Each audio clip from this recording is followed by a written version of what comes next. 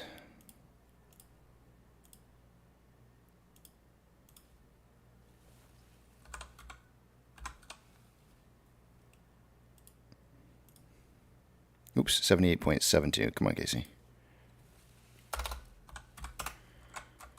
And utilization on Ape. Let's see. So we got a little bit of a downtrend there on utilization on AMC. There's no way. Oh, I didn't refresh yet. Oh, that's why. I'm like, there's no way it's still 32. On Ape, we've got 79.29%. All right. It's not as high as I thought it was going to be because I kind of figured somewhere between 90 to 100%. But, I mean, that's still really high. 79.29%. Utilization now exceeding AMC's utilization. Remember, the float's twice the size, guys. If the float's twice the size and the utilization's higher, that's pretty kind of crazy. 79.29%. Damn, that's so high. That is higher than Cheech and Chong. All right, moving forward. That's so high. Looking at what are we at here? Max Payne next. Is that what's next? Yeah, Max Payne. Max Payne. Trying to think back to yesterday. Let's see. I've got it up on the page here. It looks like a lot of our interest or volume that would have perhaps maybe carried over open interest was kind of stacked around $6. There might have been a little bit of there's a lot of $5.50 and $5 calls, and then a lot of the volume on the bottom side of that would have been $4.50, and $5. I don't know if it's going to drive up another 50 cents or not. I'm going to go with it's going to stay right where it is at 5.50. It might drive up 50 cents, but let's see.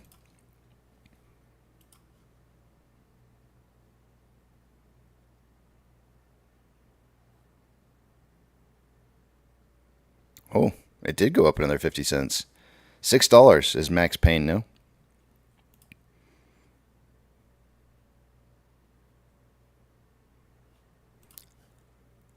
Off-exchange data, by the end of a day, I would expect to see about 64% going through off-exchange and EDGX combined. At the end of the day yesterday on AMC, we had 61.95% going through off-exchange. EDGX was at 6.18.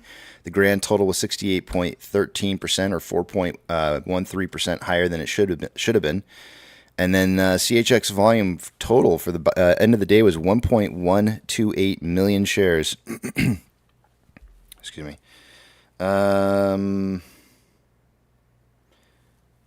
Let me subtract that value from the remaining portion that I've got on my board here. I've got 3.23 million that they've got to find before the first.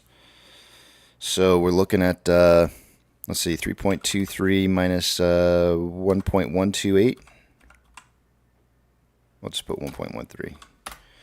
So it looks like they got about 2.1 million more shares that they're going to have to either borrow or buy off the market, one of the two, before Monday. I told you guys yesterday that they would have to average about 575,000 shares being returned per day, and as it stands right now, they're ahead of the game. They did what they needed to do for at least 2 days worth of inventory that they needed to return out there. So 2.1 million left. On Ape, off exchange is by the end of the day was 46.68%.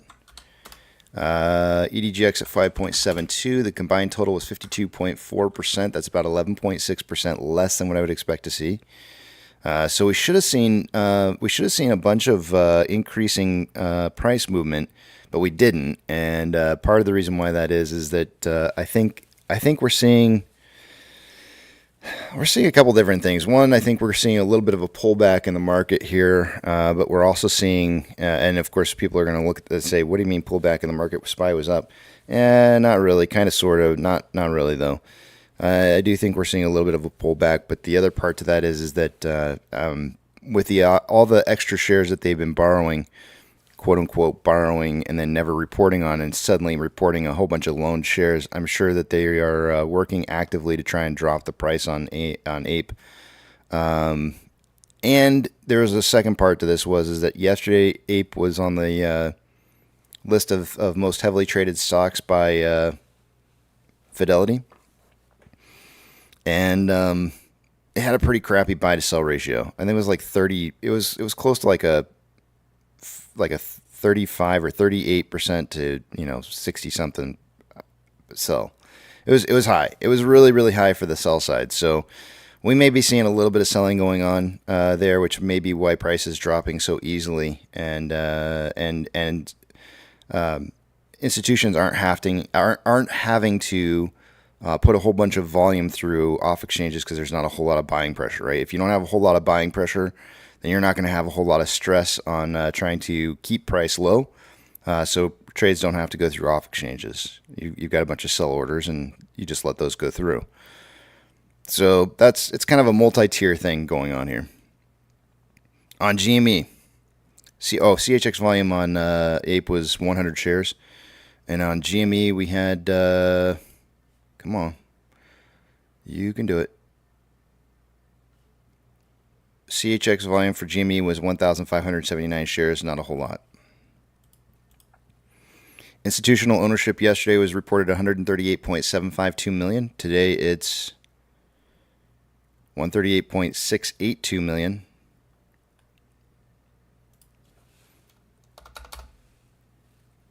We actually want to see that curling the other direction. We want to see institutions buying shares. Starting to sound like Jerome Powell over here. Let's see here. I think it's the medication. Options.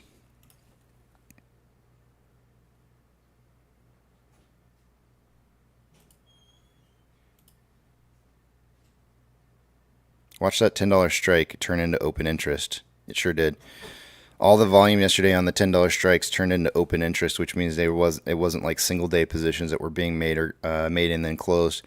Highest amount of volume is at a $9 strike for AMC for the calls, but I'm actually going to look for something a little bit closer to our current price right now. So I'm looking at looks like our highest amount of open interest volume is at a $6 strike. That is. Hold on a second, I gotta clear my throat. That is $1 up for open interest. Our highest amount of open interest yesterday was at a $5 strike. It's now $6. We went from 34.2 thousand contracts at 5 yesterday to 37,000 contracts today at a $6 strike. On puts, highest amount of open interest yesterday was at a $4 strike. There was a lot of closing of positions at a $4 strike yesterday. There was 140.3 thousand contracts as of yesterday. There's now only 117,000 contracts. Closing of those positions is bullish. Whenever you see put volume closing out, that's bullish. So there's a lot of closing of positions that were going out on those puts there. Market suggesting a closing by the end of the week to be in a range of somewhere between $4 and $6 for AMC. Give me just a second while I give you guys a little bit of music, and we will take a look at the rest of the data as I move some screens around.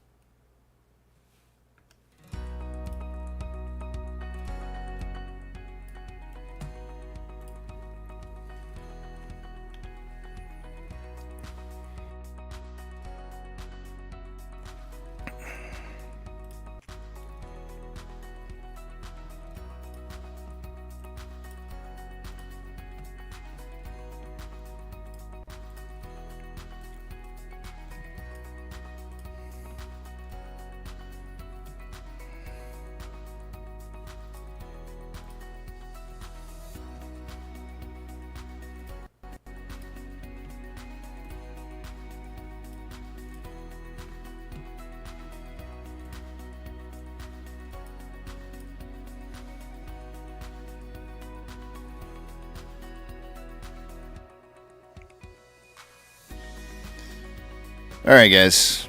Hopefully you can hear me still. Yesterday I was suggesting that... hold on a second. I can't talk over this. This is too loud.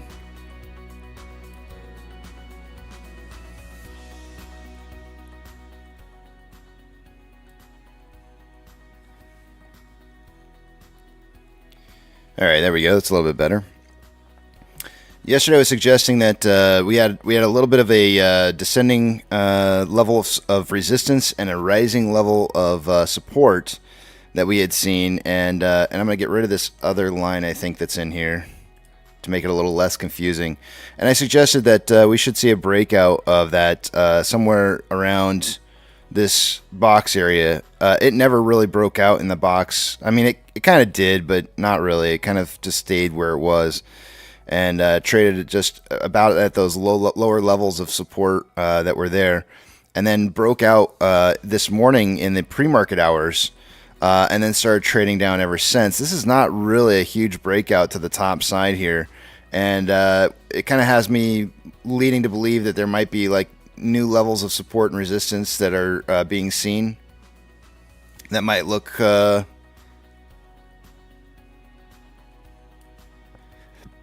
maybe something like that.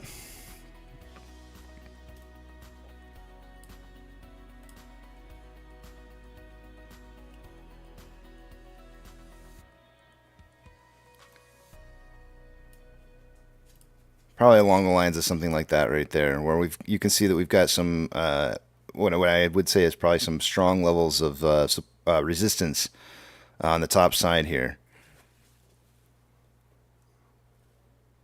So as far as the bottom side goes down here, I think we're kind of getting towards that point where we should see the breakout at market open.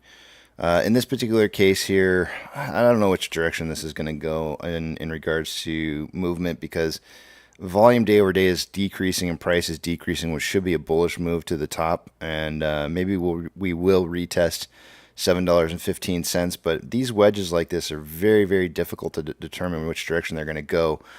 The different tools that I would use in order to try and figure that out would be like trend channels.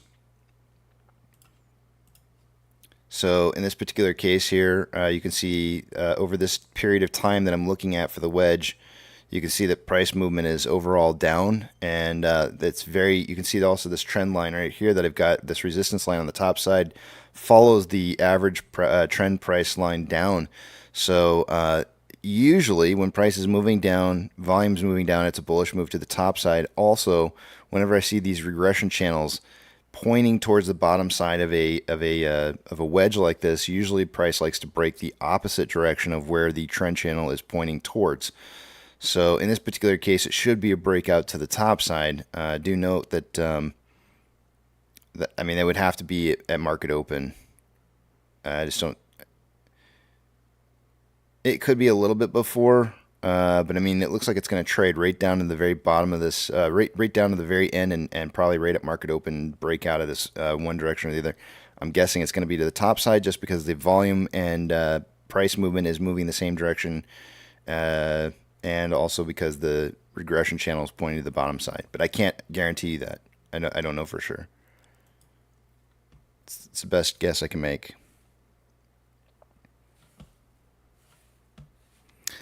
All right, moving on. The fun stuff.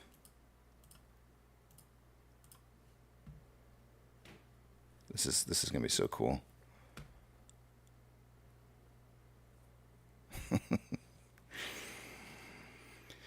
Short share interest of the free float being reported at 29.21% now for AMC. I already read off to you the utilization. It's dropped a little bit day over day.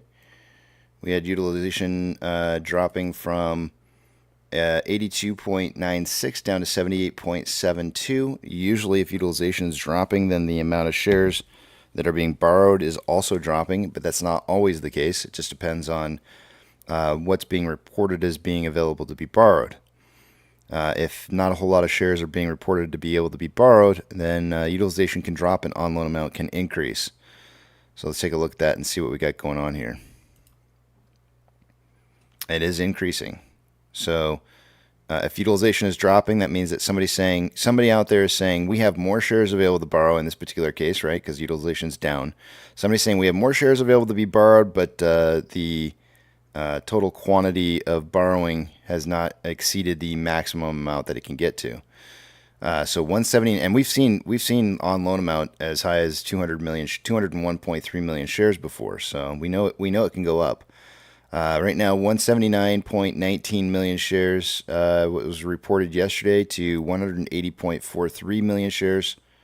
We're looking at 1.24 million new shares on loan today.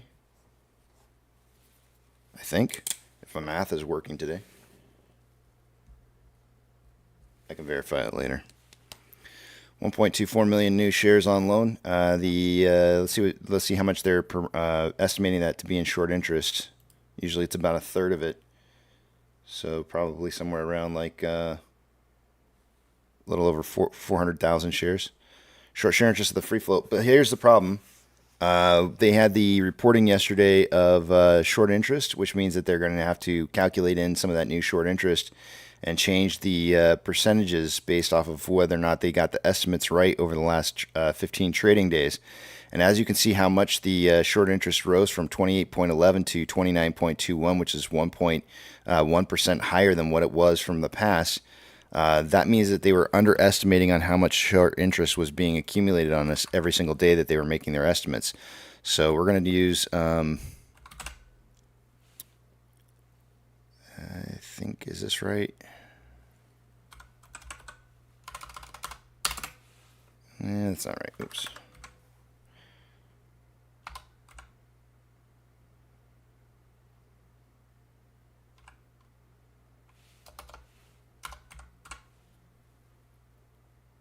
No.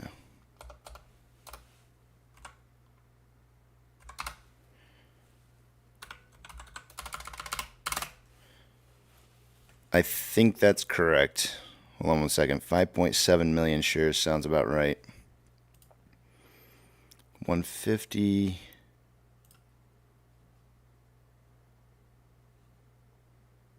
Give me a second to make sure that I've got these numbers right.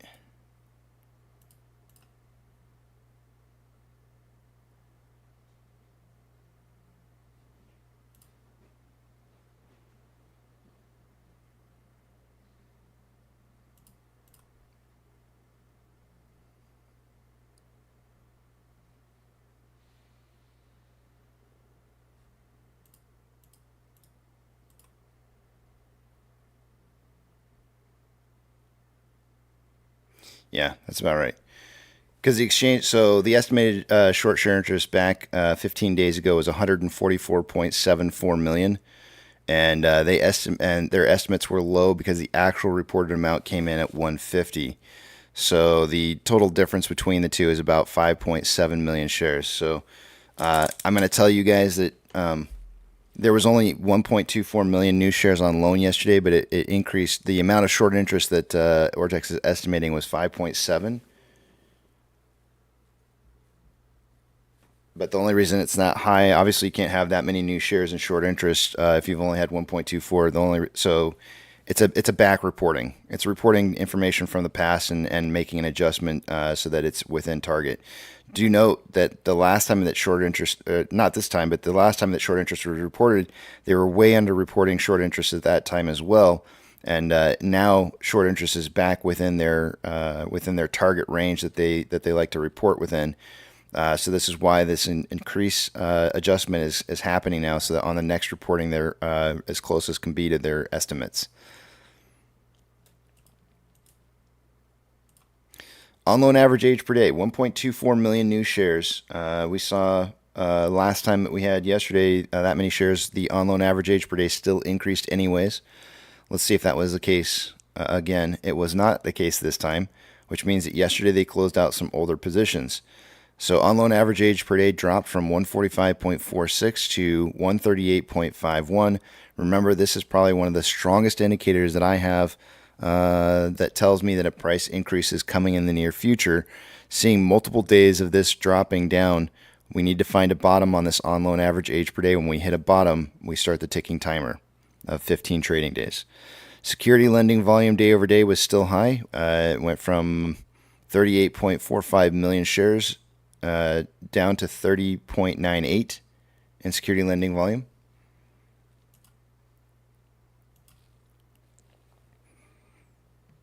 Short share interest of the free float. This is where you're getting your increase now. Somebody was asking earlier why it would still be around 5% when there's so much more short interest.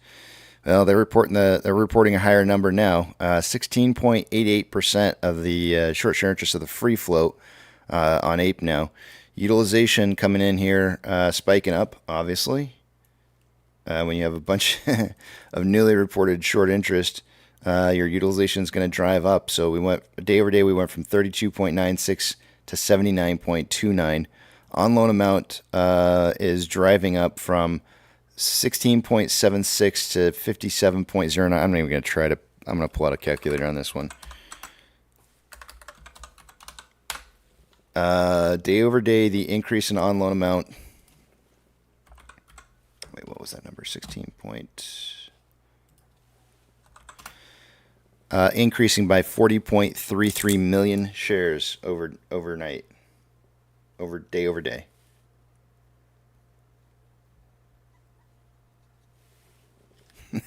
They're so screwed. They're so screwed. Short interest is now up. This is insane. So I didn't expect this to happen. What I really expected to have happen is that we would see a conversion and reverse split of AMC. We would see my thought process on how this was going to unfold was that we would see temporarily short interest get cut down by quite a bit because of all the outstanding shares on Ape that would cause perhaps a reporting of lower short interest because there's just more plethora of shares that are out there. So it would drop your short interest. And I was expecting somewhere between 8 and 12% was the numbers that I was giving after reverse split and conversion. That's not what's happening. They're actually starting to have to report the amount of short interest that they've got on Ape here. And it looks like it's way underreported compared to what they actually had.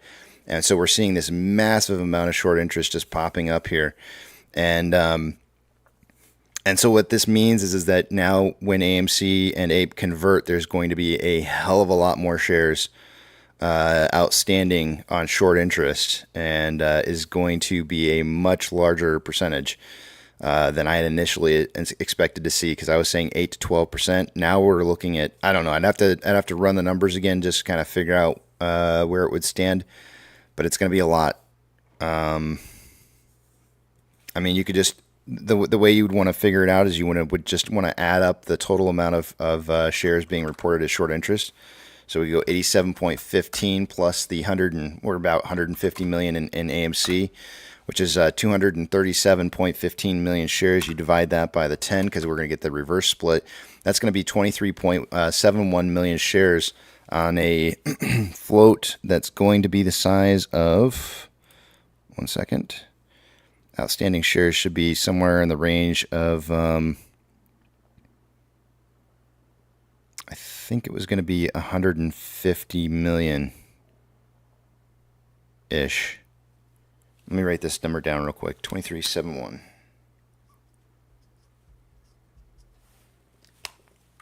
Let me add some other numbers together here. Oops.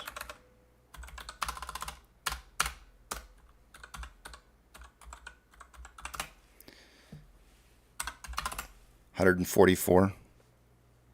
I think we'll just call it 145.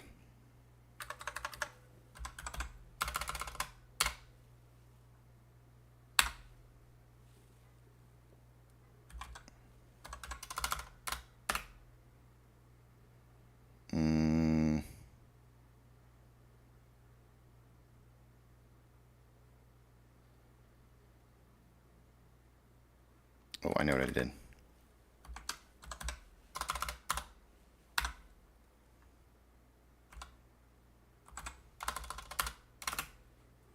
The it's going to be about 16.35%. So instead of seeing somewhere between 9, I got to multiply by 100. So instead of seeing something around 8 to 12% short share interest of the free float after reverse split and conversion, it should be more in the range of around 16.35, provided everything stays exactly as we see it like it is this morning. I'm not even telling you guys that it's not going to change more. This absolutely could change more before we even get to a reverse split conversion. I think, and I do believe that this shuffle truffle kind of exposed all of this. They're unwinding positions here, and I think it's all starting to show up like it should now. So yeah, 16.35 is not a bad number. I know a lot of people want to see something closer to 20 or higher percent, but still, that's going to be it's a very large number in short interest. Very large. Taking a look at estimated short share interest of the free float. That's what they're estimating has gone up from, let's see, what did it go up? From 5.59% to 16.88%. And then the on loan average age per day, obviously this is gonna just drop this number to like nothing. On loan average age per day is gonna drop like a rock with all these new shares in the system being reported. So the on loan average age per day was 57.48 as of yesterday, and then today it's like 7.89. So massive drop on this. And then security lending volume day over day skyrocketing. It went from 1.34 million up to 48.62 million shares. That's massive. I'm going to zoom out here just a little bit so you can see how massive that is. It's dang near the volume. Yesterday was dang near some of the largest amounts of volume that we had back in when Ape was first created.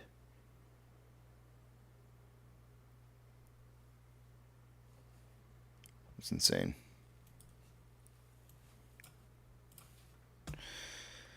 How are the markets looking this morning? VIX is up 0.22%. Mixed markets a little bit this morning. With the VIX being up, they should be down. We've got most of them are heading down right now, as much anywhere from 0.08 to 0.28. And then we've got, looks like some of the mid caps are doing pretty well this morning, up around anywhere from 0.06 to 0.07.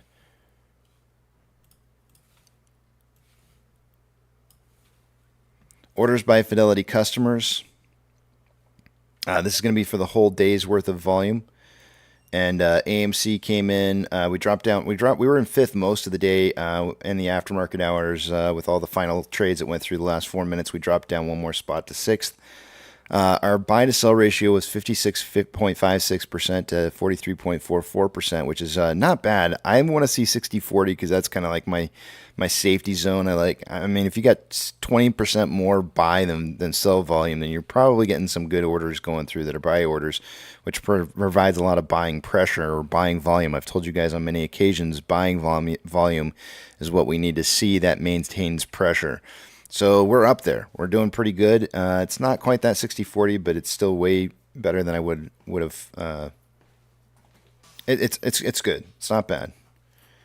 GME and Ape fell off the list pretty early on in the day yesterday, and I don't even want to say because it was low volume for GME for sure. Ape just didn't have buying orders. So yeah. SSR trigger price for the day yesterday was $4.61, and today it's $4.61. We did trip SSR for yesterday, so we are on for today. Let me see what Ape says real quick here. I didn't calculate it out yet this morning. Have a good day at work. 1.593.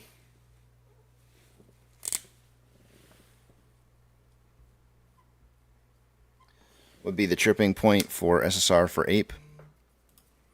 Shares available to borrow this morning showing up as 700,000 shares. Let's see here. overnight, they started returning shares and got it up to 750,000 by midnight. We had 50,000 shares borrowed and then returned and then borrowed. So far this morning, we've seen about 100,000 shares borrowed. Yesterday, we had about 2.5 million in total. Fees are at 1,027%. That's where they were yesterday. Yeah, that's where they were yesterday. So far today, we got 109.6 thousand contracts out of the money on the calls versus 18.2 thousand contracts that are in the money. 331.5 thousand contracts are out of the money on the puts versus 42.5 thousand contracts that are in the money.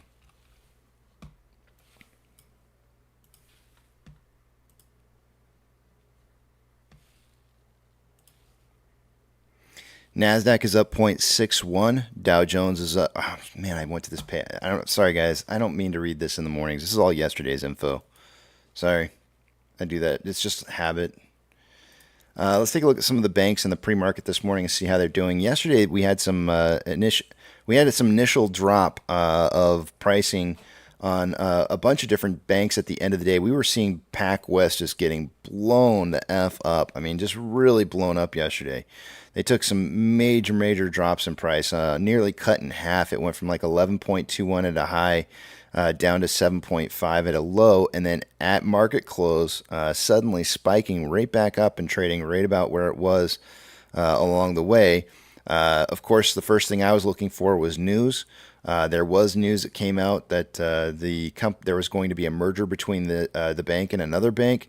And that news perhaps may have catapulted it back up. I think I don't remember who it was specifically, but I think it may have been the Fed that may have come out and maybe talked with the SEC, and we got that notification that they were looking into anybody who's actively shorting banks, because I think they're trying to put them under an umbrella of you're not allowed to hurt the banks kind of situation.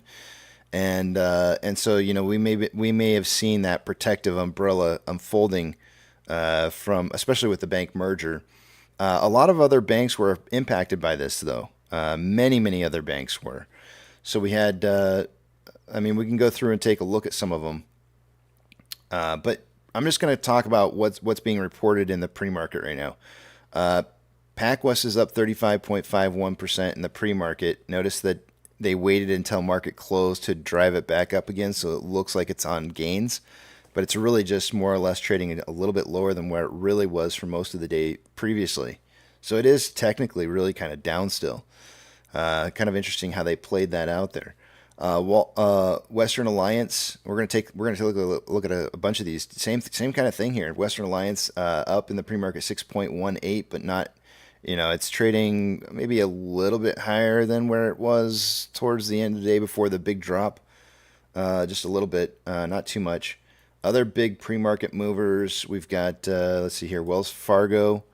They didn't get hit, probably, I wouldn't say they got as hit as bad in the end of the day yesterday than in the aftermarket hours. They are trading much higher than where they were yesterday as a whole. And then, let's see here, what other big movers do we have? That's it. Those are the big movers. But, pretty much everybody took big hits yesterday off the PacWest news. So it'll be interesting to see how that sort of plays out. A lot of people are expecting some more bank credit failures, and that there's going to be a lot of eating of the financial institutions amongst themselves. They're eating themselves up. But we'll see. We'll watch it unfold. Ethereum Classic is down 0.61 for the day-to-day. I'm going to zoom out here just a tad bit. Pretty much getting some consolidation, though, right now. US dollar is currently showing down 0.13. But on an uptrend after having been on a downtrend. Oil in the pre-market this morning is up 0.23%, and we got that breakout at the end of the day yesterday above my box, finally. This is not moving up nearly as fast as I would have anticipated, but it is still on a very strong uptrend right now in oil, so that means gas prices are going to be going up here. Mortgage-backed securities are down anywhere. Oh, this is not pre-market. Never mind. SPY is down 0.13 in the pre-market this morning. We're looking at a little bit of a downtrend here. We got our pokey stick of volume already coming in since I spent so much time on other stuff. Let's take a look at AMC's pokey stick so I can kind of get an idea for volume for the day today. Looks like we had about 135,000 shares going into the pokey stick for AMC. And I think we're probably getting a little bit closer to our returned daily numbers for where I can probably predict this like I would normally. So we got about 246,000 shares in total right now. That would be about 50 million shares traded for the day. So I can probably just do like the normal swing that I would do on a volume prediction and just say 30 to 60 million shares should be pretty accurate.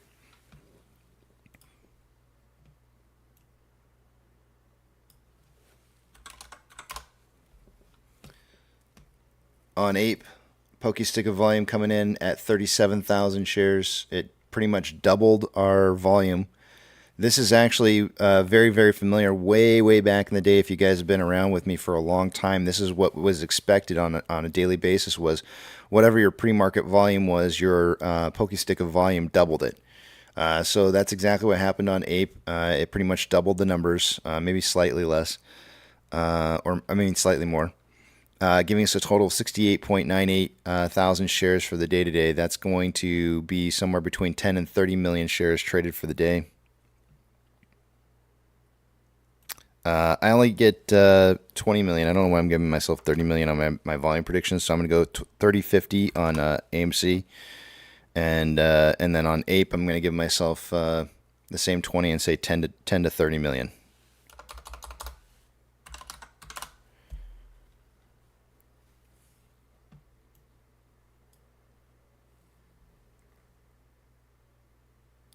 Tesla in the pre-market is down 0.73 on a slight downtrend, and Amazon is down 1.68. Perhaps maybe swinging to the bottom, swinging down after having been on an uptrend in the pre-market hours.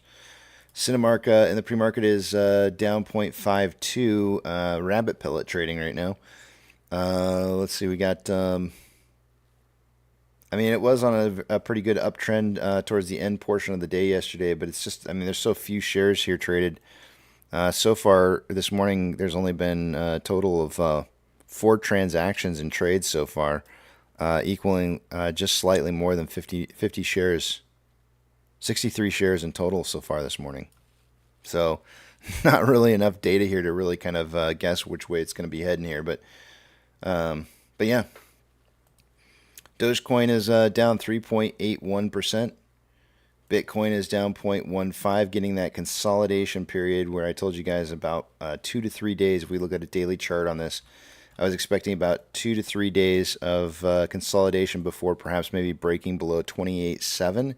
And we are on day number 2 now of consolidation. I'm expecting at least one more day. I think the next day will be the test on 28.7, and then after that it breaks out the following day after. That would be my best guess, and it'll be heading towards 28 or 27.2-ish. GME is down 0.35 and consolidating right now. HYMC in the pre-market's trading even. Only had 2,860 shares traded so far. How many did GME have? About the same amount, 2,790. Hood is down 0.56 and consolidating maybe on a slight uptrend. Ape is up 1.69% in the pre-market this morning. 94.88 thousand shares traded so far. AMC is up 0.39%. 254,000 shares traded. Let's see here. We got $3 million more outflow than inflow yesterday. On a 4-hour chart, we've got more selling pressure than buying pressure with an RSI 52.02, which is average. On a 1-hour chart, we've got, which by the way, on the 4-hour chart, seeing the fact that the selling pressure has not crossed over the other direction, I'm kind of curious what happens when I pull up TTM squeeze. It's still saying that there's some downwards momentum here, but you can see that we printed a TD9, so there's a little bit of a discrepancy from what some of these indicators are saying. The TTM squeeze is saying that it's still on a downtrend and hasn't seen an uptrend yet, but do notice that it's printed a TD9 in here, which usually means or indicates that we're going to see a change in direction of price, at least temporarily. So we may be seeing a little bit of an uptick today, and we might start seeing these bars on the TTM squeeze starting to turn into a shaded orange instead of solid orange. That's orange, right? It looks like burnt orange. Which is ironic because I'm in Austin, Texas. Go Longhorns. I really don't care about the Longhorns. I'm not from here. I'm not from here, and I think it's really weird that people are so like territorial about their teams. On a 1 hour time interval, we have. By the way, I'm glad I'm in the safety of my house. You don't say that around here. Nobody else. If I was in a workplace right now and I was saying that, I'd probably have stuff hit me in the back of the head. Right now, on 1 hour time interval for AMC, there's more buying pressure than selling pressure with a divergence in the vortex indicator and RSI at 44.3, which is slightly below average. On a 30-minute interval, there's more selling pressure than buying pressure with an RSI of 43.16, which is slightly below average. And on a 5-minute interval, more selling pressure than buying pressure with an RSI of 44.42, which is slightly below average. On Ape, yesterday there was approximately $500,000 more inflow than outflow. On a 4 hour chart, we've got more buying pressure than selling pressure with appears to be divergence forming in the future, maybe in the next 4 to 8 hours. RSI is at 48.78, which is pretty much average. On a 1 hour time interval, more buying pressure than selling pressure with an RSI of 54.09, which is slightly above average. On a 30-minute interval, we have more selling pressure than buying pressure with an RSI of 57.66, which is slightly above average. And on a 5-minute interval, more selling pressure than buying pressure with an RSI of 70.06, which is signaling overbought. Ichimoto Cloud. Excuse me.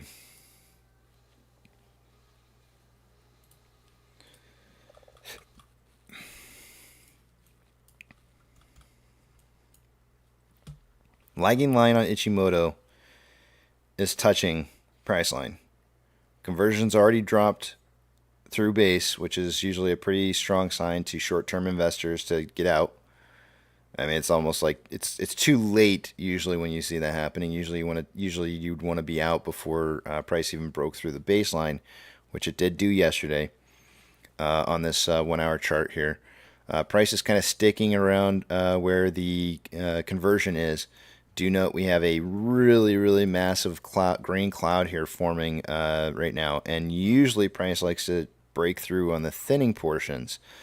So there is a possibility that we'll see a turn in price movement and perhaps maybe stay just above the cloud at the very least, which would be about $1.88. So I might go for like a 188 close for the day today, maybe 185.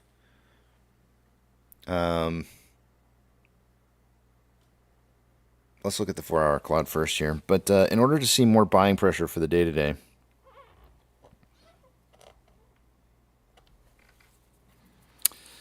we need to see lagging line getting above price line. So it needs to be at least above 194 before the end of the day to turn this into buy signal. But the other part that you need to get done here is you got to get the conversion back above the base, and base is sitting at $1.92. So the chances of seeing buying pressure kicking in at $1, just getting the lagging line above price line is not going to be enough. We're going to need to see more buying pressure than that, and more than likely means we need to head back up and hit at least 210 again. So I'm actually going to write in 210 as being the buying pressure point on a 1 hour chart for Ape, and on a 4 hour chart, we've got lagging line below price line. Conversion is above base. We have the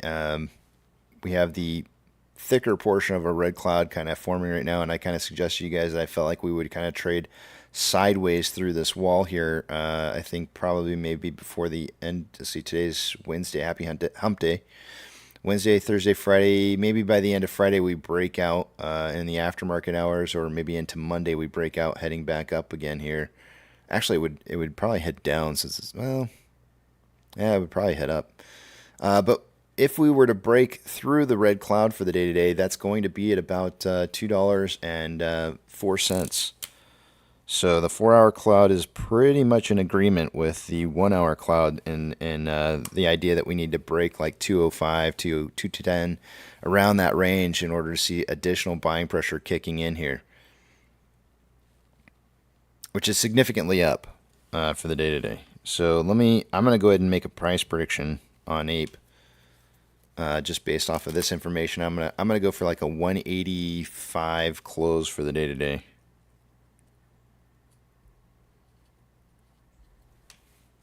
And then on AMC, on a 1-hour chart, lagging lines below price line, conversions below base. We've got a temporary green cloud forming, which usually means a slight downtrend in price for a little bit. But we're already there. We're already underneath the cloud. We never even got the breakout to the top side to break through the red cloud, small red cloud that we had there. I mean, you could probably see if I expand this out, you can see that there was a temporary jump in price to try and, there's a little jump in price that might be representative of that buying pressure that would have been seen there, but never actually maintaining enough to get through there. But notice that we've got nothing but red cloud forming ahead of us. So this should be where we start to kind of take a turn towards the positive side here. The lagging line is obviously underneath the price line, conversions well below base. There's nothing that really signals a big buy signal for the day-to-day until we would see something above where even the baseline is, which means we would have to see price well above 680 just to see a buy signal kind of popping up. So I'm not really expecting anything out of this, as I don't see any signal here that's going to cause short-term investors to come rushing in to start buying. But I'm going to go ahead and put down 690 is what I'm going to put in for a buy signal on a 1-hour chart.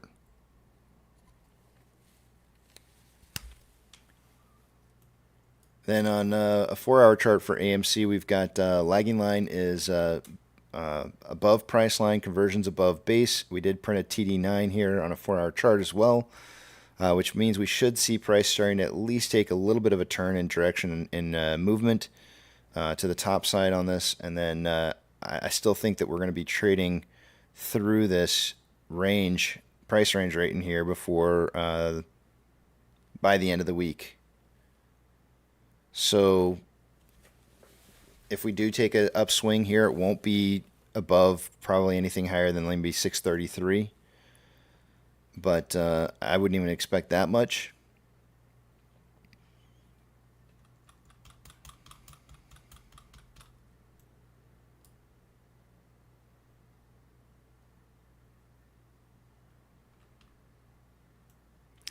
Looking for levels of support and resistance from the past. Let me pull up my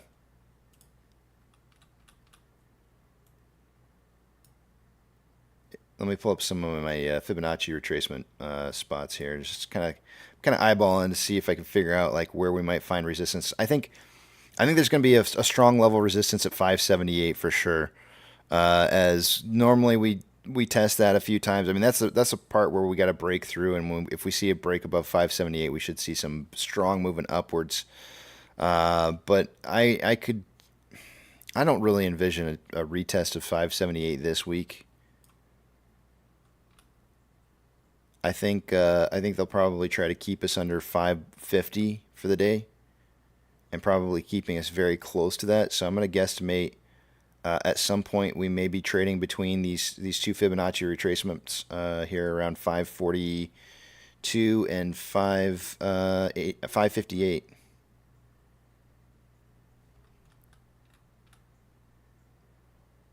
Let me go back to the 1 hour.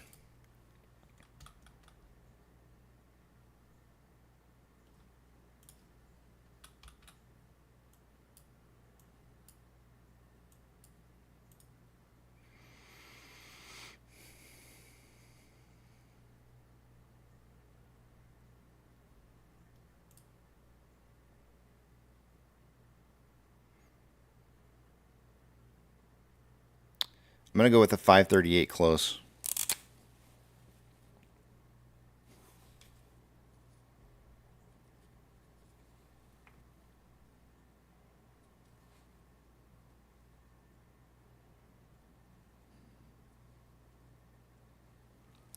That's a combined total or combined price of $7.23.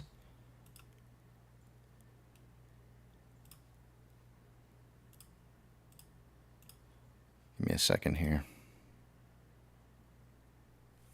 I'm just checking to see if that's if I'm comfortable with that.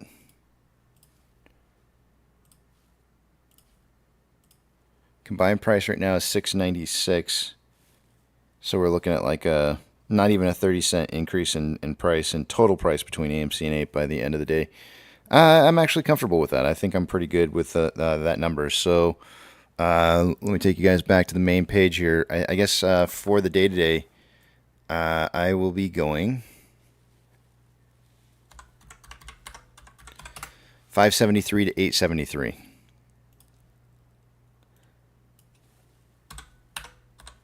It's about 6 cents lower than what I had for a price prediction for yesterday.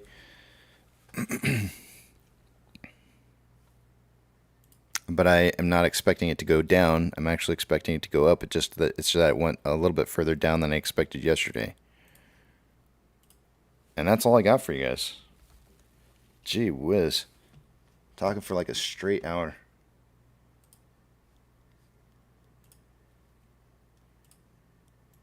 I need to get paid for this shit. I'm teasing, guys. I'm teasing.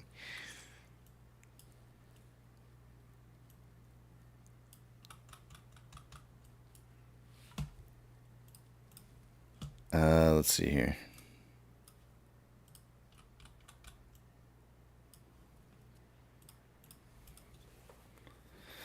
All right, I'll start with John Hannaford saying, crap, that buzzing sound is back. Buzzing sound? Uh-oh. Am I buzzing? Hope I'm not.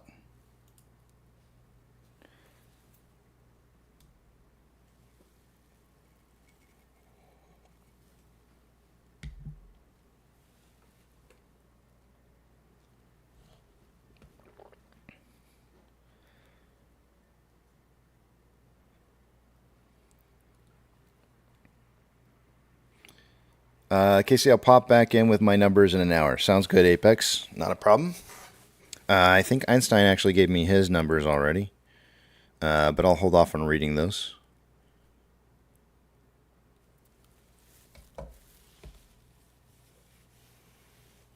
SC Formula says we all need to get paid for this. I agree, man.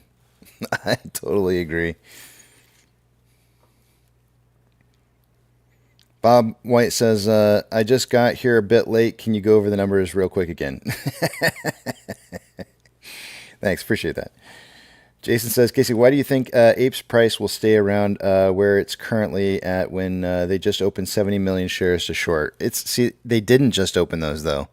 That's what I just got done telling everybody is that they opened those like weeks ago. 2 weeks, to be exact.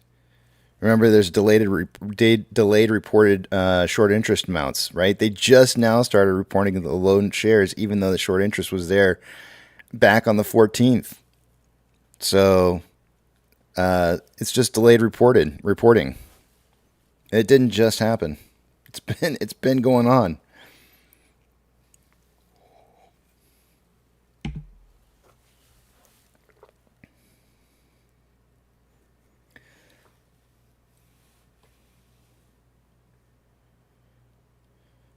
Dr. Blind says, oh, we will. We will.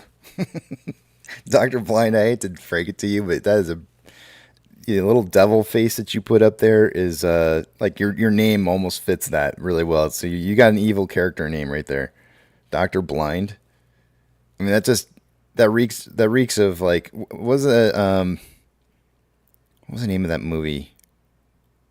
Not Broken. The one with Bruce Willis where he was shattered, or I can't think of the name of the stupid movie.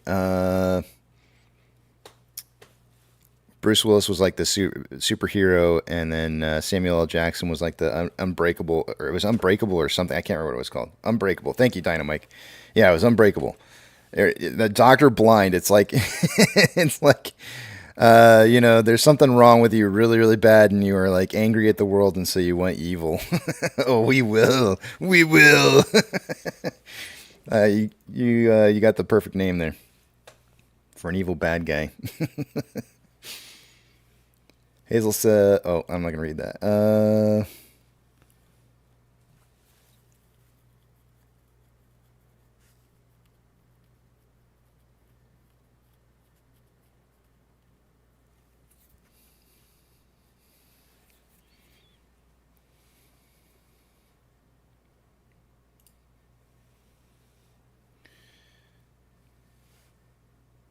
Oh, Papa Max says Bond villain, Doctor Blind.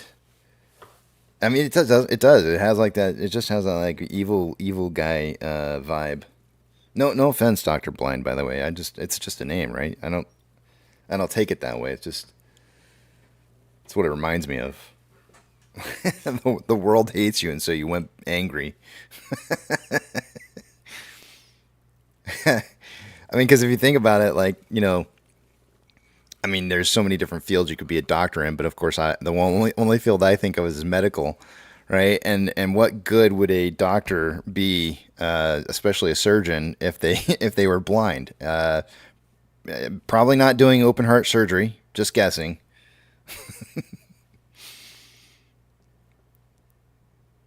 I mean, maybe I'm wrong. Maybe you could do open heart surgery and be blind. I just don't think I would probably be your patient. What's your success rate, doctor? 100%. You have a 100% success rate on your surgeries? Yep, they're all dead. It's like, oh shit. Yeah. Thanks. Appreciate it. We'll be moving on. It's all good. It's more than a name, though. Oh, shoot. No, now you're going to tell me you're actually blind, and it's going to make me all sad and angry at myself for teasing. Sorry, man. Yelp rated number 1.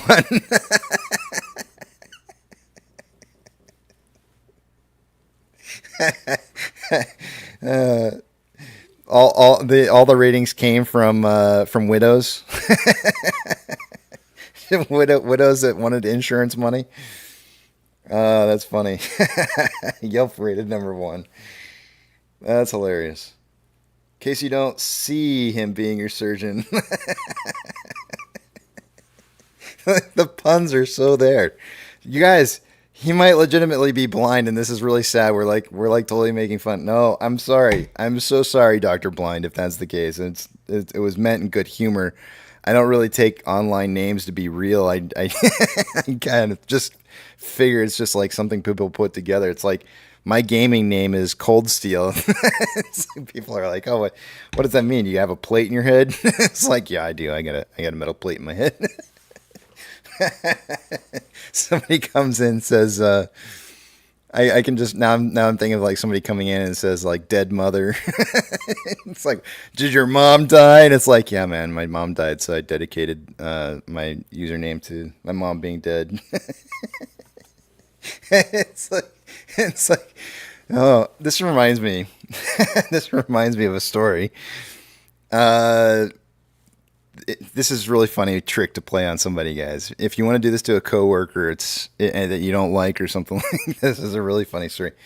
Have another coworker go to the target and have them say that your mom was an Olympian who ran the mile in under 3 minutes.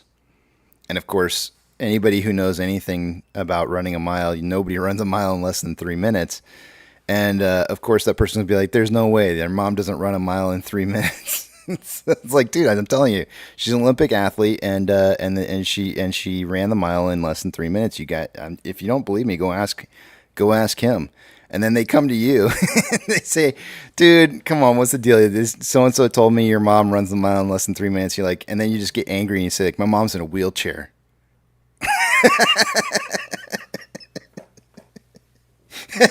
And you just see how long that goes for, and you just watch the face.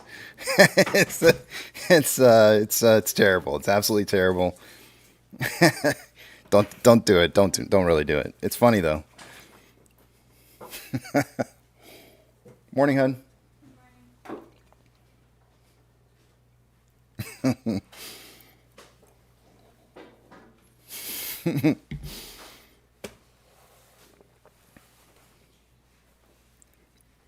You jerk. My mom's in a wheelchair.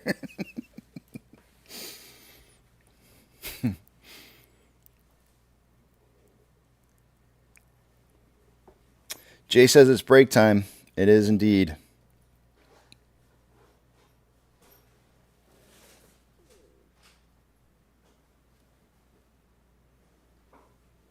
Parrotborn says, I'm stealing that bit. No legs for the win.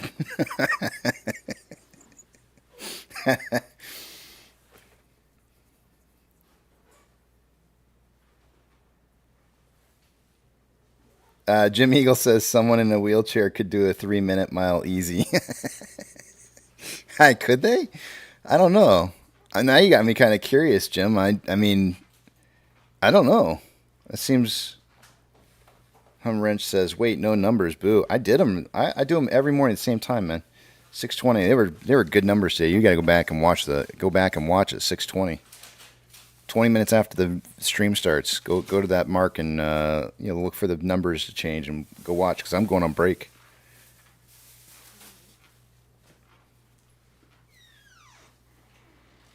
Dynamite says maybe downhill. Alrighty, guys. I'm gonna head out. I will see you guys back at 15 minutes before market open.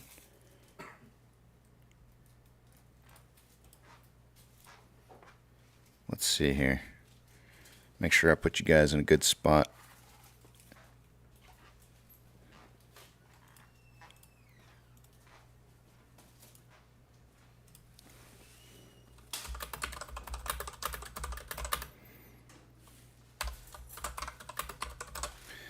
All right, I'll be back at 8:15.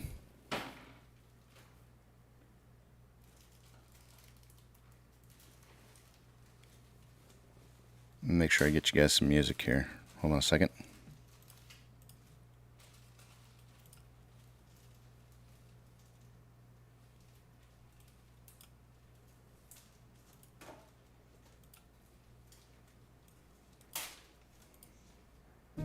See you guys in a bit.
Alright, I'm back, guys. We got about 15 more minutes here before market open. I'm going to do one last kind of quick check on what's going on in the markets to see if there's any chance I might want to make a change in my numbers for prediction for the day today. But as it stands right now, I'm going 538 on AMC, 185 on Ape for closing prices, 723 for a combined close price amount. Excuse me. And let's see here. Let's give it a look. Let's give it a look over here. One last rundown. On VIX, I'm seeing an increase on the VIX right now, 1.2%, which should result in the markets heading down. So, and I'm seeing markets are down anywhere from 0.13 to 0.31 in the futures. Currently, the SPY is down 0.23.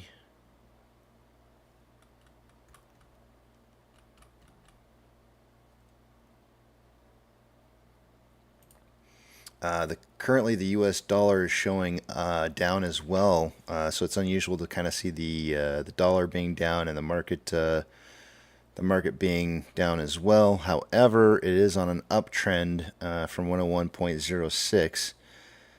So it's heading in the correct direction to be in line with the rest of the market heading downwards. Oil in the pre-market is currently down 1.36.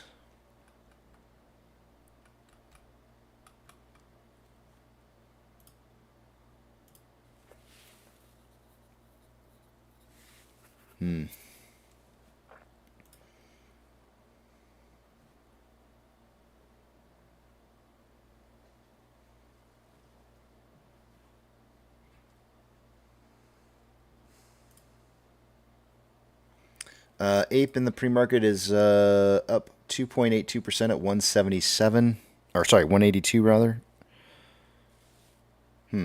That's making me kind of want to go a little bit higher on my prediction for the day. I said 185. I'm thinking that maybe I might want to go 187 now.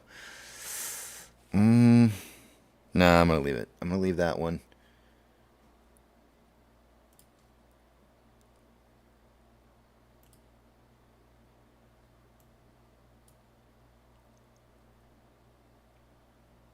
Yeah, I'm going to leave it.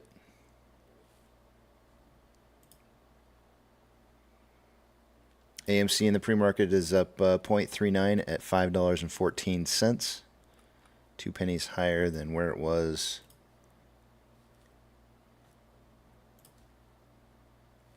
at close yesterday.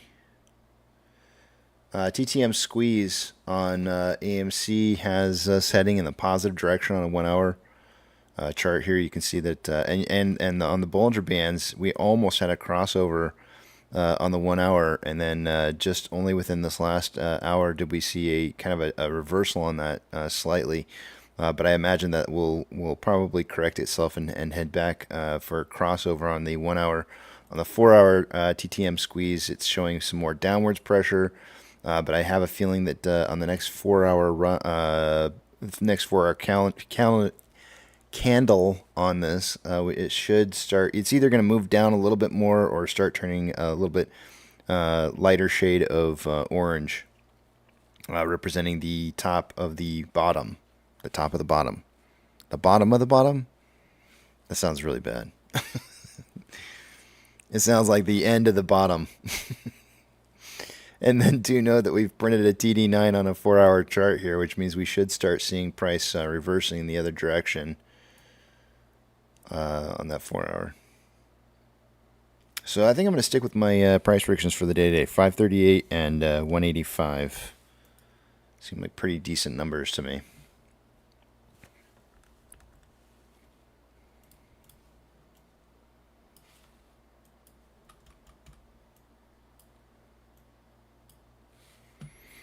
Alrighty. Apex should probably be in here putting in his numbers. Where's he at? I bet he already did. He's pointing up. Going with a combined close of 710, 560 to 860. I got you down, sir. 560 to 860.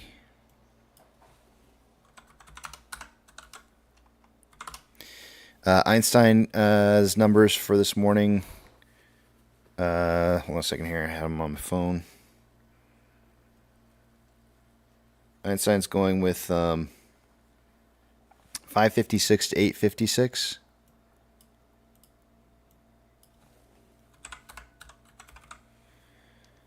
I'm going 573 to 873. Eric's 6 to 9. So there is not a 10 cent spread on Apex or Einstein. I do have a 10-cent spread between anybody else on price prediction. So if price prediction is within 10 cents of my prediction for the day today, I could get an additional bonus point for the day since I've got a unique price prediction and price were to close within 10 cents. Manjit, good morning to you. Fabio says, how is cost to borrow, please? Thank you for asking politely. That's awesome, man. I don't I don't always get some people just ask me without saying please, which is thank you for that. I will entertain that. Cost to borrow right now on min is 8.27, average is 309.82, max 380.24 on AMC. On Ape this morning, it is currently at no borrowed shares for the day today, so there's no reporting. However, I can pull up the cost to borrow daily average on that one, and it's currently at 5.75. AMC's cost to borrow average is 300.49.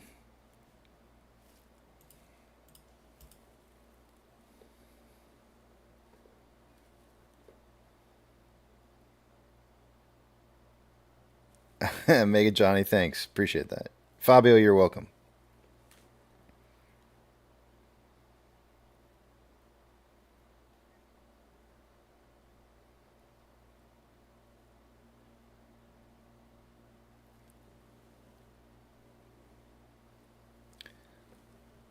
But Fabio, you don't have to kiss my butt. You said respect your work, brother. Thank you. I appreciate it, man. You don't have to be all that nice. I'm used to people just coming in and just asking for the numbers, not saying please. So it was just unusual to see it, and thank you. But yeah, it's all good, man. You don't owe me nothing. I don't owe you nothing. So it's all good. We're just we're working together. We're co-workers here. You're Portuguese? That's awesome, man. Welcome. I have to say, like, one of the very first lessons that I learned in this entire play is that we had people outside the U.S. Who had an interest in AMC, and for the life of me, I couldn't quite understand why that would be the case. I don't really particularly go looking around for deals on stocks in other countries, so. It was just kind of a foreign concept, I guess, to me a little bit to see people who were here to help out on buying AMC shares. And then, of course, I had my talk with Duncan, and he said, like, you don't understand, like, the American market moves markets around the world. When your market sucks, our market's bad too, and we get impacted by your markets. And I don't really think it's an American flaw. We don't sit there and actually think about outside of our bubble of America and how we impact the world. And so I'm honored that you're here to help us fix our bullshit that's going on over here. So thank you. And it's all over the world. It's across the pond. It's everywhere. People recognize what's going on here worldwide, and that's I guess that's probably the most shocking thing to me of it all, is that there are literally people from around the world who recognize what's going on here. And it's like, if that doesn't just kind of, that should shock people. That should shock people to know that there are people around the world that are seeing this. And just kind of open your eyes to how big of a problem this really is. So, yeah, thank you for your help and support. Appreciate it.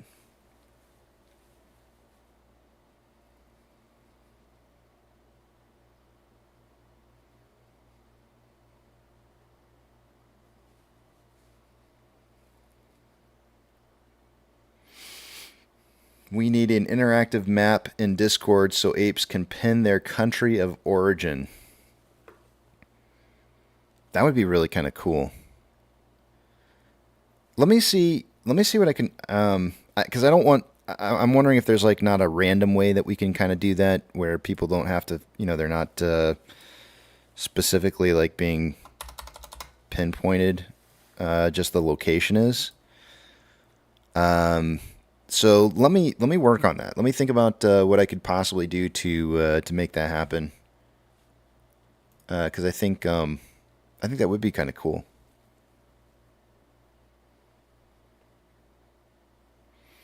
Troy, I don't give that advice in regards to buying AMC or Ape.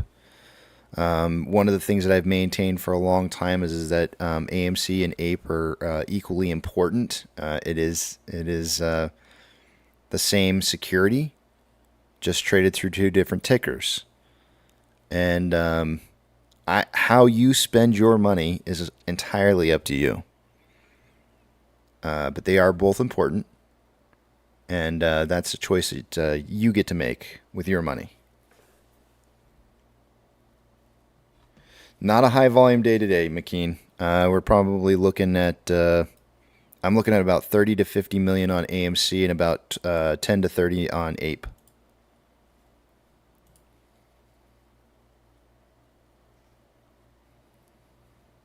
Not like you have enough to do, right? Yeah, but I mean, it sounds like a fun project, though. I do kind of like the idea of it, but I'd like it to be remain anonymous a little bit at the same time. So I would only want to put something together where people could remain anonymous but pinpoint where they're from.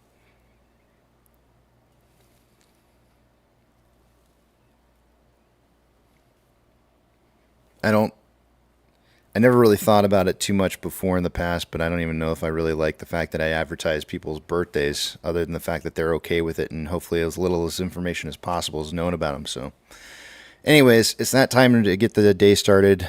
Speaking of birthdays, Thor belated birthday was yesterday. Wish him a happy belated birthday, and today is his song choice. So I will see you guys on the other side of Market Open.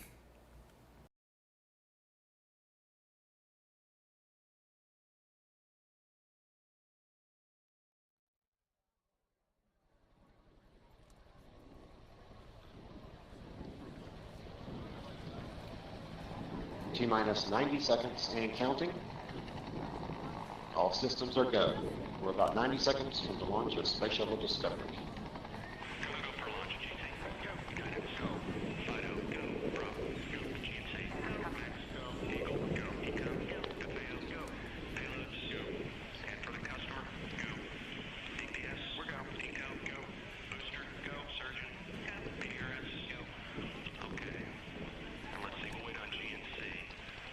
T-minus 60 seconds and counting.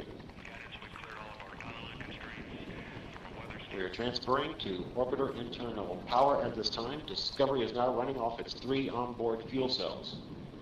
Coming up on a go for auto sequence start.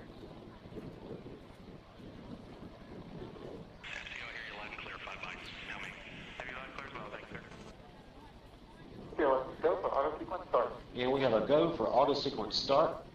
Discovery's onboard computers have primary control of all the vehicle's critical functions. T-minus 17 seconds and counting. 15,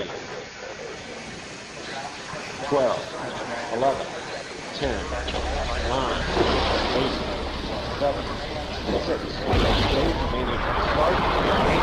start, 2, 1, booster ignition, and liftoff of the Space Shuttle Discovery, returning to the space station, paving the way for future missions beyond.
confirmed. Guidance now converging. Discovery's onboard computers commanding the main engine nozzles to swivel, aiming the shuttle for its precise target in space for main engine cutoff. Should have a good forward leg now and estimate. Okay, you sound good.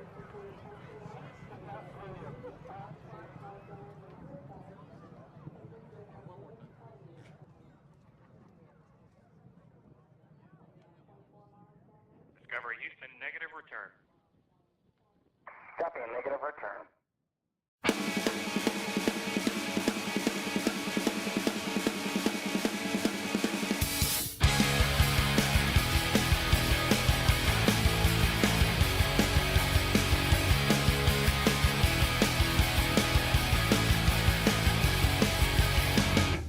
Tell us where you're from, what you want to become, and we'll say if you're okay. Where did you go to school? What answer are your cool? Yeah, you're the kid the whole day. You got a sticker in your face, information about your case, so you know your potential. Don't think you can extend, don't think you can extend, just comprehend. But I don't wanna hear it. No, it's more than I accept.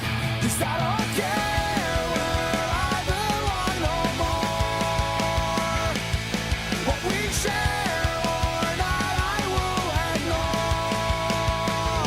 I will ignore.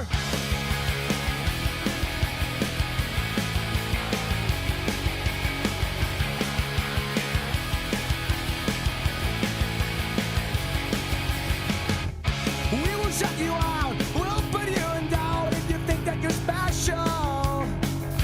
We'll tell you who you are. We'll tell you that you're close but no cigar. But I don't wanna hear it. No, it's more than I accept. 'Cause I don't care where I belong no more. What we share or not, I will ignore. And I won't waste my time fitting in. 'Cause I don't think good just is a sin. What they say is, go back, you can't run. They tell you that, but I don't wanna hear. No, I don't wanna hear. No, I don't wanna hear it. No, it's more than I accept. 'Cause I don't care where I belong no more.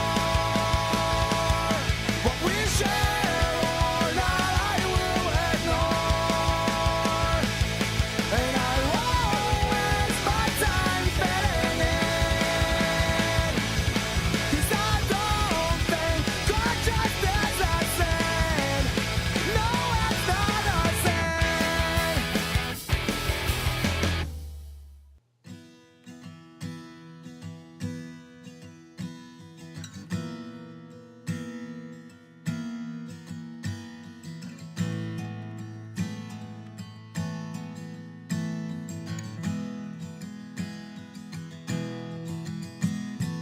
When the night's getting cold, you're needing a shoulder. Puff out your chest and be a little bolder. All we do is we buy and hold. There will be shills who wanna steal your thrills. There will be friends who hold till the end. There will be doubt, fear and cloud, but it's all in your head. Those hedgies are dead. Panic and fear really are near, but it's not ours to own. We have shown that all we do is buy and hold. Oh, there will be shills who wanna steal your thrills, and there will be friends who hold till the end, and there will be doubt, fear and cloud, but it's all in your head. Those hedgies are dead. So when the night's getting colder and you're needing that shoulder, these apes got your back. We got each other. All we do is we buy and hold.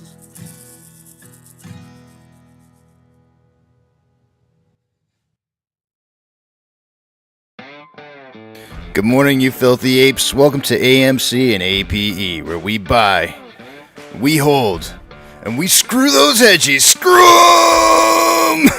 That's right. That's where we like to fling poo and eat crowns for breakfast.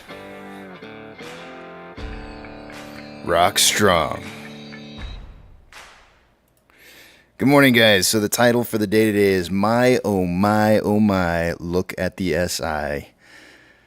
It is a beautiful, beautiful thing. I did not expect to see this have happened. I didn't think that we would see the exposure of the short interest on Ape leading into a potential reverse split and conversion. I thought that would happen after, and we're seeing it. We're getting it up front in our face even, and it's quite unusual, I think, to be exposed like this. And I do think that perhaps maybe part of the reason why we saw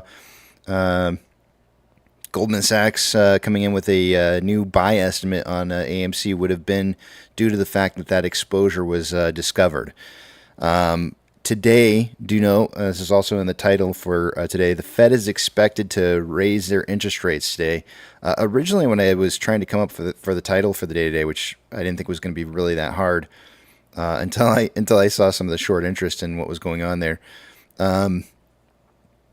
I was going to put in that they are raising the rates today by 25 basis points, but I didn't want to be so bold and confident like that, because I mean, ultimately they really have the ultimate decision as to whether or not they're going to raise it. It's just that overwhelmingly with the Fed Watch tool, the target rate probability is that there's a 98.9% chance that they will raise rates by 25 basis points. Now, and this is the part here. The only other probability here is that they would raise it by 50 basis points, and there's the remaining portion of that percentage is a 1.1% chance that they would raise the rates.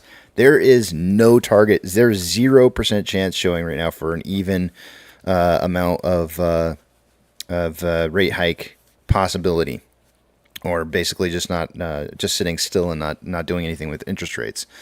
So I'm expecting to see, and what is it here? We got 4 hours, 20 minutes, and 46 seconds from now. We've got the numbers coming through. I believe Bowles is talking today, so we will probably give him a good old listen to when he does. Actually, let me pull that up real quick here and see.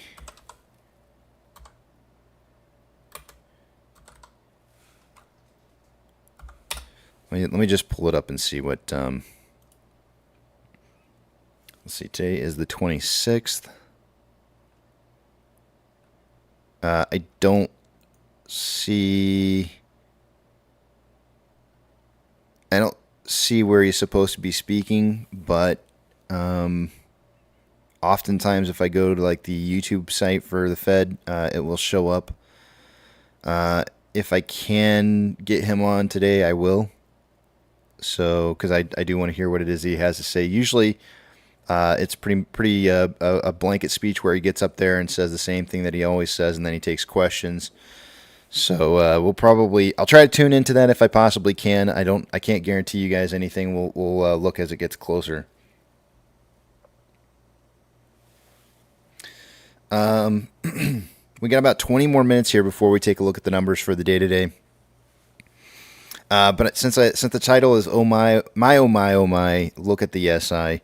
Let's take a look at it real quick here, because I want to show you what it is that I was seeing, and when I woke up this morning and I pulled it up, the reported amount of short interest came in yesterday, and the reported amount is a lagging number from 15 days, or about 2 weeks behind. And there was a massive spike on reported short interest. Now, I think the key part to this that you have to remember here is that this is a lagging reported number, meaning that they're reporting data from a while back, right? So we're seeing that the exchange reported short interest drove from 26.8 million shares on June 30th, that was the reported amount, up to 71.82 million shares on July 14th. But the lagging amount of on loan amounts didn't show up until yesterday, where we saw this massive increase in loaning amount in a single day, where we went from 16.76 million shares on loan to 57.09 million shares on loan. They were doing this a while ago, right? Like this isn't something new. They've been loaning these shares out and creating short interest for the last 15 days, and we just didn't know about it because it wasn't showing up on any of the reported documents. Now all of a sudden you see this massive amount of short interest. It drove the short interest to the free float on Ape all the way up to 16.85 from like 5%, so it like tripled it. Took the utilization from like 30-something% all the way up to 79.29%.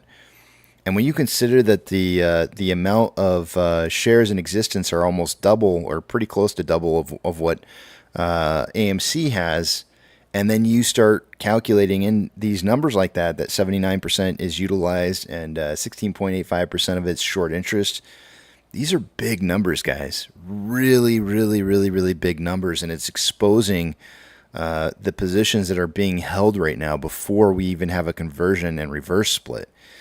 This is gonna be nasty. This is gonna be nasty for somebody, because somebody's gonna go out there and they're gonna have to find these shares. They need to find these shares here. This is all gonna get converted over, and I love it. I love the fact that we're getting these reported numbers, and I'm positive that this is just a glimpse. This is a mere glimpse into the exposure of what is actually happening in the background. I think this is amazing. It's awesome. It's so cool. It's insane. I nearly fell out of my chair when I saw this morning. I was like, this is insane. We'll take a look again, like I said, a little bit later on some of the numbers going forward at what do we got, about 18 minutes from now, 17 minutes from now, 16 minutes. But amazing numbers. We did get the estimated, or the exchange reported short interest, not the estimated amount for the last 14 days on AMC. That also drove up from 148.7 million shares to 150. One of the things that I did for you earlier this morning is we calculated out. I wonder if it's still in my calculator. No, it's not. Actually, it might be in the history. Hold on a second. Yeah, it is. We calculated out the total amount of shares in short interest being reported, right? And we added those all up together and then got a final number, divided it by 10, and then kind of compared what short interest might look like now that we're seeing this big, huge spike on Ape. And there was, before I was telling you guys that we would probably see in the range between 8 and 12% in short interest on AMC after AMC and Ape converted and had a reverse split. Now, with the reported amount that's showing up on Ape, it's going to change it quite drastically. We're going to see something closer to 16.35% after a conversion and reverse split. So the numbers are going to be much higher than I anticipated. And I'd be guessing a little bit here that it might even be a little bit higher than that. If this, depending upon how long it takes before we can get this reverse split and conversion going. But these numbers are looking absolutely beautiful. I love what it is that I'm seeing. If you don't recognize what's happening here and you don't understand the details behind these numbers and how they impact us going forward, then all you're doing is you're just looking at price and you're letting that impact your emotions. Price and volume looking at that on a daily basis and not recognizing what's happening in the background is probably one of the most detrimental things that can possibly happen as an investor when you're looking at something and you're just looking at what's being presented in front of you. That means you're a chaser. You're just looking at the bare minimum of the data here and you're chasing, right? You're chasing the emotions of the ride of what it is that you're seeing before you without giving any kind of recognition to what's happening in the background. And it's the background part that's the most important part to this entire process. Knowing those numbers in the background and what's happening and realizing that there's some massive stuff going on here, major manipulation in the market, and not recognizing that, you don't know what it is you hold. I'm sorry, but you just have no idea what it is that you're holding on to.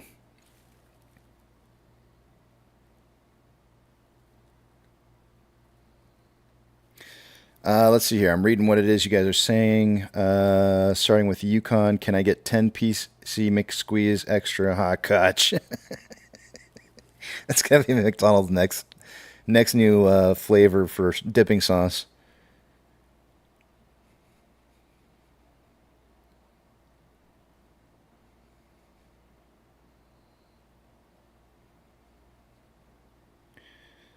C Pimpin says, please explain to us then. I feel like I do every day. Please listen more.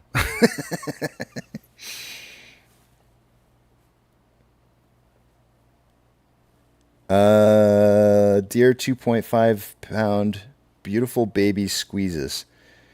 Are you saying that? What are you saying? Dear 2.5. 2.5 pounds is a small baby. Are they usually like between like 7 and 9 pounds?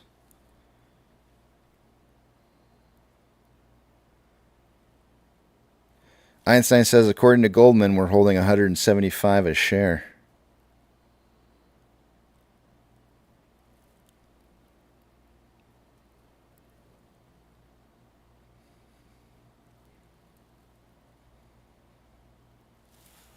Preacher says, please turn on the squeeze button.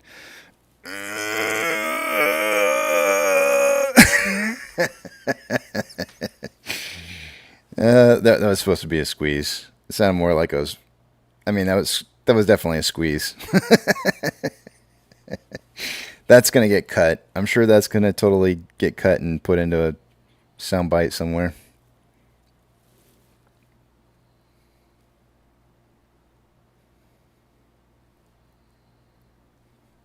Fabio says, I think we reached 1750, then after conversion, 175.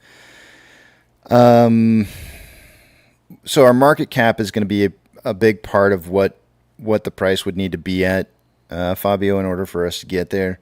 So 1750 probably isn't going to be the exact number that we would have to see, but I know where you're going with that, and that was kind of one of the things I thought about yesterday. And I stopped mid-sentence yesterday in the middle of doing numbers. As I was thinking about that, I was like, you know what? That's probably Goldman Sachs' guesstimate on what they're thinking, like post-reverse split and conversion, where price might end up being or get to as a result afterwards. It's a possibility. Don't know for sure, but we'll see when we get there. Platinum Dragon says, can you check, in capital letters, can you check the drop in cost to borrow? Hold on a second here. What do you mean the drop in cost to borrow? I don't see. So every single day, and I get this so often, so I'm going to just try to explain this to you. Every single day there's a cost to borrow, min, max, and average, right? And those are the three numbers that you're looking at. When you see a really, really low cost to borrow on the min side of things, then typically what that means is that there's shares that are being bought and returned in the same day. So you're seeing a really low rate. And so they're probably transferring shares back and forth as much as possible, shorting all in one short time frame, a single day. That's why you have such a low number. Cost to borrow averages right now is at 309.82 and max is at 380.24. Those numbers are lower than what we're used to seeing. And the reason for that would be is that there's more shares available to borrow, which usually happens when you close out short interest. Now, yesterday, we looked at the numbers and we saw some closing of large quantities of short interest being closed out on AMC yesterday.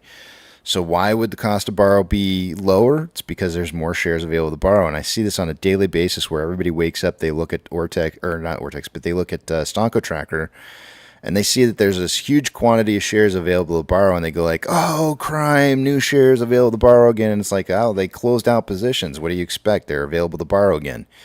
So, and that happens on a daily basis. There's always opening and closing of positions. every single day. But what we're looking at here is that overall we're on a trend upwards. And so, it's really important to not look at the ebbs and flows and really look at the overall trend. And we're trending upwards overall, and you're seeing these ebbs and flows. And so we'll likely be returning back to higher cost to borrow numbers once they start borrowing up those shares. But this happens all the time. It's ebb and flow, ebb and flow.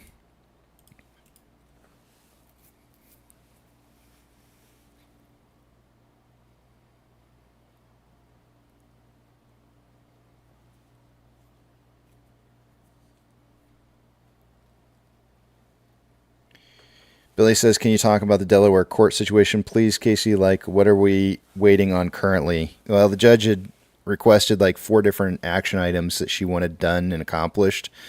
Both AMC, I believe, and the plaintiff counsel for Allegheny had sent back information to the judge. And I think we're waiting on the judge to kind of look at that information and see what the business needs are on AMC for the conversion reverse split. And then I think the judge is ultimately going to have to look at this and decide whether or not she wants to continue on with. I don't think she's going to just jump to the. It doesn't sound to me like she's just going to jump into an approval of the class action settlement. It doesn't sound that way. But I'm not the judge, and so I'm not in her head, and I don't know what's going on there. But it doesn't sound, based off of the stuff that I'm reading there, it doesn't sound to me like they're giving her back the stuff that she wants to see in order to put a signature on the end of this. So I think there's we've been put into a delay pattern for a longer period of time. There was something that kind of got updated. A lot of people were kind of questioning like how fast could everything go down once the judge did make a final settlement decision. And, there was a note that was in there that said that AMC would have to file for, the plaintiffs actually said this, I think, in their response back. They had mentioned that AMC would have to put out the notice, SEC filing, that they were going to make or have the reverse split and conversion occur, in which case it would take 10 I think it was 10 days, 10 business days. I can't remember if it was 10 business days. I have to go back and look at it, but it was like 10 days. So we've got some more time on our hands here.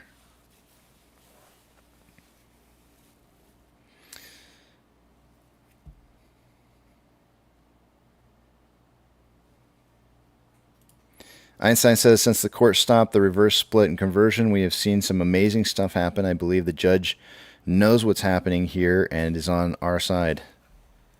Yeah, I think she's, honestly, I think she's a little bit pissed that I think she kind of feels like her courtroom's being used as a pawn.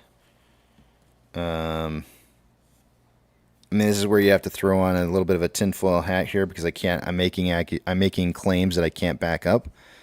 But I can definitely tell the judge is a little pissed off that there's signals being sent that this is really important that we get this taken care of right away, and then acknowledging the fact that there's heels being drug. And she's going like, why is it that why are we stalling on things if you guys are such a rush? What's the deal? And I know, having had a dad who was a lawyer, I can tell you right now, judges do not ever like their courtroom to be used for anything. And how dare you go in there and try to use the court of law as your place to exercise a plan? That is not what she. And if she senses that as being a possibility, I can guarantee you she is pissed. She's pissed, and she probably. I mean, that's part of the reason why I think she put in a letter stating, she really wanted to hear back from both sides about like why does the business need such a rush when you guys aren't clearly rushing. So just kind of think about that in the back of your head a little bit.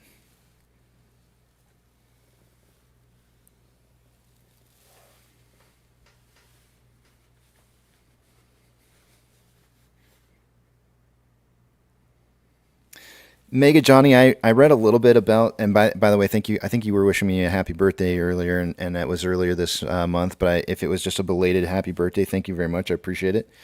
What happened with Hunter in court today? Laugh out loud. They tried some dirty tricks. Yeah, talk about a judge probably not wanting the courtroom to be used as a place to pull off stunts. You can almost you can bet somebody's gonna get in trouble over that. I'm sure. I don't know how much truth there is to it, but I was reading a little bit about it this morning. I don't know. A lot of the stuff I read, sometimes I just kind of let it go in one ear out the other kind of thing because I don't know how much of it's true or not. I don't know that I really even care. I just want to see justice.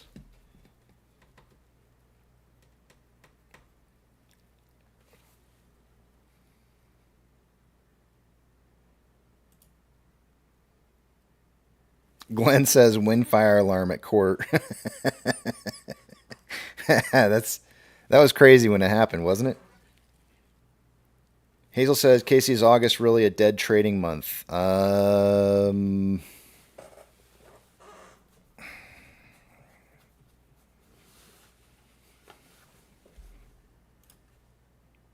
don't know how to answer that.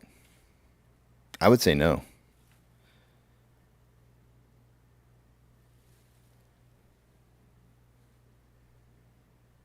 Historically speaking, I don't recall that being the case. I don't ever remember looking at August as a dead month.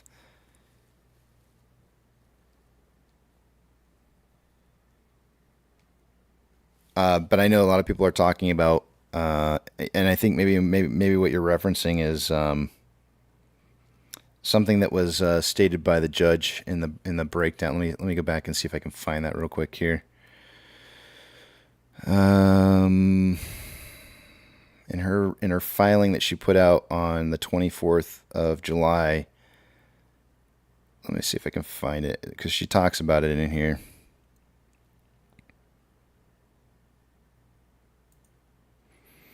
The need for decision before the capital markets go quiet in August.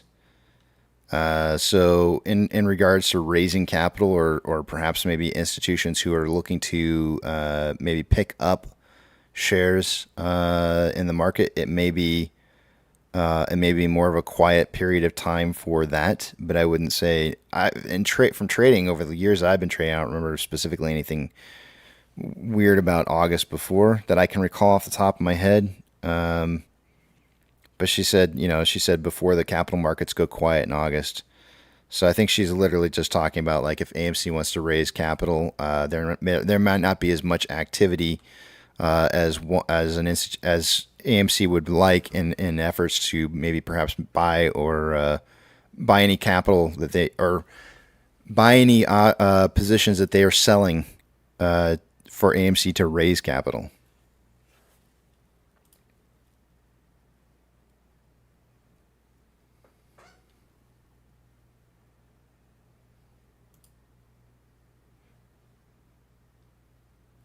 Z Wade says, you never want to piss off a judge. There are many ways for them to prolong or end your case for playing games or making a mockery of her courtroom. Yeah, I'm totally with you on that one. Judges won't stand for that.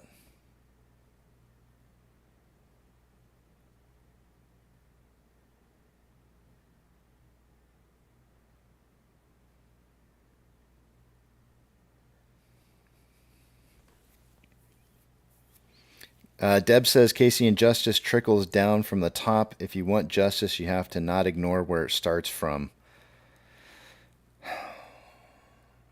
Yeah, you might be right on that.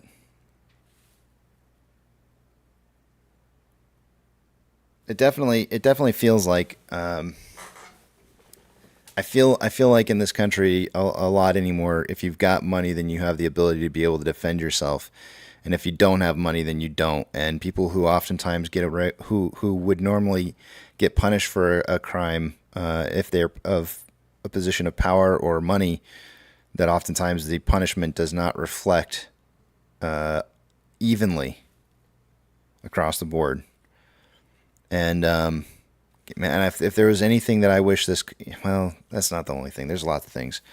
If there was something that I wish was probably a little bit more fair in life was that sentencing for crimes would be equal across the board. I think it's very not equal. And it's kind of sad. But it is time to take a look at the numbers. Mega Johnny says lawyers, guns, money, and money.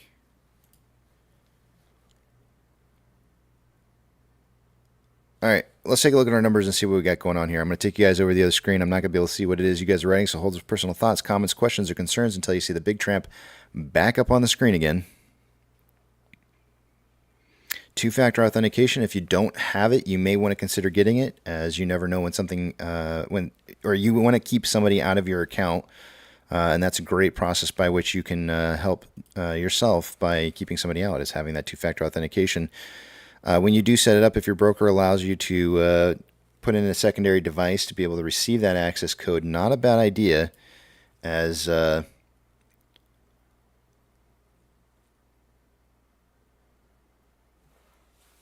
I'm sorry, I'm having to log into my account here. As you never know when something's going to happen to your primary device, and you need to get into your account. So this is actually the second time I've had to log into my account today.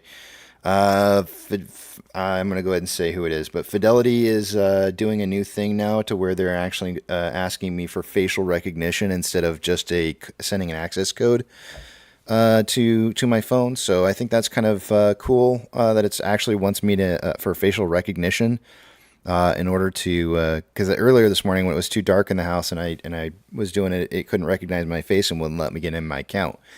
So that's kind of cool, but I don't know what's going to happen when I shave my beard. Will it still know who I am if I shave my beard? I hope so.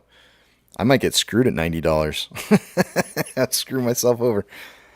I'll have to go into my phone and correct that somehow. Let me move a couple screens around here real quick, guys. One last little tidbit that I want to kind of give to you guys, a parting piece of advice.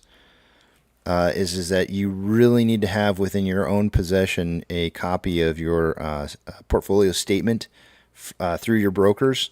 I'm saying brokers because I'm assuming you may have more than one. And when you set that up, when you get one of those, the reason I'm telling you to do that is because I fully believe that there's going to be a point in time where your broker or some of the brokers out there may report a different value than what you're expecting to see in your account. If you don't have proof of what you had before that change, then you're pretty much signing off on the idea that whatever that change is afterwards is exactly correct.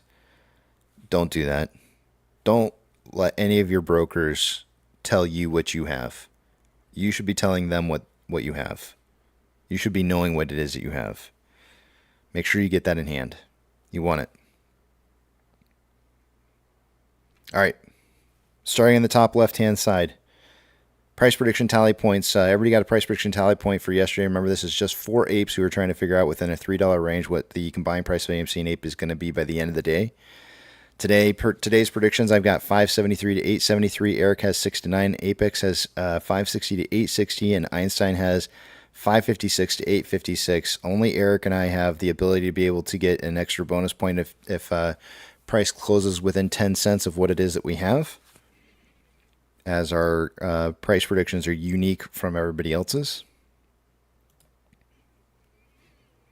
Moving down the list here, we've got short exempt volume at 1.398 million overnight.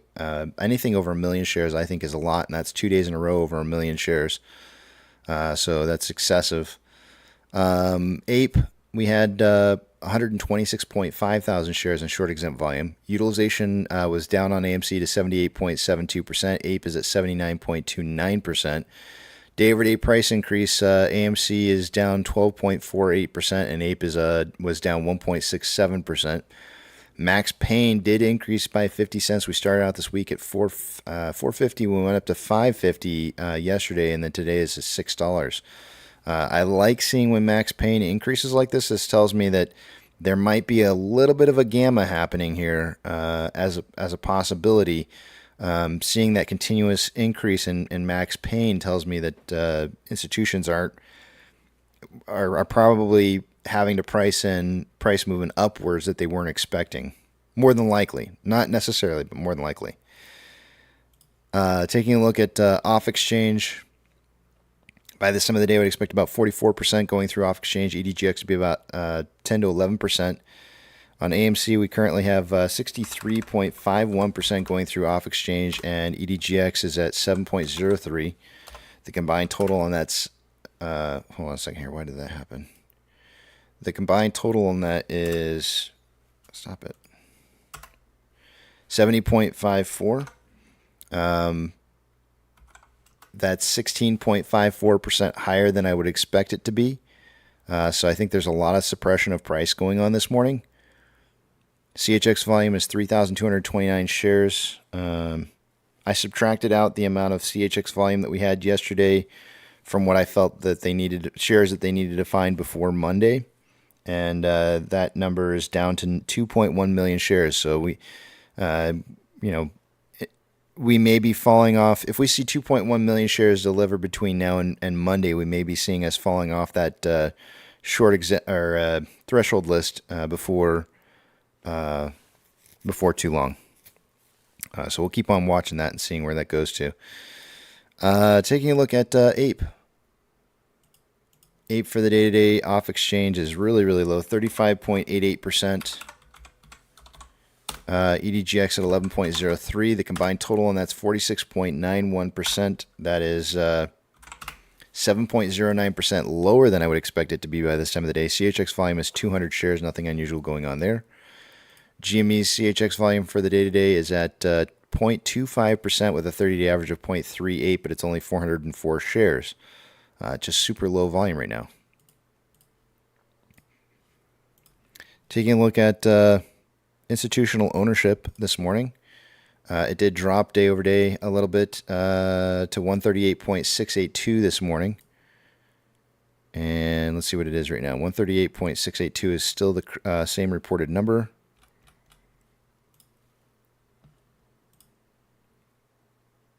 Options. Highest amount of call volume for the day today. Let's see where we're at here. Yesterday, we ended the day with calls being the highest amount of volume being at a call strike of $6. That's the same for the day today. There's 4.3 thousand contracts.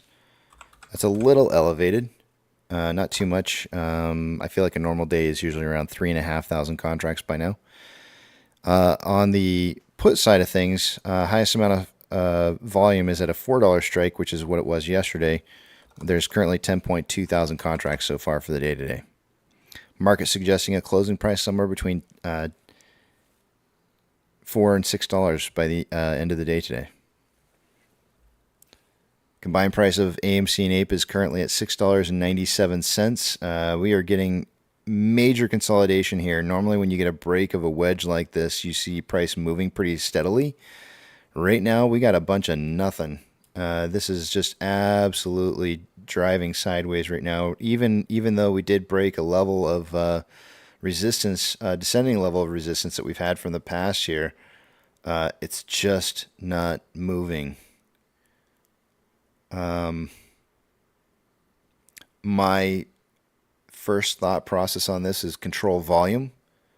As I've mentioned many times in the past before, nobody wants to buy when price is not moving and there's no volume.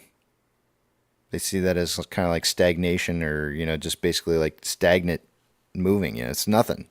Everybody wants to buy when price is going up or price is going down, but nobody really wants to buy when it's going sideways. So that's what we're getting a little bit of here. But that combined price is $6.97.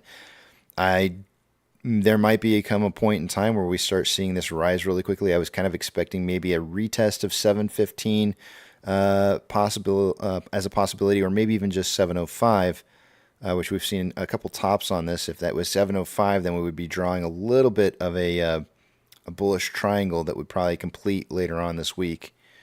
But we got to see another retest of that to get there. That's going to be a little bit less than 10 cents away from where we're at right now.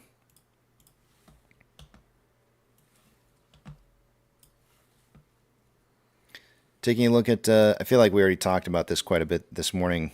So I feel like this is kind of rehashing a lot of stuff, but and there might be some new people here who aren't watching earlier.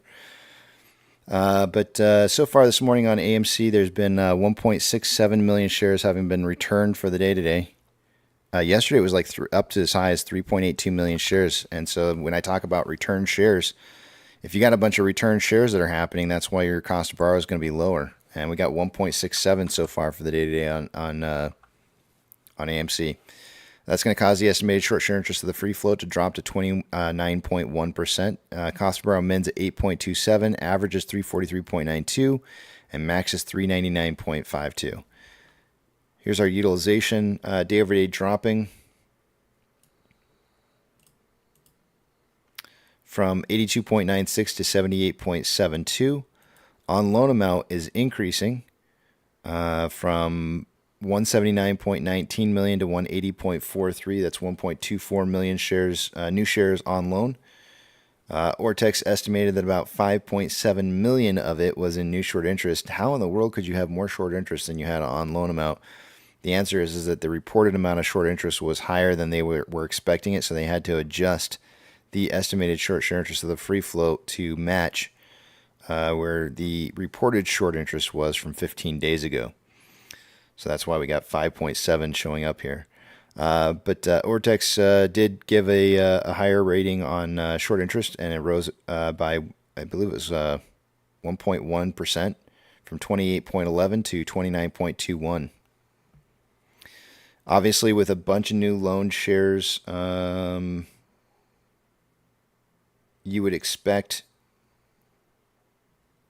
Well, here's the thing. With newly loaned shares, usually the on-loan average age per day, you would need enough shares in order for that to come down a little bit here. And this is going to kind of correspond to what it is I said earlier about why cost to borrow is lower, because they closed out older positions, making more shares available to be borrowed again. Our on-loan amount increased from 179.19 to 180.43, but the on-loan average age per day dropped. Yesterday we had an increase in on-loan amount, but we saw it rise. So what does that mean? It tells you two things. They borrowed more shares, and they returned shares of older positions. So, and it dropped by quite a bit. It went from 145.46 days on loan to 138.51. So older positions were closed out yesterday. Security lending volume decreasing day over day just slightly from 38.45 million shares to 30.98 million shares. On Ape, so far for the day today, we've got 438,000 shares having been returned so far.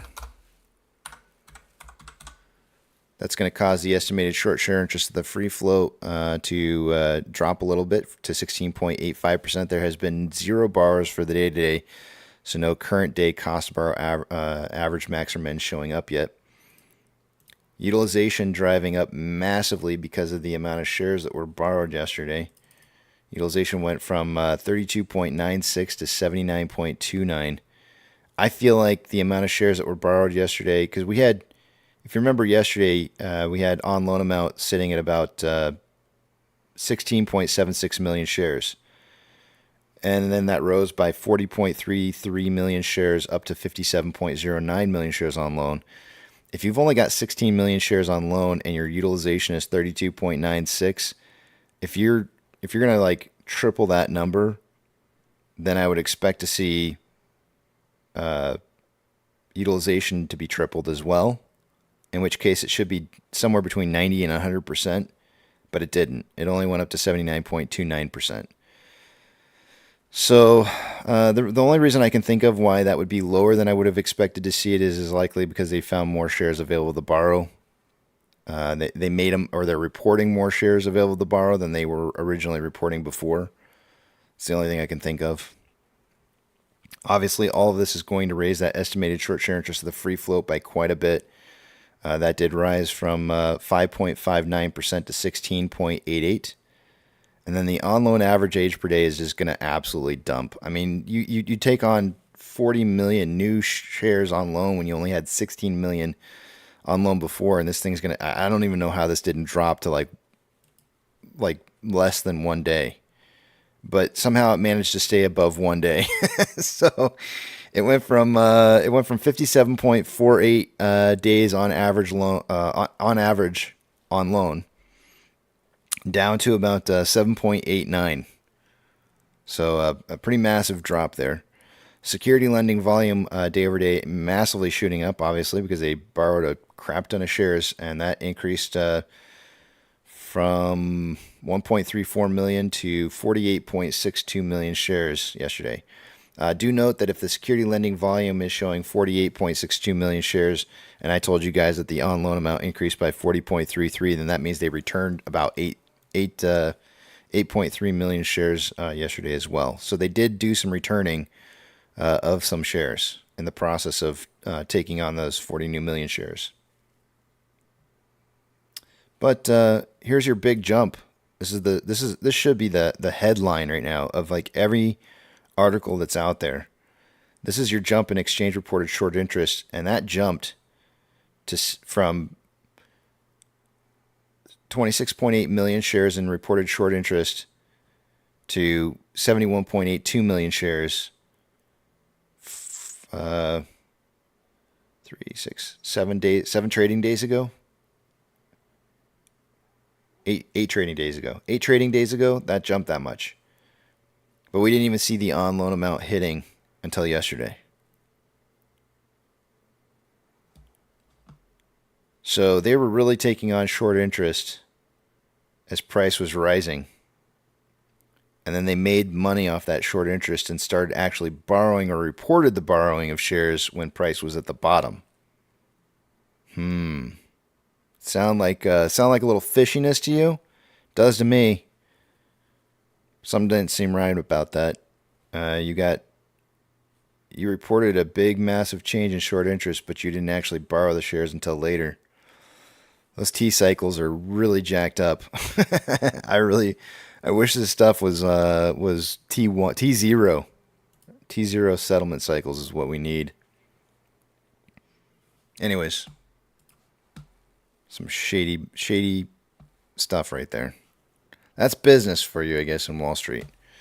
Orders by Fidelity customers. AMC, Ape, and GME are the only 3 I'm looking for on this list. AMC is still on the list. I don't see Ape or GME on here.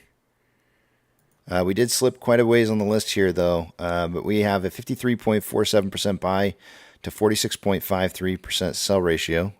Not 60-40, so it's a little lower than I'd like it to see. I'd like to see it. Sorry. My mouth doesn't talk as fast as my brain thinks.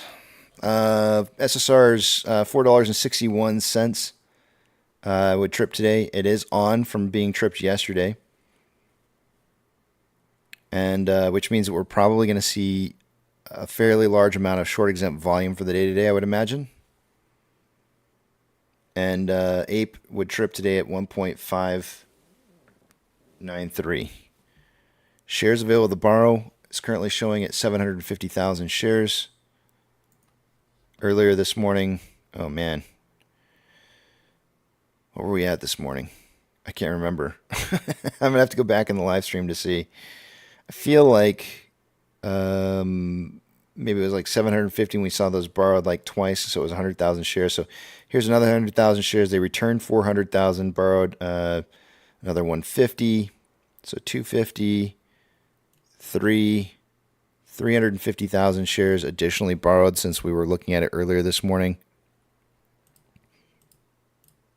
And it was about 100,000 shares this morning. So we're about 450,000 shares borrowed so far for the day today, according to what Stocko Tracker is reporting. Currently, we have 187.4 thousand contracts out of the money on the calls versus 57,000 contracts that are in the money. 380.6 thousand contracts are out of the money on puts versus 92.8 thousand contracts that are in the money.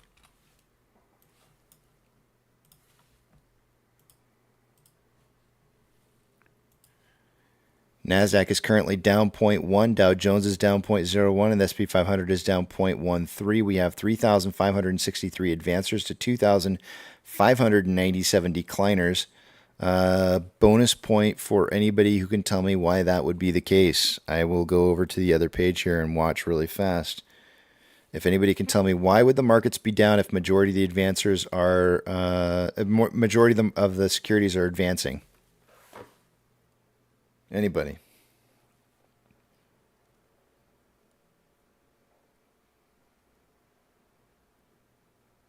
I'll wait for it. It's like 15-second lag. I hate that. It's like the most annoying thing. Yes, Splinter got it. Point for Splinter. I got...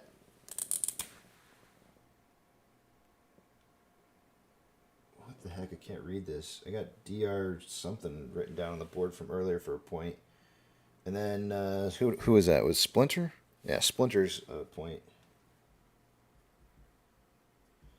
So it's the exact opposite of what we've been seeing recently, right? Like we've been seeing the market heading up a lot lately, but we've been seeing more decliners than advancers. Now it's the opposite. So that means it's the large caps, right? The large caps are probably not doing so hot.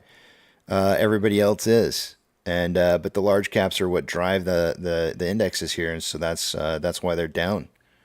So large caps probably not doing all that hot right now. Good one, Splinter. Way to pay attention. Banks. What do we got going on with banks? Let's see what we got for big movers here. FRC is down 7.14. PacWest is up 24.7. We had some interesting stuff going on with that from yesterday, and maybe when I get done with the numbers, we'll talk about it because I kind of want to move on with numbers a little bit faster here. But PacWest is up 25.62. Western Alliance up 9.71. First Horizon's up 4.16. Zion is up 5.49.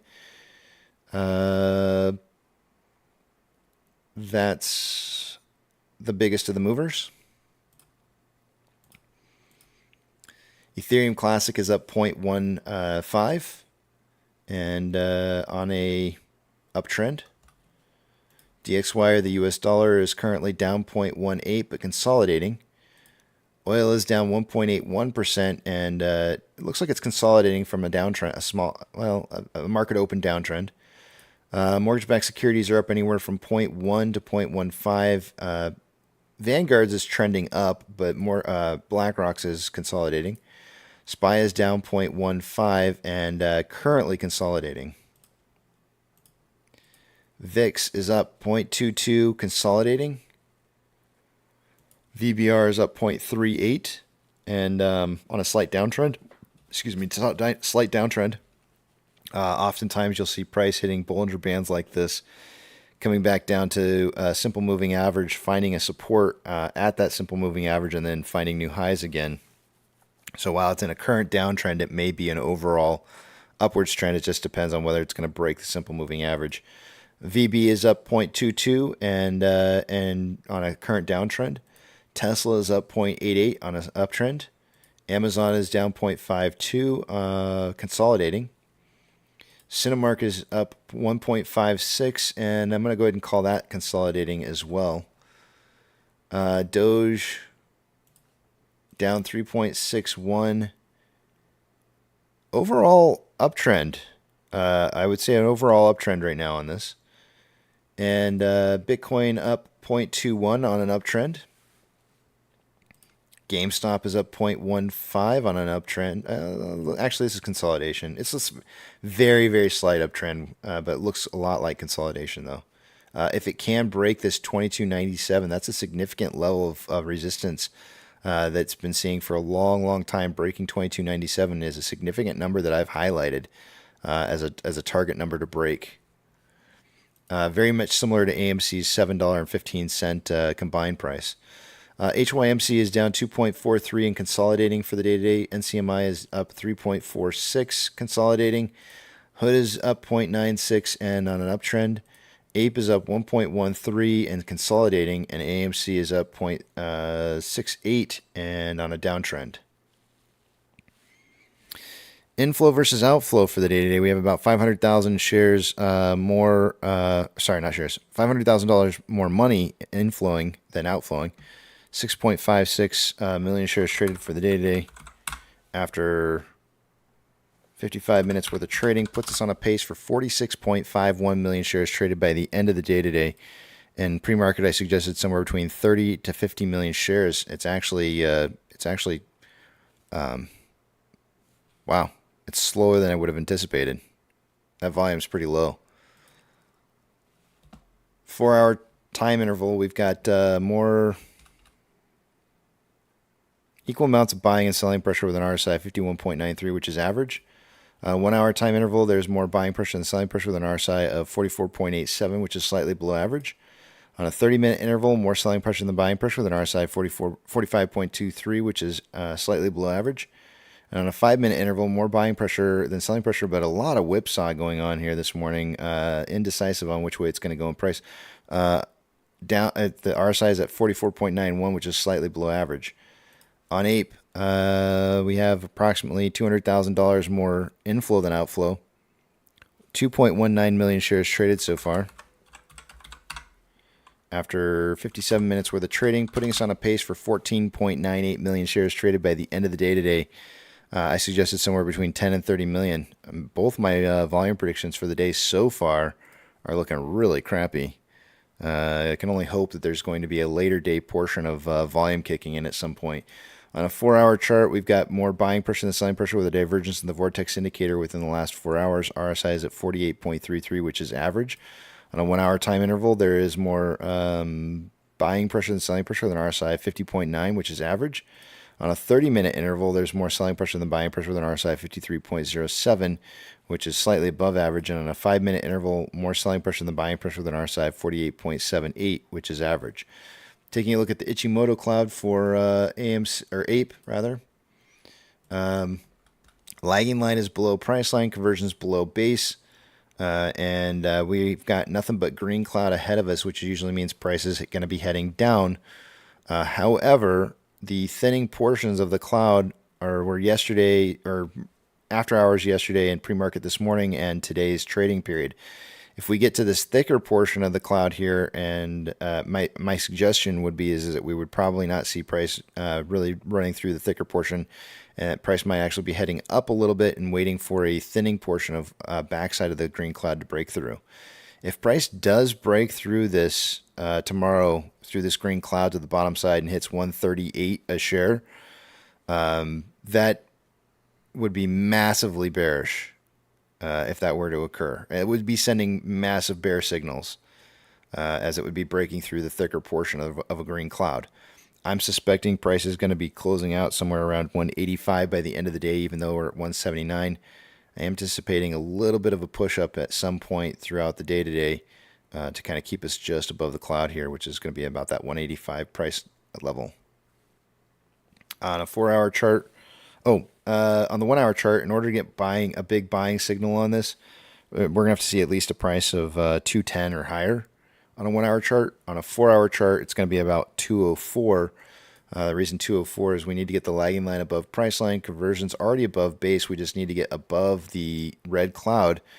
But as I suggested, I think to you guys maybe perhaps yesterday, was that I felt like we would not be trading through above the cloud here any of the days this week, but maybe in the after hours on Friday trading sideways through this the wall of the cloud. And so I kind of expect price to kind of teeter, I guess maybe between 152 and 187 price ranges, somewhere in that range, and then kind of just trading out sideways. On AMC, on a 1-hour chart, we've got lagging lines below price line, conversions below base. We've got red cloud coming up ahead of us, which is the 4-hour is making AMC looking like it's going to be running here potentially soon and be looking to be breaking this cloud by tomorrow at $6.55. We're just not there yet. In order to get there, we would have to close a bit higher to start trending that direction, which is why I kind of feel like there's going to be some buying pressure today at some point. To turn the 1-hour chart here into a buying signal for short-term investors, we'd have to see something as high as $6.90, which is pretty stinking high up there from where we're at right now. So I'm not really expecting to see that happen just yet. On a 4-hour chart here, to turn this into a buy signal, we would have to see conversions above base and lagging lines above price line. We would need to start seeing price heading back above conversion, which is going to be about 679. And ultimately, within the next 3 days, including today, tomorrow, and Friday, we would need to see price above, eventually Friday, $8.76 again, which I'm not really expecting to see happen all that much. So again, I think we'll be trading through this wall in here on this green cloud because we got to pass through the bottom side of a green cloud here, which means that we should be trading somewhere between 438 and perhaps 632 before the end of the week's over, which aligns very much well with the options chain that's suggesting a close between 4 and 6 by the end of the week. So figure $5 by the end of the week, right? I mean, it seems pretty logical. I do think there is going to be a temporary run up in price, which is why I guess the 538 today, just based off the 1 hour chart. But I think that will be coming back down from that pretty quickly. It might be a temporary touch to the top side on this cloud, or trying to break through it at some point, but never getting there and coming back down a little bit.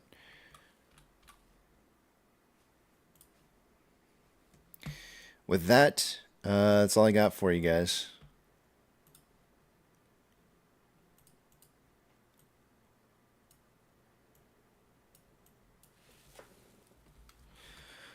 That was a long way. That was longer than this morning when I did it. Man, no, it wasn't. I only talked for 30 minutes there. This morning, I think I went on a 1 hour long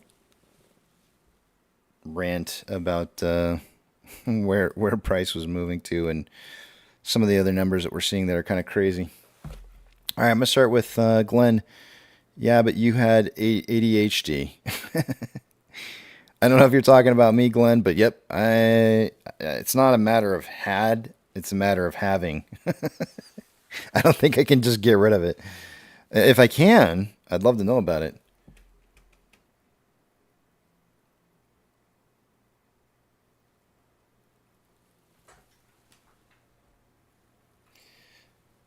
Market Watch reporting PacWest being bought by Bank of California for $9.60 a share. Yeah, let's talk about that because I did say we would talk about that a little bit. That was the news that came through on PacWest. What I think is really kind of interesting about the price movement here specifically is that the news came out yesterday that PacWest was being the acquisition for PacWest by Bank of California popped up, and PacWest, believe it or not, guys, is on my top of my list for banks. And let me take you over to the other page. PacWest has been on the top. They were on my list at the top here. We already had FRC Silvergate have failures. PacWest was on the top of my list for the next one to fail, and sure enough, it's the next one. It's doing its thing. The next one on my list here is Western Alliance. Western Alliance is pretty high up here on my list, but I'm gonna have to add Bank of California because if Bank of California is going to accept risk of the positions held by PacWest, then we could see Bank of California end up being another target to be looking at. And so let's do that. Let's see if we can add them in here. Bank of California, no data. I'm not sure what the ticker is going to be on that. It's going to be probably BAC. No, that's Bank of America. Bank of California would be BOC maybe. Let me just look it up real quick here. Let me see if I can add it. Let's see if it's publicly traded.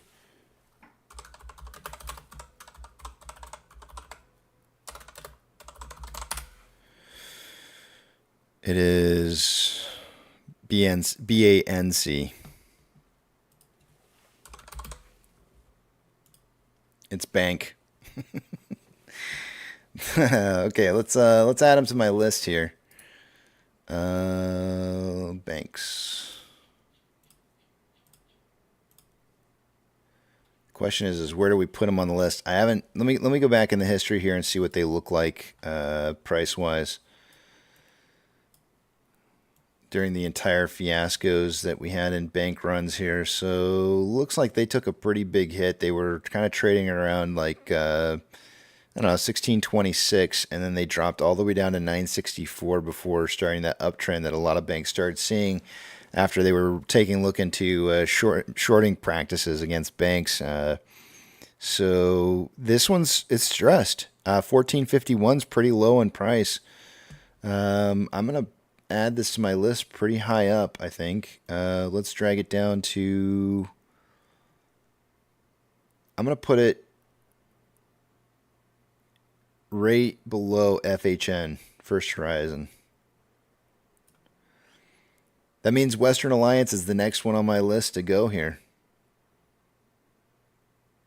A lot of this, guys, is me looking at price, overall price of the stock, and seeing. It seems to me like a lot of these banks are when they start hitting that like $5 to $10 range. That's when they start blowing up. And sure enough, when PacWest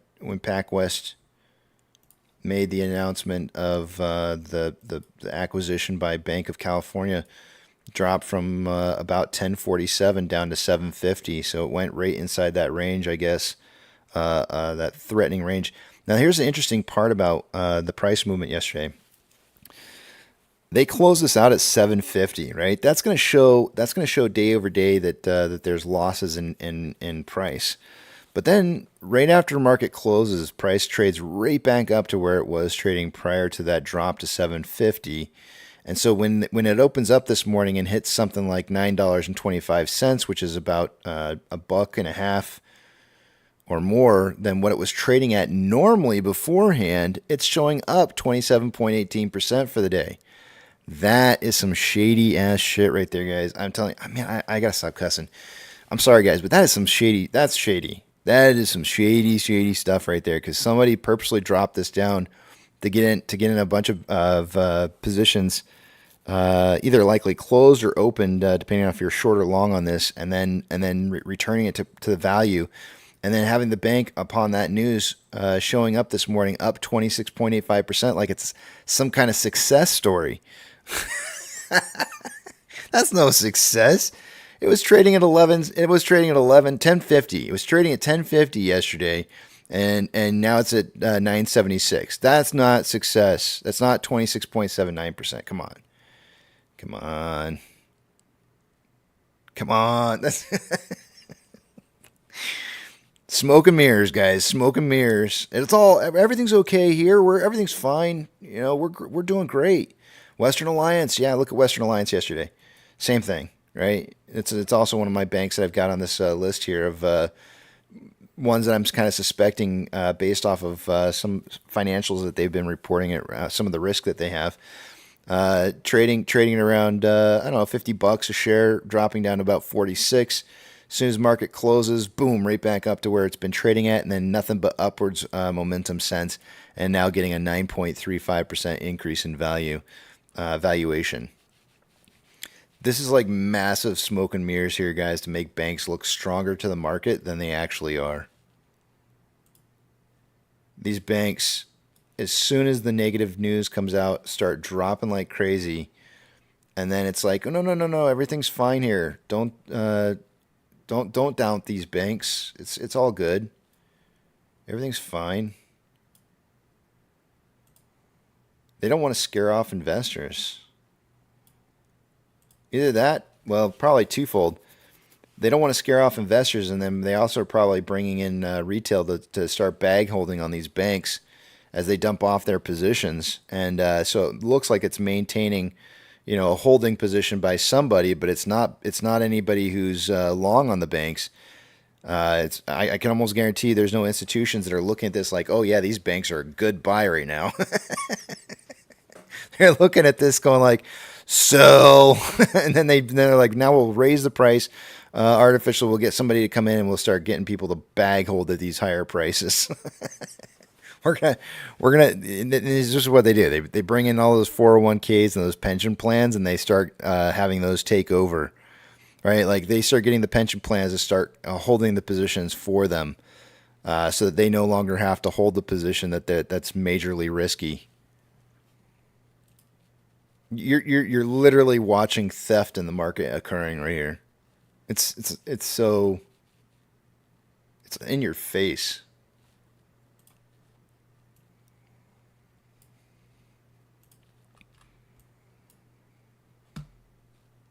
That's crazy. It's just absolutely nutty. Anyways.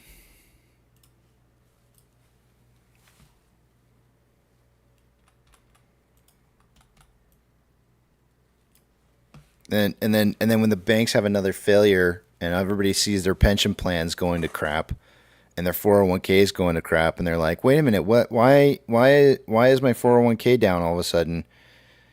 Or why is my pension? Why do I have no pension anymore? Oh, you should know. You should know why. You're not. You're getting the bill. You're footing the bill for somebody else out there who made bad choices.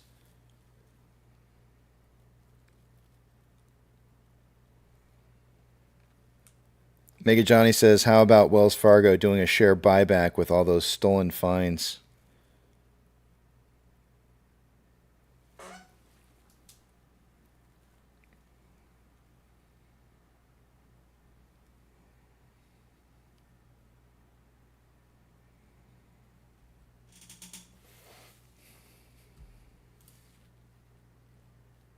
This is crazy, guys. It's crazy.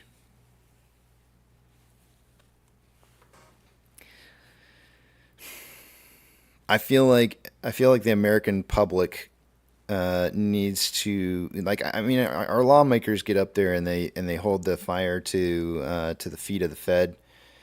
Like, why didn't you have risk management occurring? And it's like, oh, we weren't a part of the process of that. We stepped into our roles after that happened, and so we had no idea that there was systemic risk in the banking system.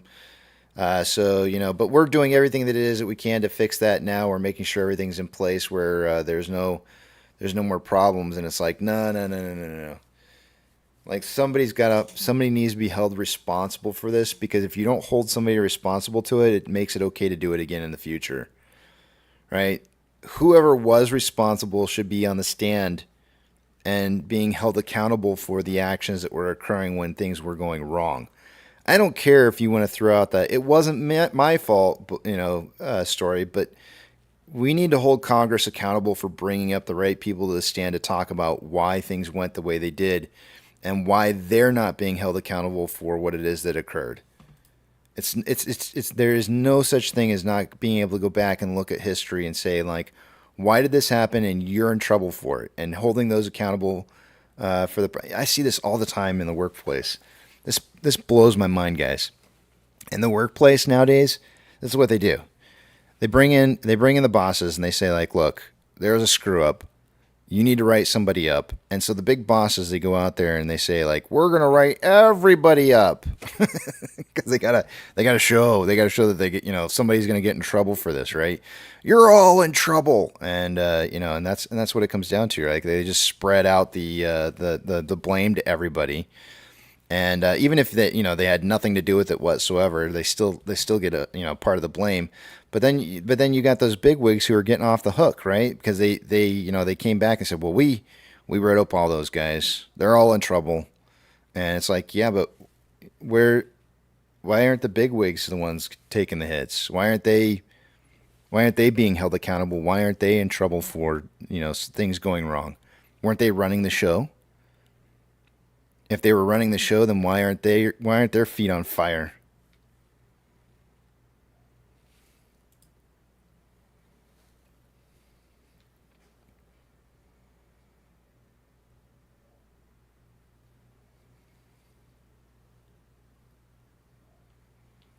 Hayden says, I've always been under the impression Casey can only ban since it's his channel. That's not the case.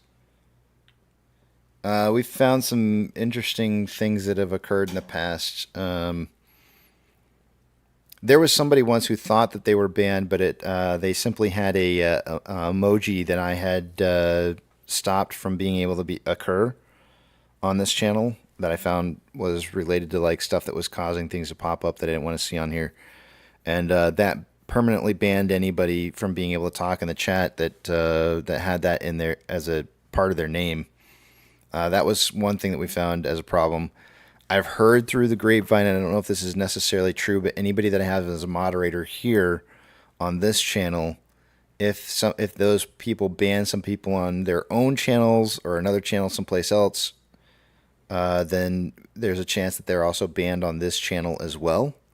I've heard that to be true. I don't know if it really is.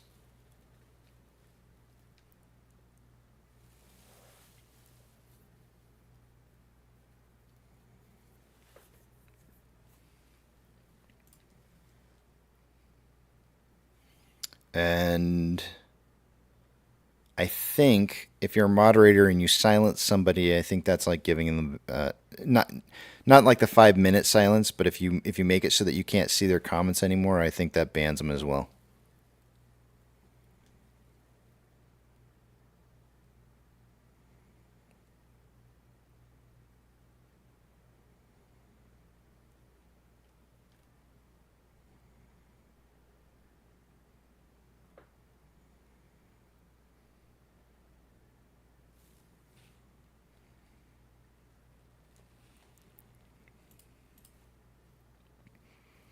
Yeah, Ape's just consolidating right now. Ape is up 1.41% for the day today at 180, and AMC is down 1.66 at 504.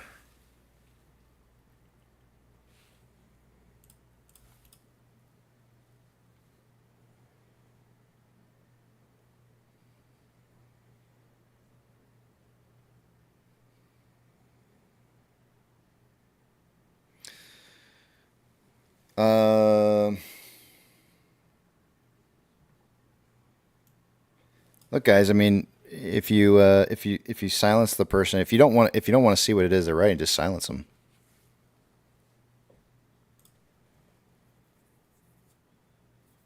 It's real easy. You can just make it so you can't see what it is they're writing anymore.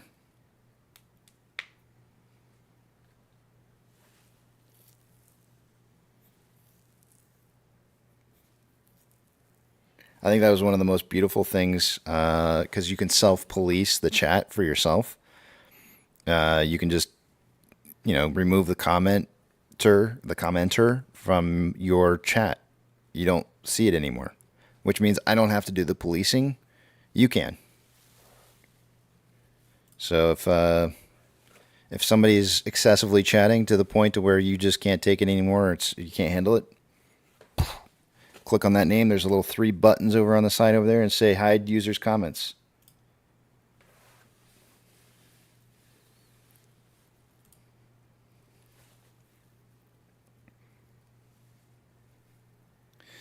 Goomba says it's possible that AMC tries to close the gap at 447.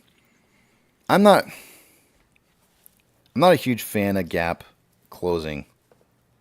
Goombas. I know it's a thing, but I really don't. I really don't know that the market necessarily trades to close gaps necessarily. Although there is a lot of evidence to prove that is the case.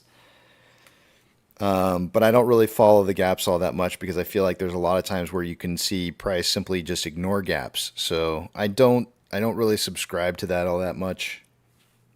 I think of it more in terms of percentages. So currently coming back down to 501 right now, where it's at. 501 would be a 41.7% drop from $8.59 where we were from the past. And that 40% does typically usually turn into like a turning around point unless there's shares that are found to be able to be purchased. If somebody is shorting and they need shares and it's productive to continue to push price down because shares are being found as you drop the price, then you'll see the price continue to drop further and further and further. The next turnaround point, typically after a 41% drop in prices, is going to be around 60%. So, you can do the math first. Actually, I'll do the math for you. It's going to be around somewhere between around 350. So I don't necessarily think that we'll be seeing a price going down to 350, but what I can tell you is that knowing that we tripped SSR yesterday is that today is going to be that day where they can actually take a lot of the volume, the excess volume that we saw over the last couple of days, and stuff it into short exempt volume because it's legal at this point. It's legal to create short exempt volume when you have SSR that's tripped. So today's going to be that day where they can take all that excess volume and turn it into short exempt volume and help use that to drive down the price. So you're going to see some retesting of some of those numbers lower numbers that we've had from the past. But you gotta realize, on our last rundown, we were as low as 390. Then we went up to 876 and we came down to 645, up to 8, down to 572, up to 760, down to 487, up to 859, down to 501 currently. So seeing a retest of something like 487 is certainly a possibility. And you got to remember too, anybody who's perhaps maybe got some put positions in at a $5 strike is going to want to close those out before they see price running up. So the likelihood of trying to get price to drop down below $5 to close out those positions before allowing it to run is pretty highly likely, right? So you'd see an initial dip down, closing of positions at that price range if it's no longer beneficial to continue to drop price, and then seeing it rise once that does occur.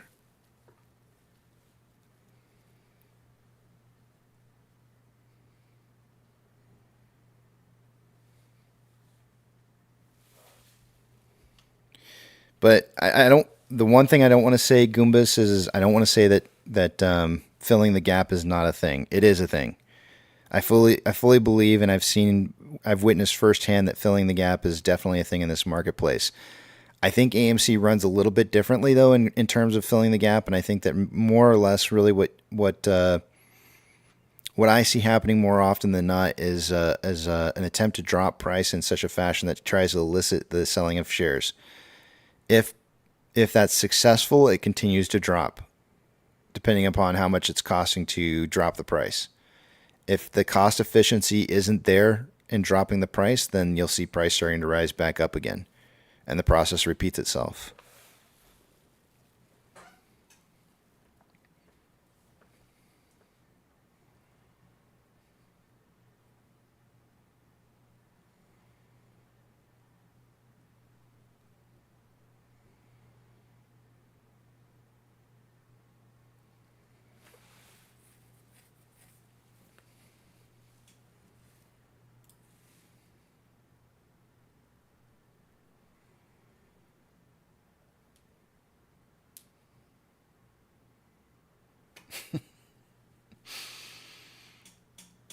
Guys, you have the power to silence him. Like, you don't need to ban.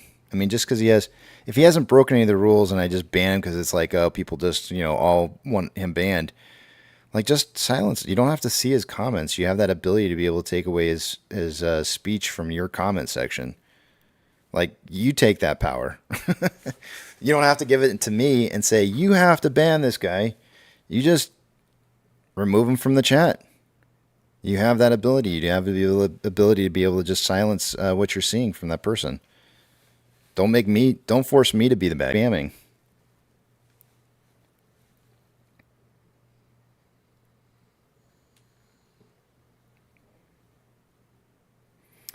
McKean, I have to tell you something, man. In regards to what I was just talking about banning, you keep coming back in here with like some of the most shilliest things to say. It's like so borderline. It's always so borderline. It's just a hair negative and borderline, like, and it's not like we don't know who you are, right? So do you really want to push those buttons?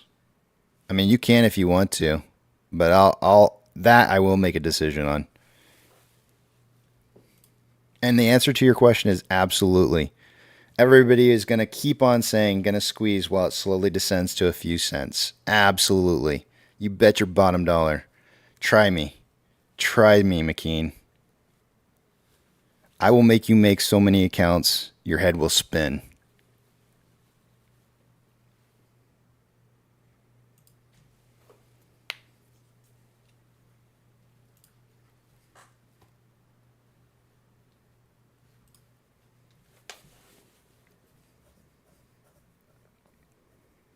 $9.56, guys. We got about 4 more minutes before we take a look at the numbers.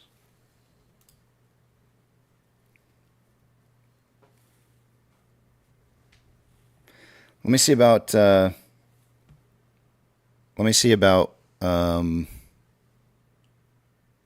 Powell's Bells. I gotta look them up here on the Fed website real quick here and see if I can Because he's going to be talking here in what, probably like 2 hours from now? 3 hours. 3 hours. He'll probably be coming on shortly after they release the numbers. So let me see here.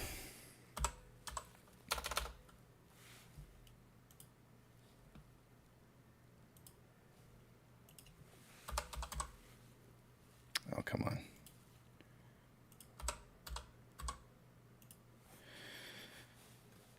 Upcoming.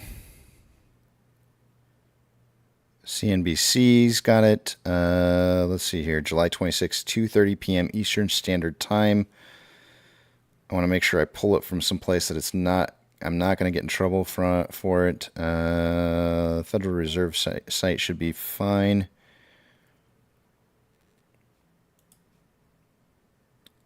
Hopefully they post this a little bit later. All right, so usually they've got it. What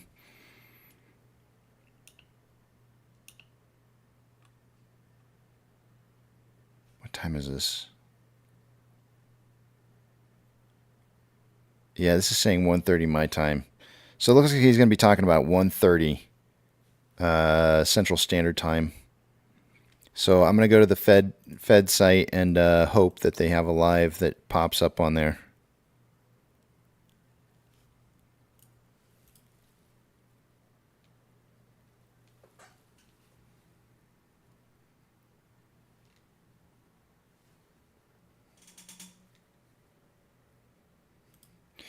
Glenn, that's like the epitome of shilling, dude.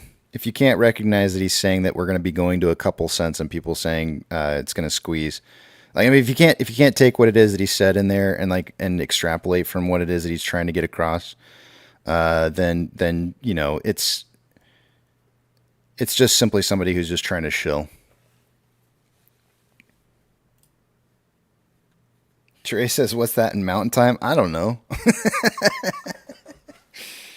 Isn't Mountain Time like shoot? I don't know. James of Arizona says, "Hey Casey, show newbies a trampoline." Are you requesting a tramp? If so, James, how big do you want your tramp?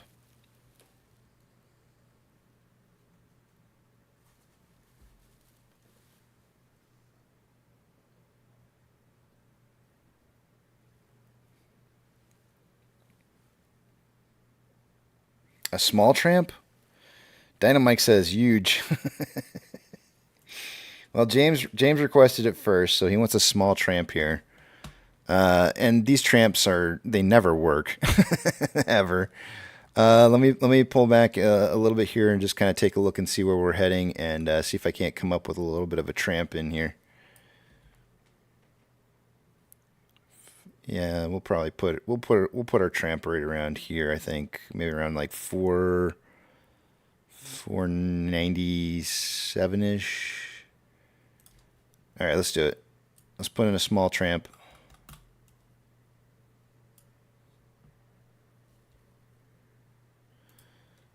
For those of you who are new here, I should probably tell the story because we haven't been doing tramps in a long time.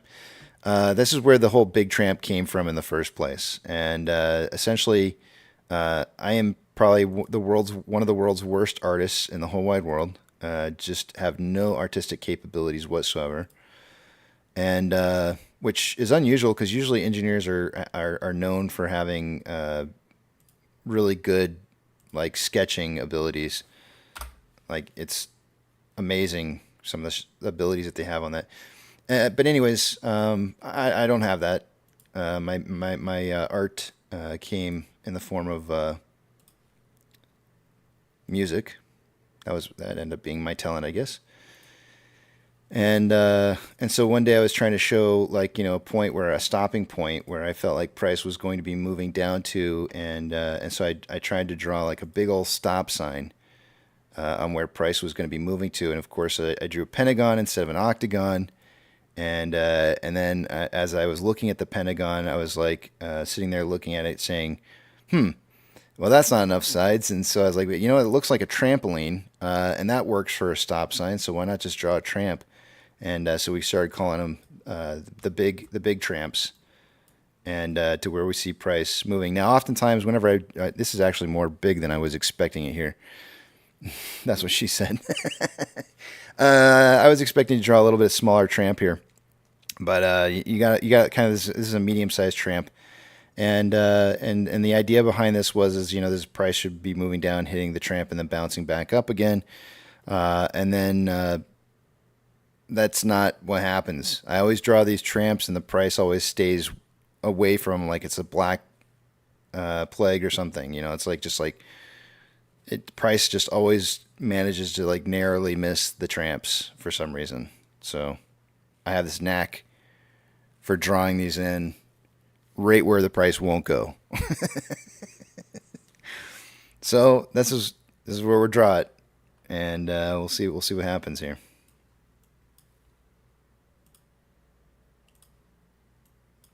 We did come down pretty hard and touch the bottom side of this Bollinger Band as price is moving down here.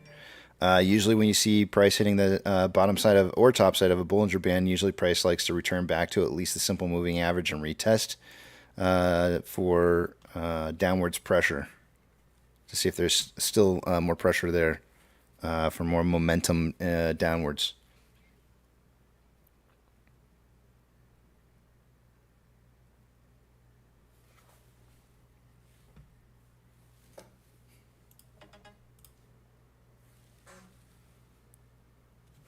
Why am I getting...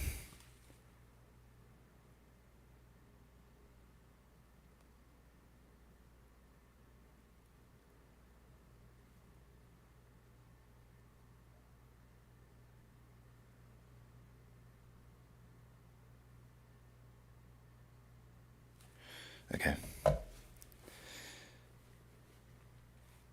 Currently, Ape is up 1.13 at $1.79. AMC is down 3.52 at $4.94.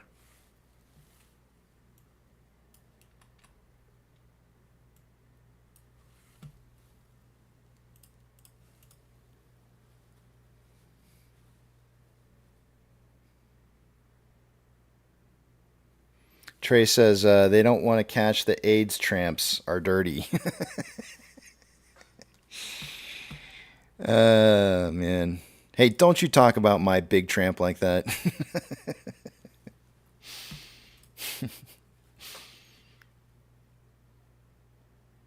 Pro Jeweler, if I draw it at 1,000, we'll never get there. Why would I do that?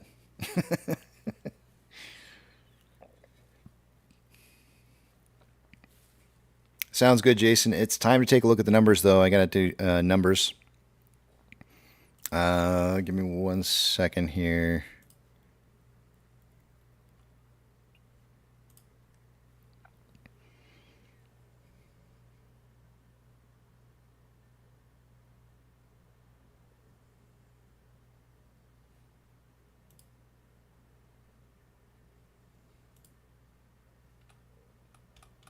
Okay. Let's take a look at what we got going on with numbers here. And Michael Conley says SSR is worthless. Yeah, no kidding, right? I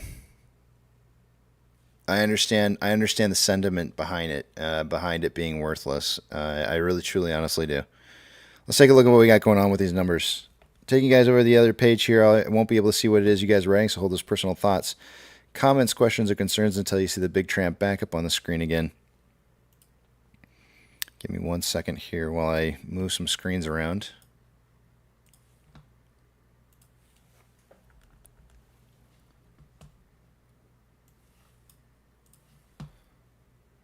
Well, there was the break. All right, here we go. Starting with off exchange. By this time of the day, I would expect to see off exchange to be somewhere between 49%, or around 49% for AMC, and EDGX between 10 and 11, or 11 and 12%. We have off exchange. These numbers are super high. Off exchange at 63.45%, and EDGX is at 6.32. The combined total at 69.77%. By this time of the day, that's 9.77% higher than I would expect it to be. So a lot of buying volume suppression occurring here. CHX volume for the day today is 8,813 shares. On Ape, 34.35% going through off exchange. EDGX is at 8.66. The combined total, and that's 43.01%. That is 16.99% less than I would expect it to be by this time of the day. CHX volume is 200. GME's CHX volume for the day today is at 0.19 with a 30-day average of 0.38. It's only 724 shares, though. Nothing unusual going on there. Taking a look at Ortex data. So far for the day today on Ortex, we're seeing approximately 2.96 million shares having been returned so far for the day today. It was 1.67 an hour ago. That's going to have an effect of lowering the short share interest of the free float to 29.05%. Cost to borrow mins at 8.27, average is 345.25, and max is 399.52. Shares on loan for the day today is up to 180.43 million shares. That's 1.24 million more shares today than it was yesterday. Ortex estimated that about 5.7 million new shares were in new short interest, as the newly reported numbers from 15 days ago were reported, so they had to make an adjustment on their estimates on short interest since then. Taking a look at Ape, so far for this morning, an hour ago there was 438,000 shares having been returned. No change to that as of right now. Short share interest of the free float is at 16.85%, and there has been no borrowed shares today, so no change in any of those cost borrow numbers, which haven't been reported due to no borrowing, and the short share interest of the free float stays the same because there hasn't been any shares returned since an hour ago. Shares on loan for the day today is at 57.09 million shares. That's approximately 40.33 million shares more on loan today than there was yesterday. Taking a look at options. Highest amount of call volume so far for the day today is at a $5.50 strike. An hour ago it was $6, so we're seeing a little bit of a drop there in call enthusiasm. We had 4.3 thousand contracts at 6 an hour ago. Now at 5.5, we have 9.7 thousand contracts. And on puts, highest amount of volume is at a $4 strike. We had 10.2 thousand contracts an hour ago. There's now 17.4.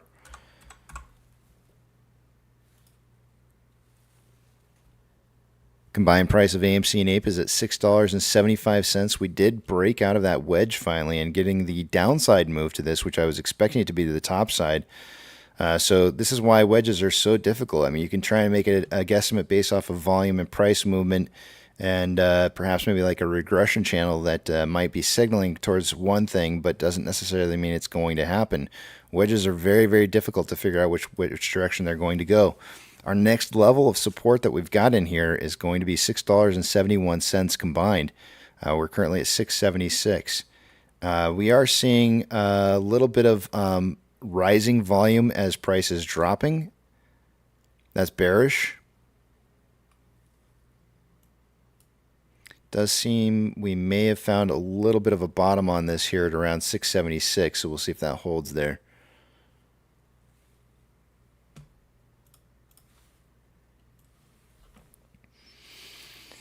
Orders by Fidelity customers. AMC, Ape, and GME are the only three I'm looking for. AMC made the list here. We have a 58% buy to 42% sell ratio, which is getting, it's only 2% away from the ratio that I'd like to see.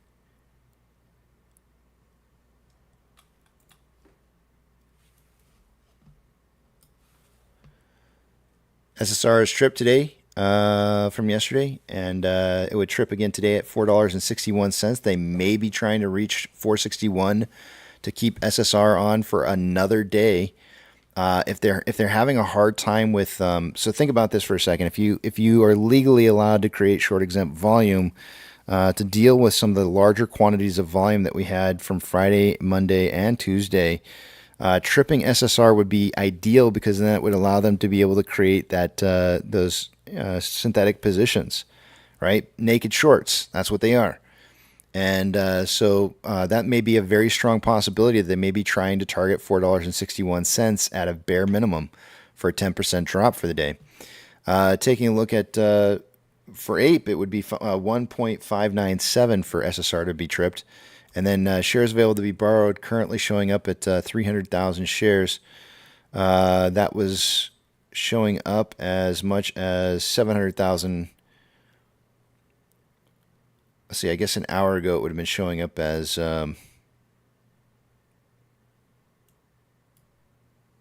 crud, I can't remember.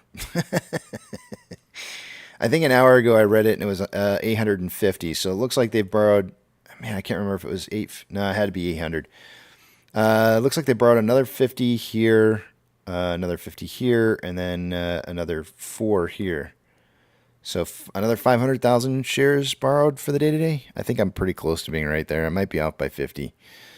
But that's going to put us at 950,000 shares borrowed so far for the day today.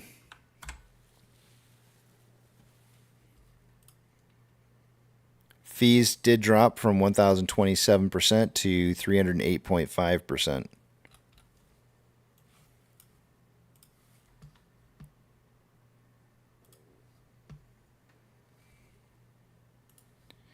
NASDAQ is down 0.57, Dow Jones is up 0.07, and S&P 500 is down 0.24. We have 3,525 advancers to 2,672 decliners. The market's more advancing. Shoot, I can't remember what it was an hour ago, but I think we're just maybe slightly more advancing than we were an hour ago, I think. I'll try to remember better this next time. Taking a look at banks, big movers. What do we got going on here? FRC is showing up down 5.71. PacWest is up 27.83. Western Alliance up 10.55. First Horizon up 5.62. Zion is up 6.4. U.S. Bancorp is up 3.05. Those are the biggest movers. We've got Ethereum Classic is up 0.07 and consolidating. U.S. dollar is currently down 0.14, consolidating. Oil is down 1.47 and on an up trend. Mortgage-backed securities are up anywhere from 0.09 to 0.15. BlackRocks are consolidating, but Vanguards are on an uptrend. Well, they're kind of consolidating after having been on an uptrend.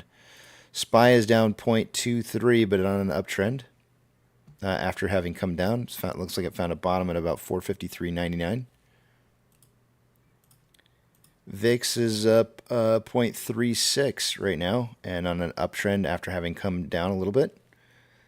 VBR is at 0.47 on an uptrend. VB is up 0.28 and consolidating. Tesla is down 0.25 on an uptrend. Amazon is down 1.45. For the most part, so far for the day-to-day, I'd say it's pretty much consolidating. It had an uptrend followed by a downtrend and consolidating. Cinemark is up 1.76, consolidating. Doge is down 3.21 on an uptrend. Bitcoin is up 0.27 and it's on an uptrend. GME is down 1.31 and on a downtrend. HYMC is down 1.12, consolidating. NCMI is up 4.48 on an uptrend. Hood is down 0.24, consolidating. Ape is up 1.15, consolidating, and AMC is down 3.71 on a downtrend. Inflow versus outflow for the day-to-day on AMC, we have approximately $2.2 million more outflow than inflow. 13.1 million shares traded so far for the day-to-day after 105 minutes worth of trading, puts us on a pace for 48.65 million shares traded by the end of the day today. I suggested in pre-market somewhere between 30 and 50 million. When we ran the numbers an hour ago, I was really afraid that I wouldn't be hitting volume predictions for the day, but with the sudden volume increase as price was coming down, that volume is looking a little bit more reliable. On a 4-hour chart, we've got more selling pressure than buying pressure with an RSI of 48.21, which is average. On a 1-hour time interval, more selling pressure than buying pressure with an RSI of 37.44, which is below average. On a 30... My dog's doing something weird.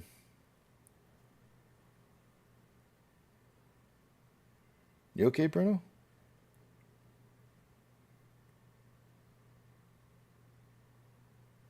Out of the corner of my eye, I see his body like jumping. I looked over and watched him for just a second. I think he was having a daydream. I think he's okay. Now that I said his name, he stopped. Let's see here. We've got, on a 30-minute interval, we've got more selling pressure than the buying pressure with an RSI of 31.64, which is almost signaling oversold. And on a 5-minute interval, we've got more selling pressure than buying pressure with an RSI of 26.95, signaling oversold. Very, very heavy hits on this Bollinger Band on a 5-minute interval, printing a TD9 and still heading that direction. So that, you know, this is likely going to turn and come back up to meet the simple moving average, which somewhere in between at some point, which is probably going to be around this Fibonacci retracement around 508. Taking a look at Ape. So far for the day, there's about $30,000 more inflow than outflow, maybe 35,000. Volume at 3.71 million shares traded so far for the day. That, after 107 minutes worth of trading, puts us on a pace for 13.52 million shares traded by the end of the day today. I'm a little worried about this one. I might be over on this one. I suggested somewhere between 10 and 30 million shares traded. So I might be skinning by on the hair of my chinny chin on this one. On a 4-hour time interval, there's more buying pressure than selling pressure with an RSI of 48.06. And that vortex indicator had that crossover of more buying pressure within the last 4 hours. 1 hour time interval, we've got more buying pressure than selling pressure with an RSI of 50.39, which is average. On a 30-minute interval, there's more selling pressure than buying pressure with an RSI of 51.3, which is average. And on a 5-minute interval, equal amounts of buying and selling pressure with an RSI of 46.99, which is slightly below average.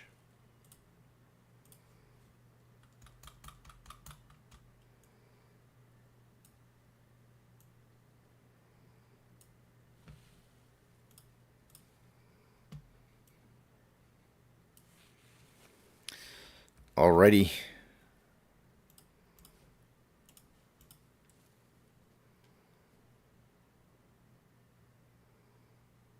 Glenn says, my daughter's 34th birthday today. Oh, Glenn, that's awesome, man. Tell her I said happy birthday. She's not going to know who I am, but I mean, you can just tell her some random stranger said happy birthday to you.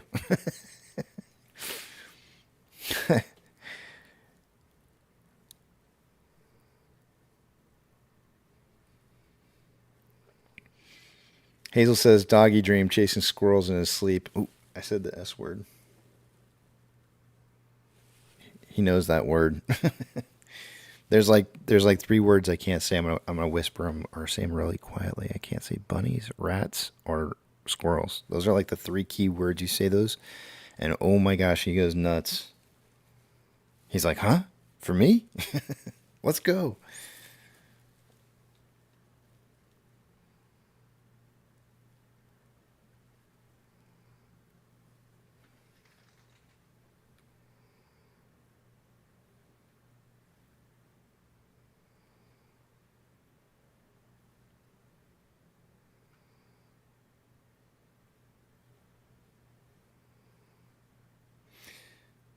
Tell her, Casey.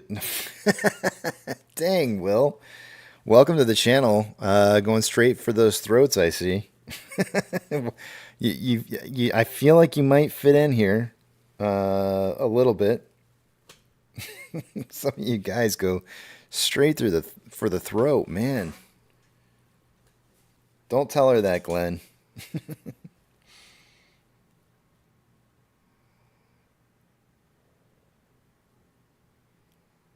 Pirate-born says, if I say birds, I said it for you. I'm going to say birds again. Now your dog's going to go like, oh, birds? I can see your dog going nuts right now.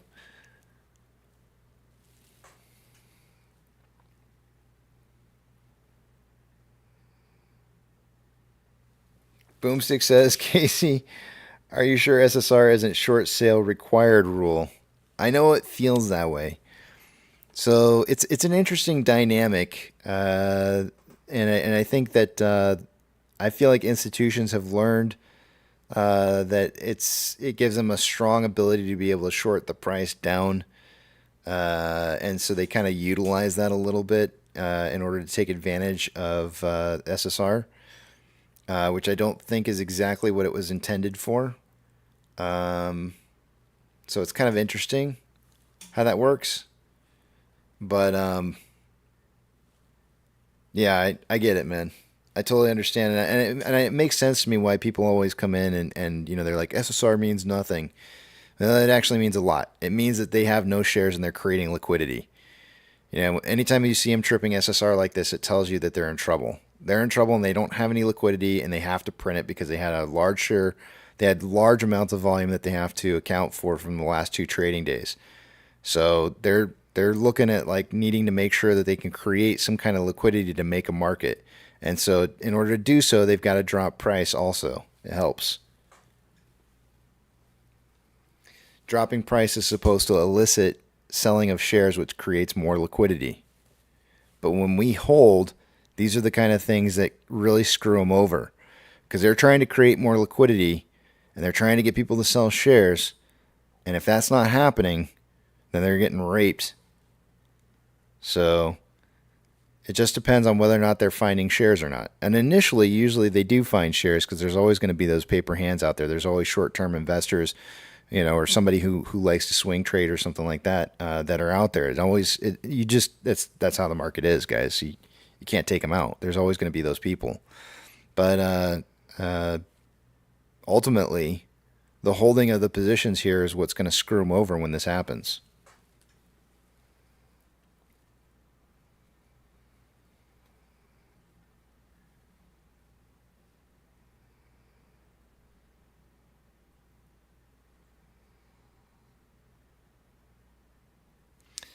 Ariel says, so what's the deal with GS putting out the target price? I don't know, man. I feel like whenever they do that kind of stuff, I feel like they're signaling, and I don't think they're necessarily signaling exactly at what it is that their intended amounts were. But I mean, we saw, was it Credit Suisse? We saw Credit Suisse give AMC a 99-cent rating just before, like not too much longer before they started going under. And I feel like sometimes when they do that kind of stuff, when they give out, these, it's almost like it's a sign, like they're trying to say something specifically, like if we don't, in that particular case for Credit Suisse, I think Credit Suisse was crying out saying like, if we don't get this down to 99 cents a share, we're doomed. And so it might kind of be a little signal to everybody else, right? In this particular case, and the reverse part of this is, why would Goldman Sachs come in and say, $175? They might be saying the exact opposite. They might be saying, like, if we don't keep this under $175, we're doomed. And I can't even imagine. Can you imagine Goldman Sachs being doomed?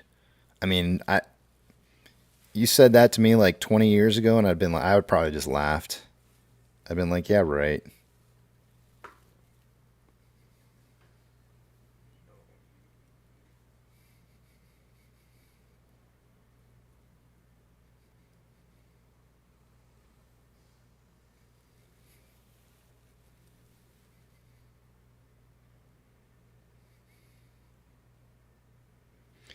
Casey, be careful using that word. YouTube might flag you. Which word did I say? The R word? Did I say the R word? I'm so sorry if I did. I know that's like disrespectful. I come from the 80s, guys. I was born and raised in the 80s. Everything was the R word back in those days. And regarded is what I meant to say if I said the other one. And so it's so bad, guys. I hate it. I really, really, really hate the fact that, there's some words that are just ingrained in your history because that's what the era that you grew up in, and then you like suddenly it's taken away from you. And you're like, I can't say this word anymore, but you're used to saying the word. And it's like, okay. I mean, it's so bad, guys. This is how bad it was. And I'm just trying to use this as an example. I'm not trying to, because I actually do respect, trying to not offend people. But I used to play Smear the Queer when we were kids. It was like, My mom got so pissed off when she found out we were playing Smear the Queer in the 80s. And, and it was for us, I had no idea what that meant. I had no clue. All I knew is that somebody had a football, they would throw it up in the air, and then we were all trying to just annihilate the person that had the football. That's all it was for me.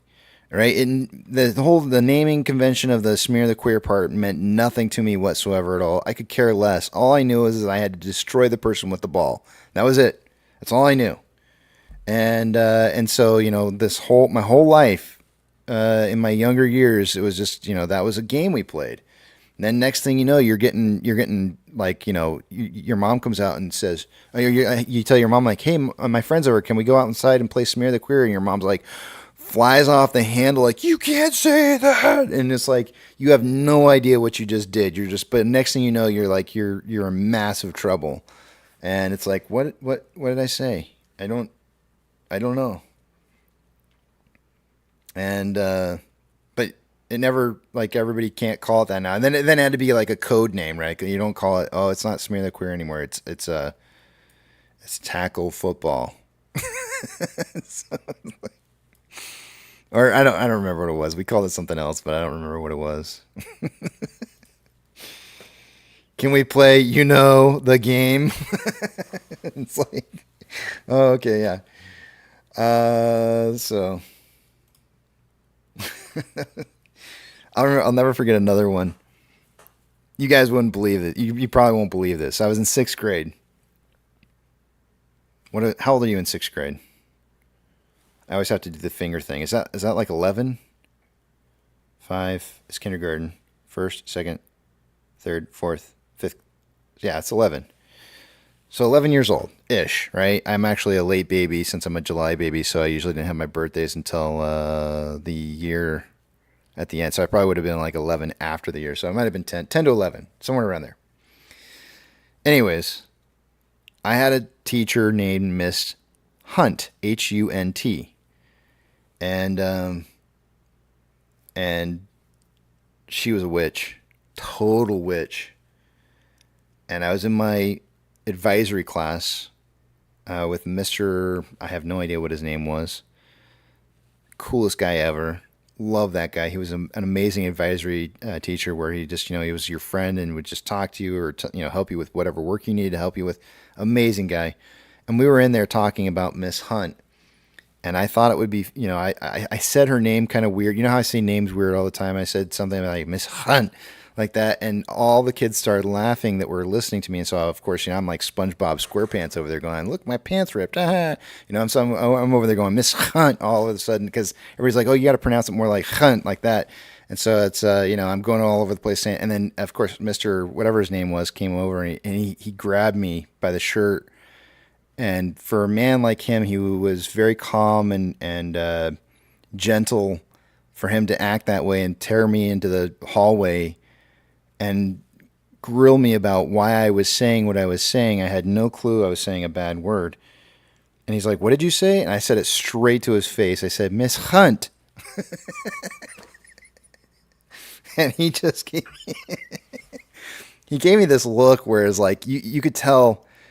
As an adult now, I can look back in my memory and tell that he knew I wasn't saying. He knew I didn't know what I was saying. But at the same time, it was just like, oh my God, I have a kid who's saying this. And he said, okay, I can tell you're not doing this on purpose, but you can't say that anymore. He's like, that's a bad word. You can't say that. You need to go home and ask your parents what that means. Did I go home and ask my parents? Hell no, I didn't. No, I did not. I went to a dictionary and looked it up. Actually, I don't even remember. He may have told me that I needed to go use a dictionary to look up the word or something. I don't know. I don't remember what happened, but I know I figured it out on my own. I see my stream is breaking up. Hold on a second here, guys. Might be losing you.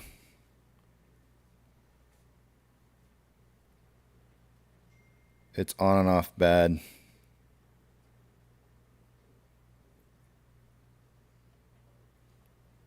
Looks like it's okay right now. We'll let it ride. Thanks, Dr. Zeno. Appreciate that.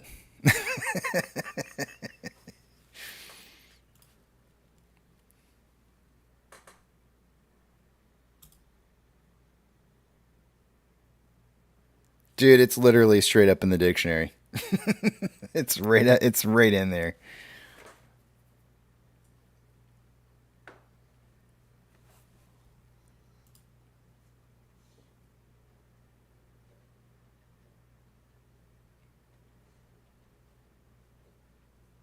Wait, let me see.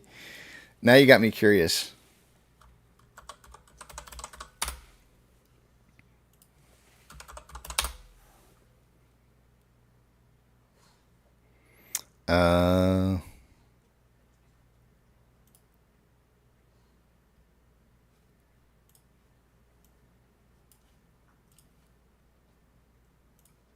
Cunt.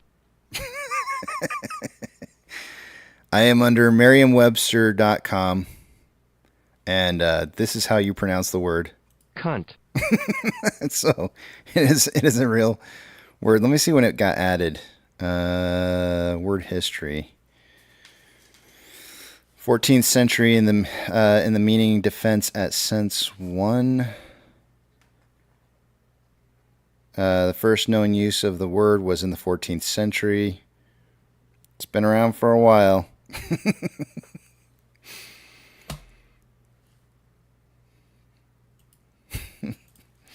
Just saying.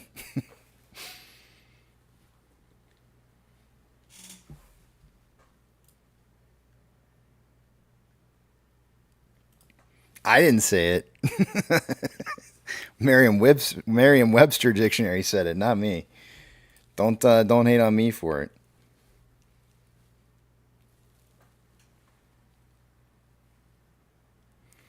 Jim Eagle says douchebag was the go-to when I was growing up.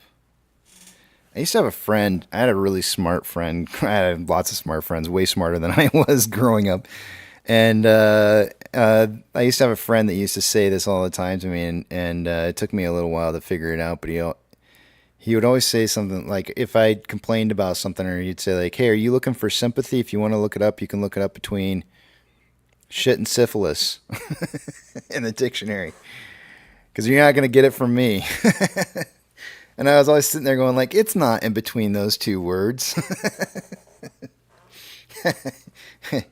Yeah, technically, I guess it is.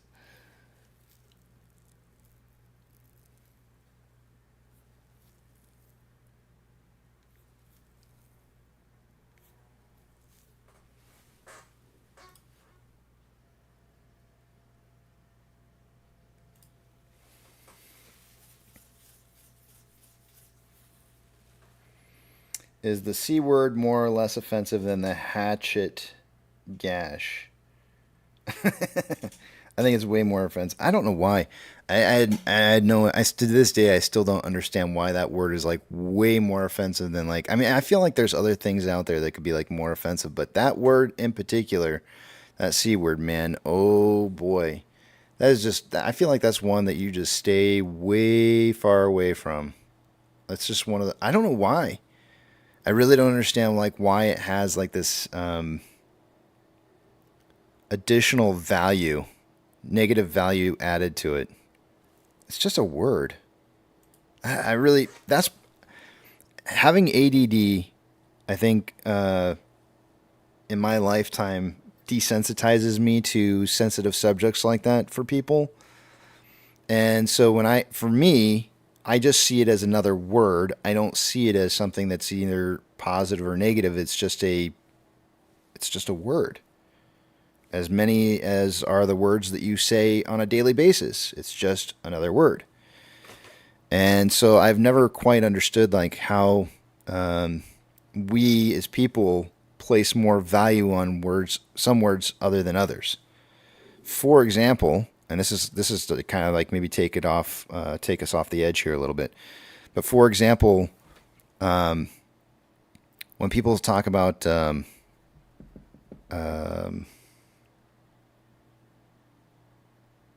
is that called? Shoot, I just lost it. It's a A religious group of people who are fanatical. I keep wanting sect keeps coming up into my mind, but it's not it. The word's escaping me right now. Somebody help me out. What's it called? A cult. That's it. An occult. I got it before you guys did. Haha. So whenever somebody says an occult, it always has this like such a really bad negative connotation to it. And if you go look up the definition of an occult, it's really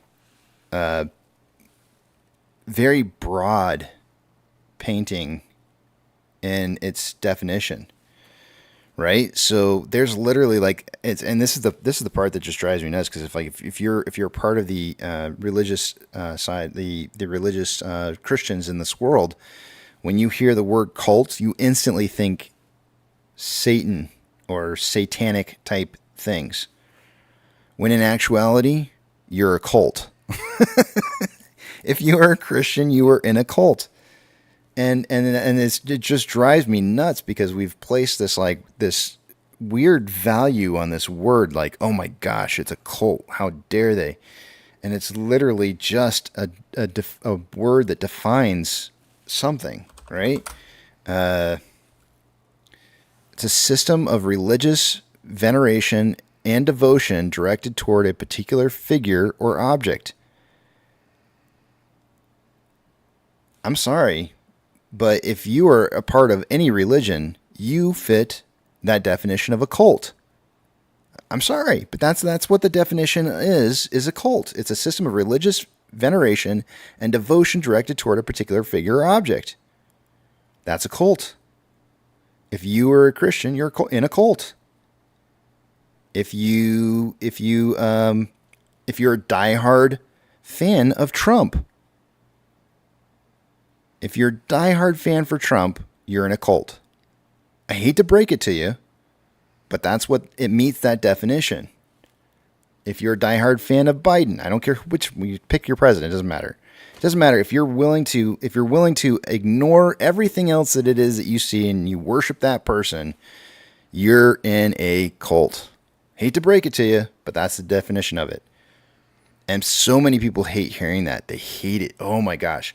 When you tell a Christian, and I'm a Christian, by the way, when you tell a Christian, you're in a cult, and they go, no, I'm not.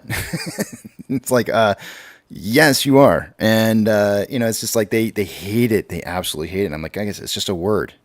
It's a word that defines, the fact that you do something. So what? Who cares? But nobody wants to hear it, though. I'm telling you, man, it's like it gets people all up and riled up. And they get their underwear all bunched up in a bundle, and they're like, I'm not part of a cult. Yeah, you are. You, believe it or not, the definition says so. Pirateborn says it was used repeatedly in news stories like the Branch Davidians and others that led the public to misunderstand the real definition. You're absolutely right. But that's what I'm talking about here is that we've placed this like value on a word that has no more value or less value than another word. It's simply a word that defines something. That's all words are. Words are descriptive definitions of something. That's it. You either meet the definition or you don't meet the definition. It's just crazy. It's crazy to me that it has that much power.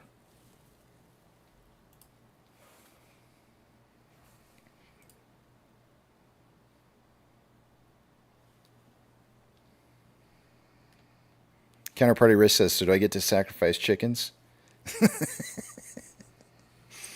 If the particular cult you're a part of, I guess, it says that it's okay, then sure, I guess you probably would.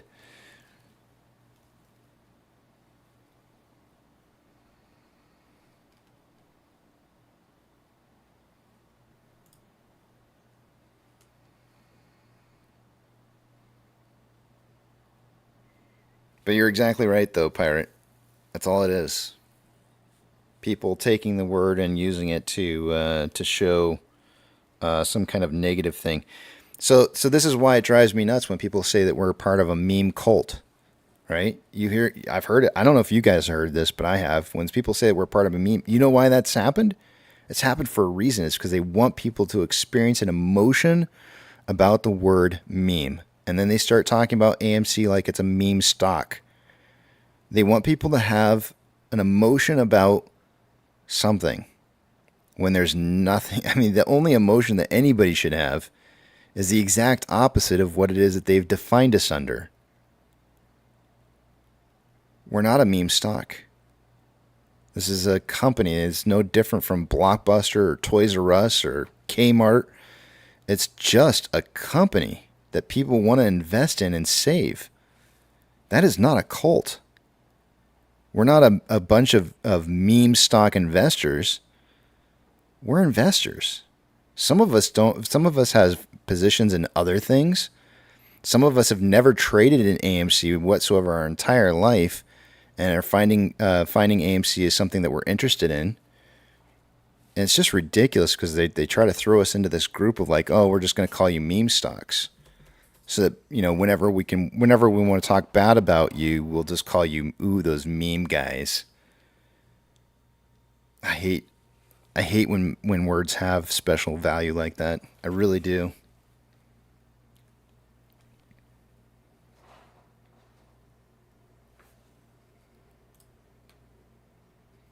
It really bothers me.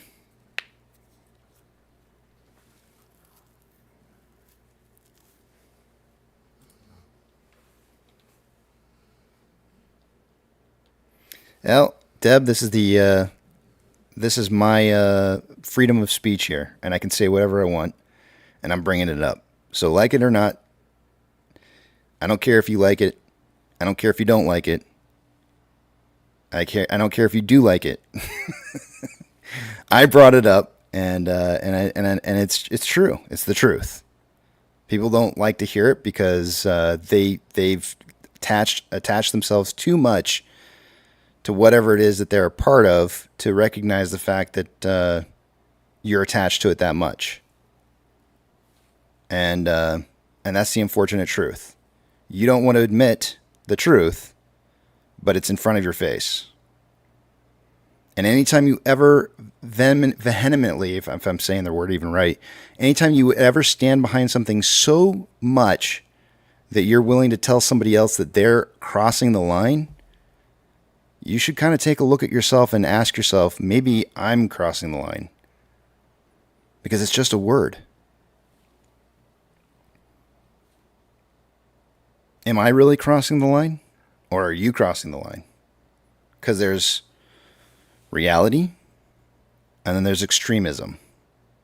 And you can choose to look at life from extremes, or you can choose to take a look at life from what it is and experience life for what it is. And I would suggest that anytime you're extreme in anything, you're probably not balanced well. It's better to find a better focus and balance in finding less extremism in your life. It doesn't matter what it is. It could be a person, it could be a food, it could be an exercise. It doesn't matter what it is. But when you're extreme about something, it's probably a little unhealthy. A lot like my eating habits. You know? You are what you eat.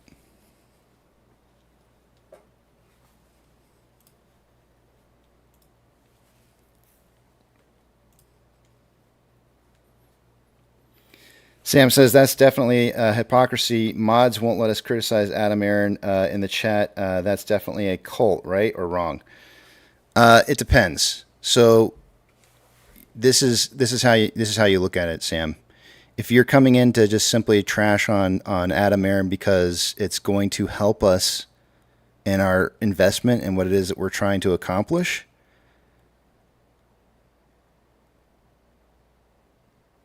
does that make sense? You're invested in something and you're trashing on it. So I would say in that particular instance, no. Because what it is that you're doing is you're going in there and you're stomping and you're shitting all over somebody else's investment money. And so you have to ask yourself that question and say, like, what are you doing? Are you doing something? See, is it, or is it maybe that you're cultist in saying that you're going to go so one-sided about your opinion about a person that you're willing to trash on other people's investments. There might be a problem, right? See, do you see where you're going with this? You're trying to spin it and saying that everybody else here is the wrong ones, but you're the one who's the extremist. You're extreme in your viewpoint in Adam Aaron. And you're coming in here to a group of people who are invested and saying, you need to listen to what I'm saying. Do you see where the extremism comes from? You're the cultist. You're the few who are going out and worshiping the opposite of what everybody else is looking at and saying, this is what's reality. We're investing our money here. So you have to kind of look at it objectively and say, like, what's the truth?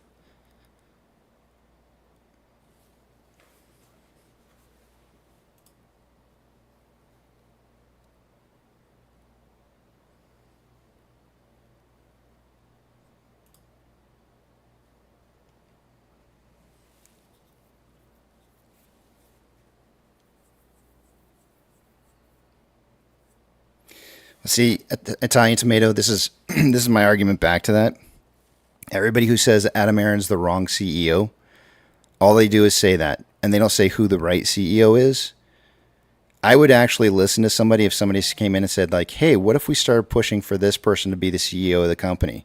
But that's not what they're doing. They're just trashing on their own investment without having any idea on how they're going to resolve it. So the answer to your question is that maybe people are just trashing on the CEO because of the fact that there's been this group of people out there who've been pushing this narrative that Adam Aaron's not a good person for the company, but having no resolution on how they're going to fix it. I would actually entertain the idea of somebody coming in and saying, like, this is who we need to get in as the CEO of this company. But nobody's doing that. Nobody's saying, hey, let's take a look at maybe changing CEOs to this person, or even that person being interested. They're just simply trashing on my investment, your investment, everybody's investment. How is that productive? It's not. It's not productive. It doesn't help anything. So, without coming with some kind of how do we fix this and just simply trashing on everybody's investment, it's a bullshit argument. You're just trashing on somebody, and that's it.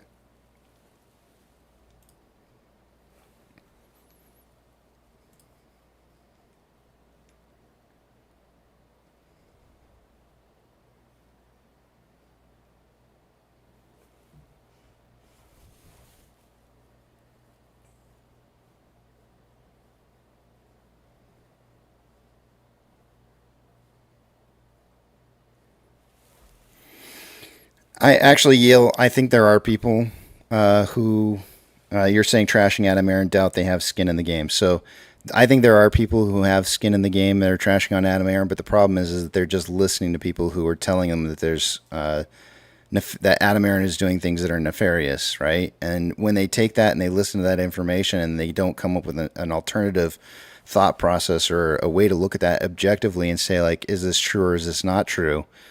And then just simply just take it for what it is and run with it. That's the problem, right? It's they're not looking at it and saying, how do I fix this? They're just looking like, this is what so-and-so said, and I believe that's true. Yeah. It's not very smart. It's not very smart to do that. Objectively, you have to look at it and you have to say, okay, well, does this make sense? Is what it is that they're saying makes sense to me? And how do we fix it if it does? But nobody's doing that.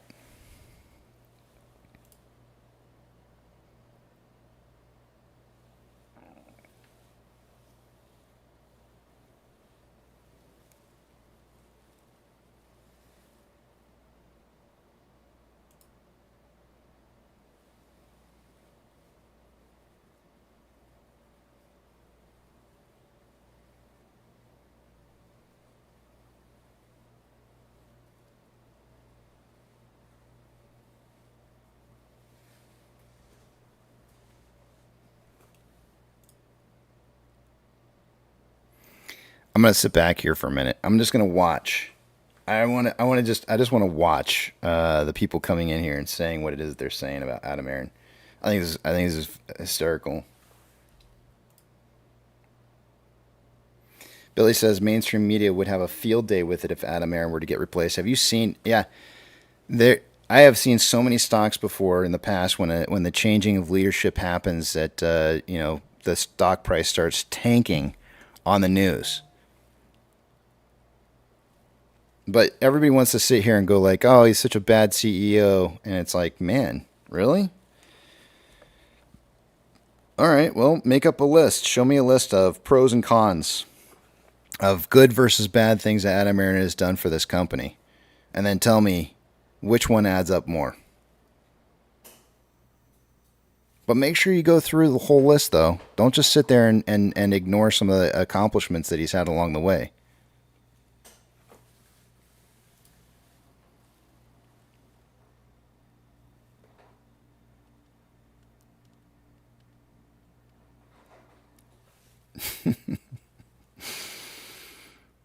Italian Tomato says, and the truth evidence is $72 to $6 share price. Other than wanting our cash as king while he collects a $15 million salary, he has not done a good job. Italian Tomato, were you around when in 2020 when we went from was it $3 a share to 72? Where were you then? Just curious, because you can't make the argument of going from 72 to 6 as him being a bad CEO when we went from 3 to 72. Just saying, it's a faulty argument. And CEOs get paid money, and that's how it works in life. You're just a little bitter and sour because you don't have lots of money. You'd rather focus on the person who is making money and saying, "Oh, that's the problem." And it's not the problem. It's just that you're salty. Mr. Loco says 190 to 77. Thank you, Mr. Loco, for correcting me. You're right. It was lower than $3.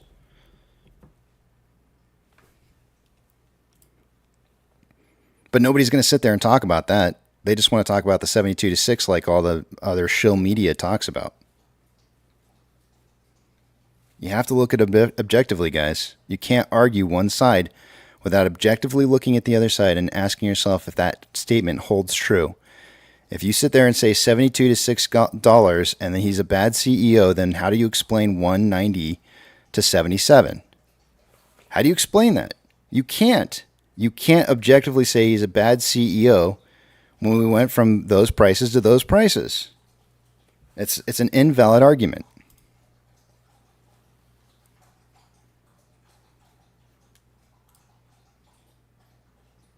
And don't be salty over the fact that he makes millions of dollars, because every CEO does.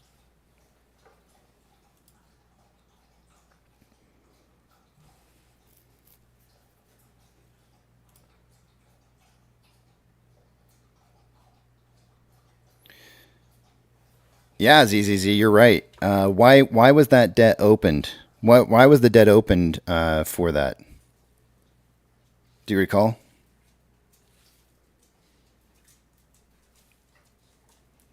Let's really talk about it. Why was the debt opened?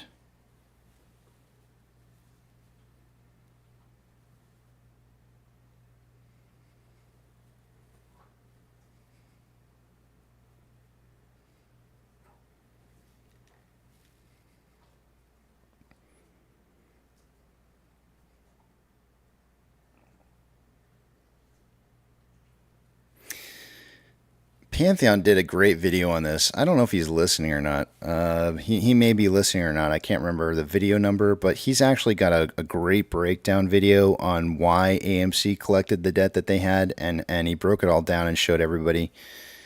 They didn't do it because they were trying to hurt people, investors. It had nothing to do with it whatsoever. And if you go back and you look at what AMC did in regards to that, they didn't do anything that they thought wasn't going to help out the company in the future. And it ended up being probably one of the best things they probably could have done to help try and save the company for the longest period of time that they possibly could, because they ended up having money to be able to keep it open during the pandemic, which took out a lot of companies. So you want to sit there and talk about, all this debt and everything, and then you want to ignore COVID. And it's like, you can't do that. You can't sit there. You guys have to look at this stuff objectively. You have to look at it and say, like, why did it happen? And was it successful or wasn't it successful? Why did it happen the way that it happened? And was there a reason for it to occur? Or was it just simply just to just happen and it was a bad decision? Right? And if you can't objectively look at it, then you're just being one-sided.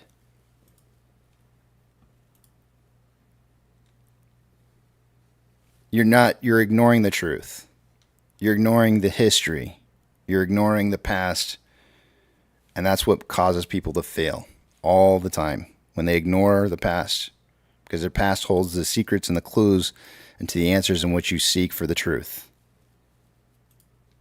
Maggie says AMC was in trouble way before COVID. You're absolutely right. Maggie's on the right track here. AMC was in trouble long before COVID. So, Maggie, what do you think about now? Maggie, do you think that AMC is doing better than it was pre-COVID? You bring up a great point. How many movies are being released now versus pre-COVID, and is AMC on a better trend than it was pre-COVID? Is it doing better or worse? I got to see this, Maggie. I want to see it come straight from you. Are they making more per seat per movie now than they were pre-COVID or not?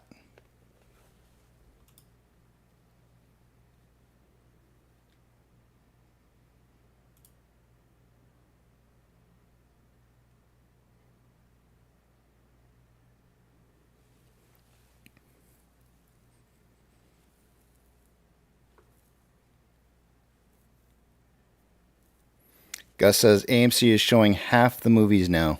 Half the movies and making nearly the same amount, which means they're making more per seat. So, has Adam Aaron been able to generate more income on less? Absolutely. But he's a bad CEO, remember?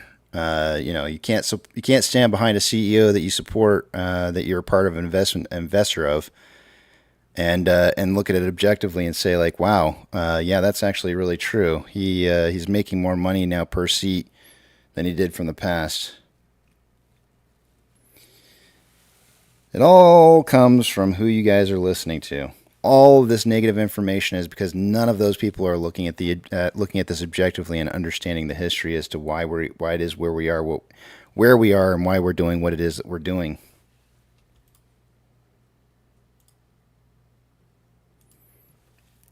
I'm not an AMC I'm not an Adam Aaron cheerleader. Yep, I can tell. And so you're refusing to acknowledge that he's done a good job, only because you want to believe that he's a bad CEO. And I understand that. I totally get it. You're angry. You want somebody to blame. So you picked somebody. I'm not a CEO lover of any company. I can't stand CEOs. I just can't. I know how much crap there is in corporate America that just really makes me kind of upset on the inside. And so I understand that hatred for wanting to point at CEOs. They always get the bad end of the stick when it comes to people who aren't making as much money as they are. Always. And I'm on that side. I'm with you guys on that. But you really have to take a look at things objectively and say, like, is he doing what he needs to do in order to make this company money? And the answer is yes, he is.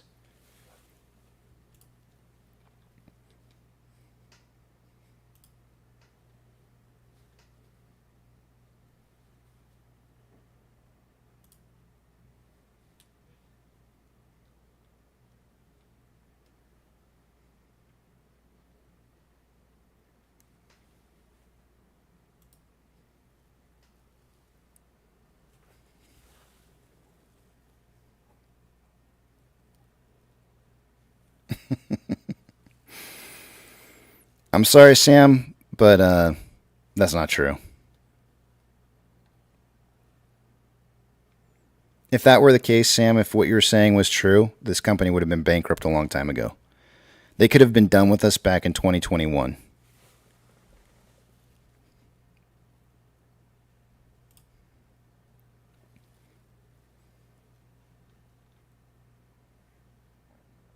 All right, well, I can see, I'm seeing really, really quickly here. Maggie, I hate to do this to you, but you're showing your true colors.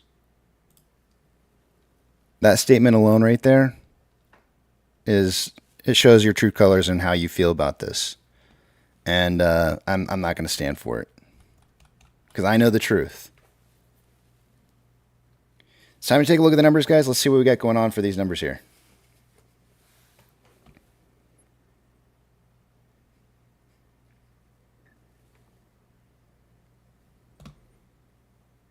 I don't have blinders on at all, Deb. I'm looking at the bigger picture here. I feel like a lot of people who are making these mistakes of looking at what it is that other people are telling them and listening to it and letting it absorb into what it is. You are what you eat.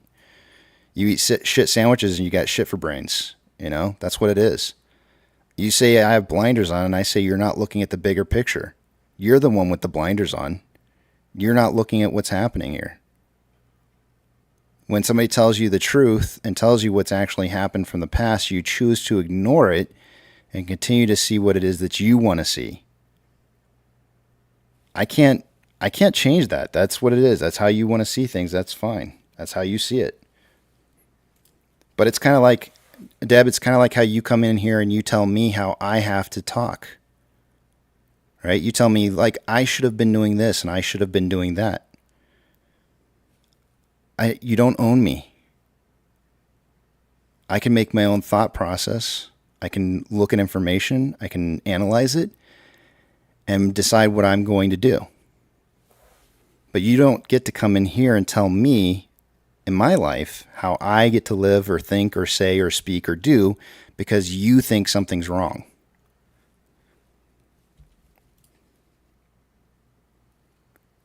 Doesn't work like that in life, Deb. I hate to break it to you. I don't get to subscribe. I don't have to subscribe to what it is you think is right and wrong. Because I'd rather see the truth.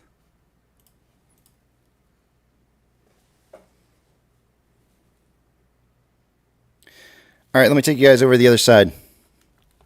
And I'm not going to be able to see what it is you guys are saying, so hold those personal thoughts, comments, questions, concerns from me until you see the big tramp back up on the screen again, or else I won't be able to see what it is you guys are saying.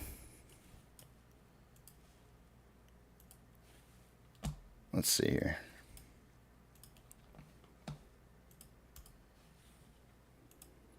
Yeah, I thought that was pretty rude, man. Deb, I ain't gonna lie. Thought it was pretty rude when you told me that I should be saying certain things. Telling me what I needed to say. How I should be running a channel. It was probably like the most rudest thing I've ever had somebody do. I literally come in and I give you my time for free. I've given up six-figure income to sit here and talk with you guys on a daily basis about what's going on with AMC, and you sat there and told me that I made mistakes by not telling people how to trade the market. That's so rude. It was the rudest thing you could have possibly ever said, but I ignored it and I just let it go. And then you come in here and you're telling me I got blinders on. I'm telling you, you know, it's like, why? How is that the case? All right. Starting with off exchange.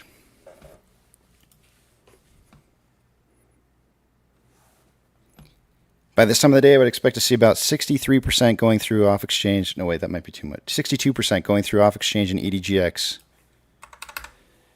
65.54% going through off exchange. EDGX is at 6.73%. The combined total at 72.27%. That's about 10.27% higher than it should be by this time of the day. CHX volume is at 0.12 with a 30-day average of 2.53.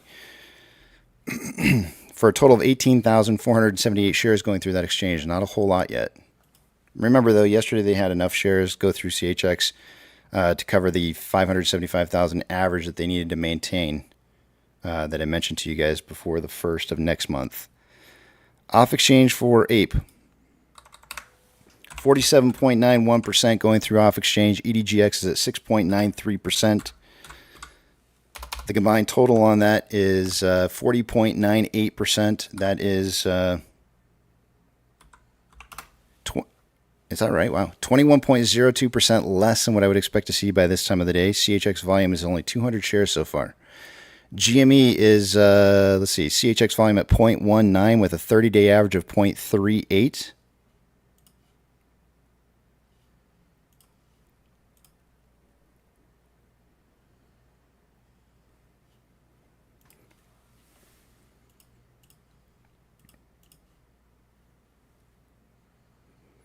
An hour ago on AMC, we had 2.96 million shares having been returned on AMC.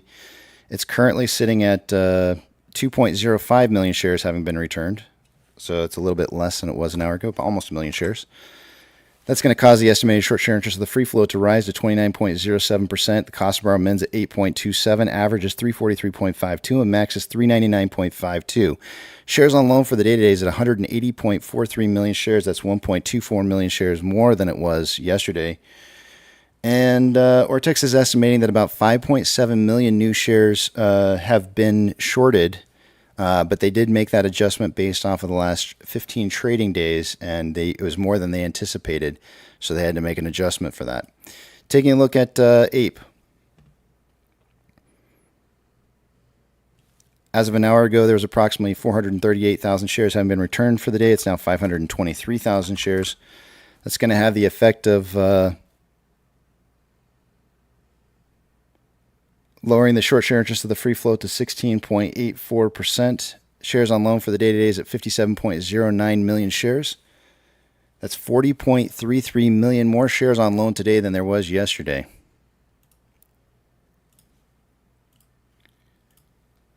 On options, highest amount of call volume for the day today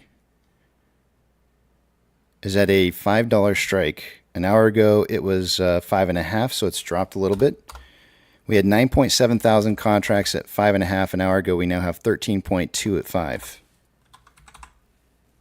On puts, highest amount of puts for the day today is at a $4 strike. It went from 17.4 thousand contracts to 19.9.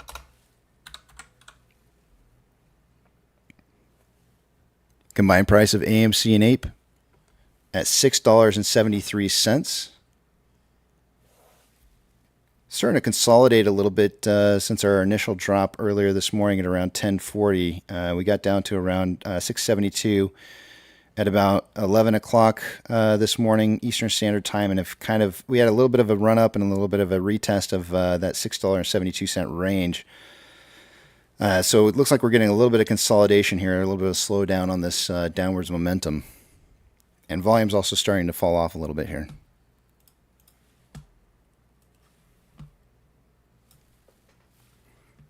Orders by Fidelity customers, AMC, Ape, GME are the only three I'm looking for. AMC has a 61.9% buy to 38.1% sell ratio. This is breaking my 60-40 rule that I love to see. We have retail buying right now. Retail is buying, and we're in the top 30 most heavily traded stocks. This is good. I like what I'm seeing. The dip is being bought.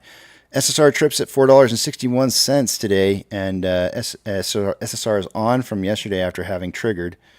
Shares available to borrow showing up at 95,000 shares. That's from the 300,000 that were available earlier.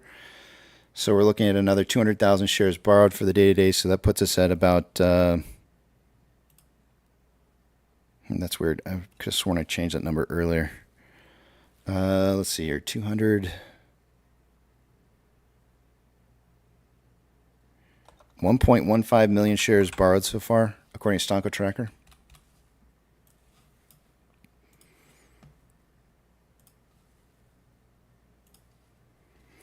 NASDAQ is down 0.29%. Dow Jones is up 0.11%, and the S&P 500 is down 0.12%. We currently have 3,531 advancers to 2,703 decliners. The market is more advancing than declining.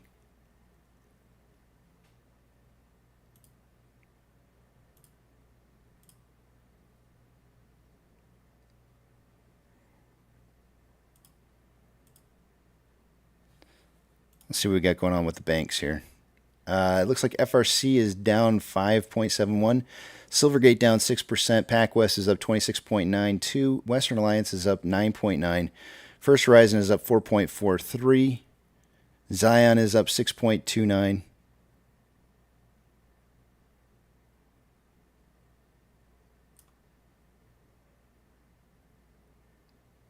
And that's about it. Those are the biggest movers. We got Ethereum Classic is up 0.19% for the day today on an uptrend. The US dollar is down 0.21 and on a downtrend. Oil is down 2.04 and slightly on an uptrend. Mortgage-backed securities are up anywhere from 0.2 to 0.25 on an uptrend, and SPY is down 0.1 on an uptrend.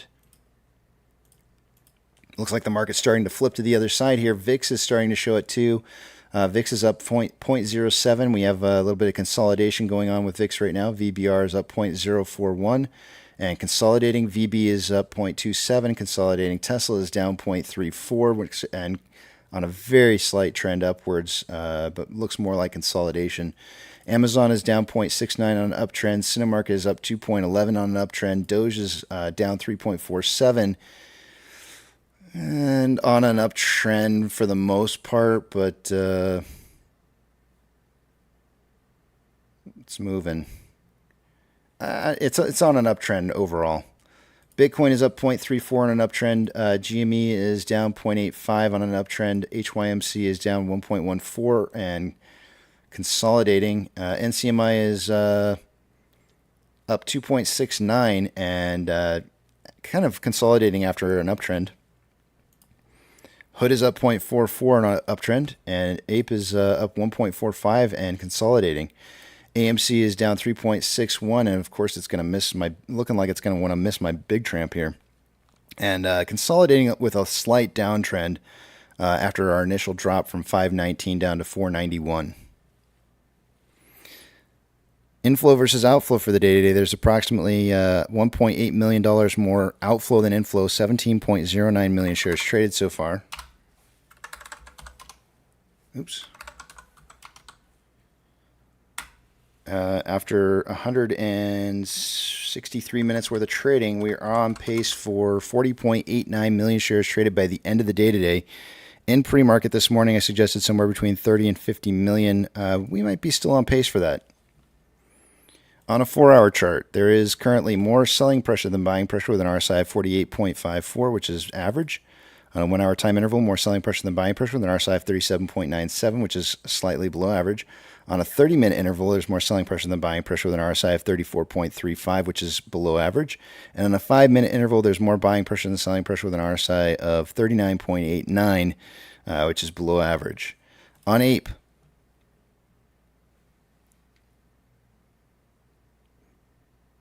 there is approximately $800,000 more, roughly $800,000 more outflow than inflow. 4.55 million shares traded so far. After 164 minutes worth of trading, putting us on a pace for 10.82 million shares traded by the end of the day today. That is just barely holding on to the 10 to 30 million share prediction that I had in pre-market. On a 4-hour time interval, there's more buying pressure than selling. And by the way, I'm risking missing that prediction now. On a 4-hour time interval, there's more buying pressure than selling pressure with a divergence in the vortex indicator within the last 4 hours, RSI at 48.42, which is average. On a 1-hour time interval, there's more buying pressure than selling pressure with an RSI of 49.88, which is average. On a 30-minute interval, there's more selling pressure than buying pressure with an RSI of 50.95, which is average. And on a 5-minute interval, there's equal amounts of buying and selling pressure with an RSI of 51.08, which is average.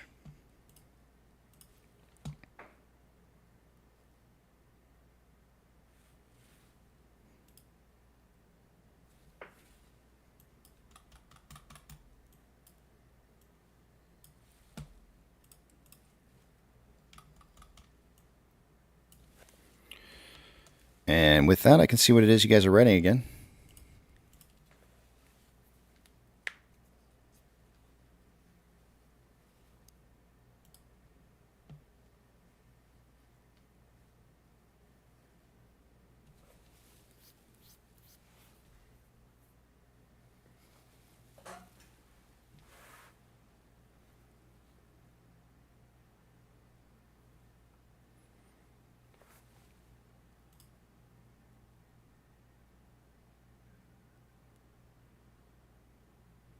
Glenn saying, look, people are frustrated. We went from almost $9 to here, and that's the crux, in my opinion. And I would tend to agree with you, Glenn. You know, a lot of this, and this is why I started out this week with the whole tempered your expectations. A lot of people are frustrated; they want to see it happen right now, and you know, tempers flare up, and people get all bent out of shape, and it's like, why aren't we doing what we need to do here? And everybody wants to rush it, and it's just kind of like, you know, just sit back and just enjoy the ride.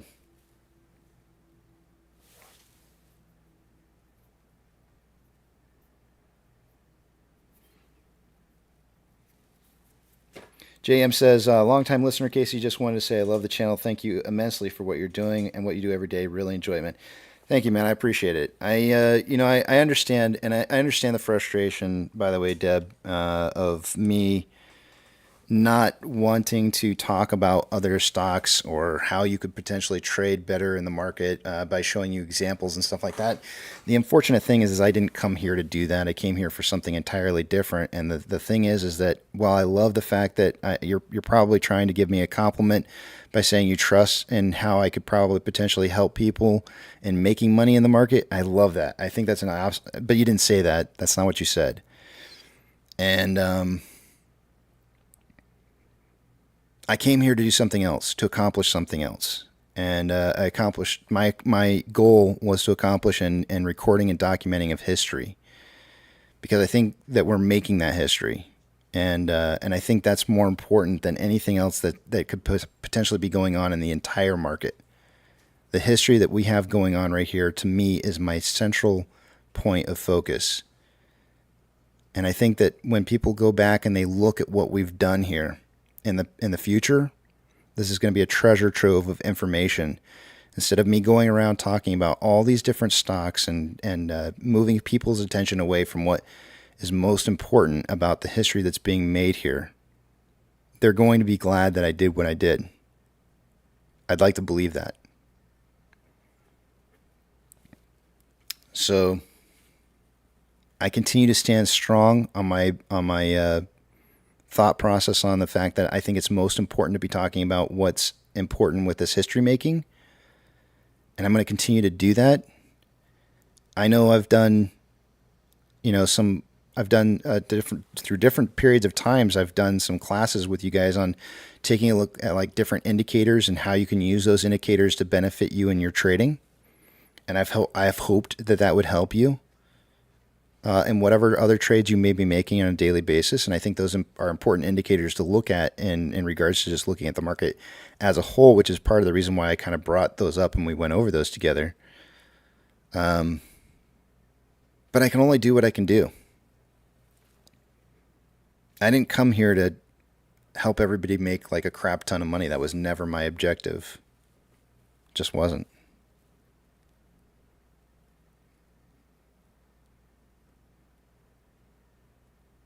And I don't know.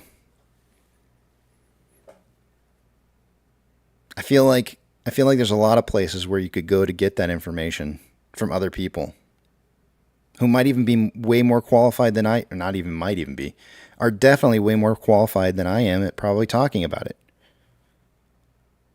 or being successful at it. I got to do what I think is right for me.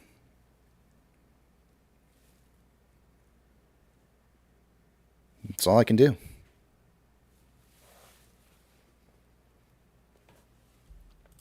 So when I got that thank you this morning, I don't even remember what his name was. When that guy came in here and asked, please, could I give the cost to borrow?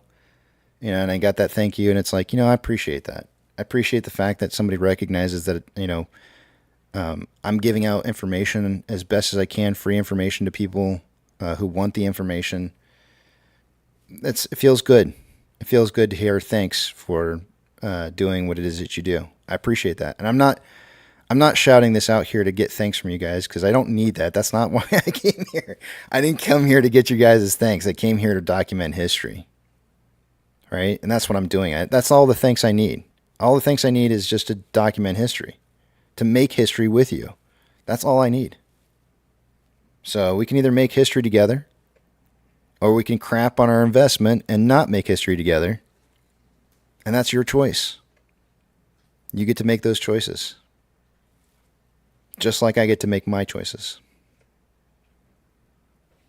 So I'm going to go to break.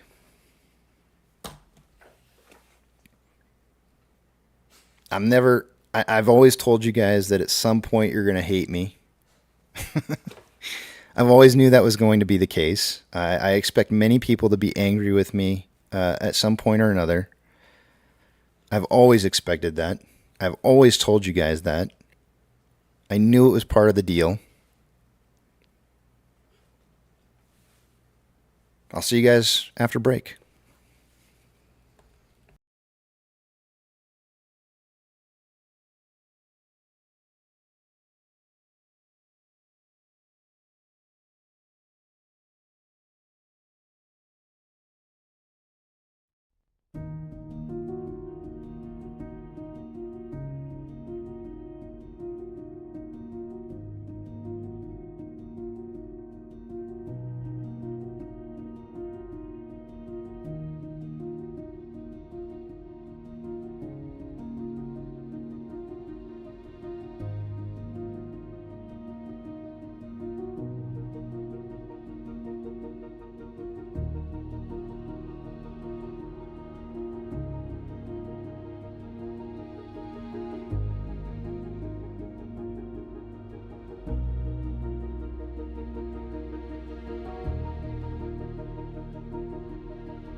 All right, I'm back, guys. I'll have you know, because I had to check, since I do take my blood pressure 3 times a day. I'm 128 over 89.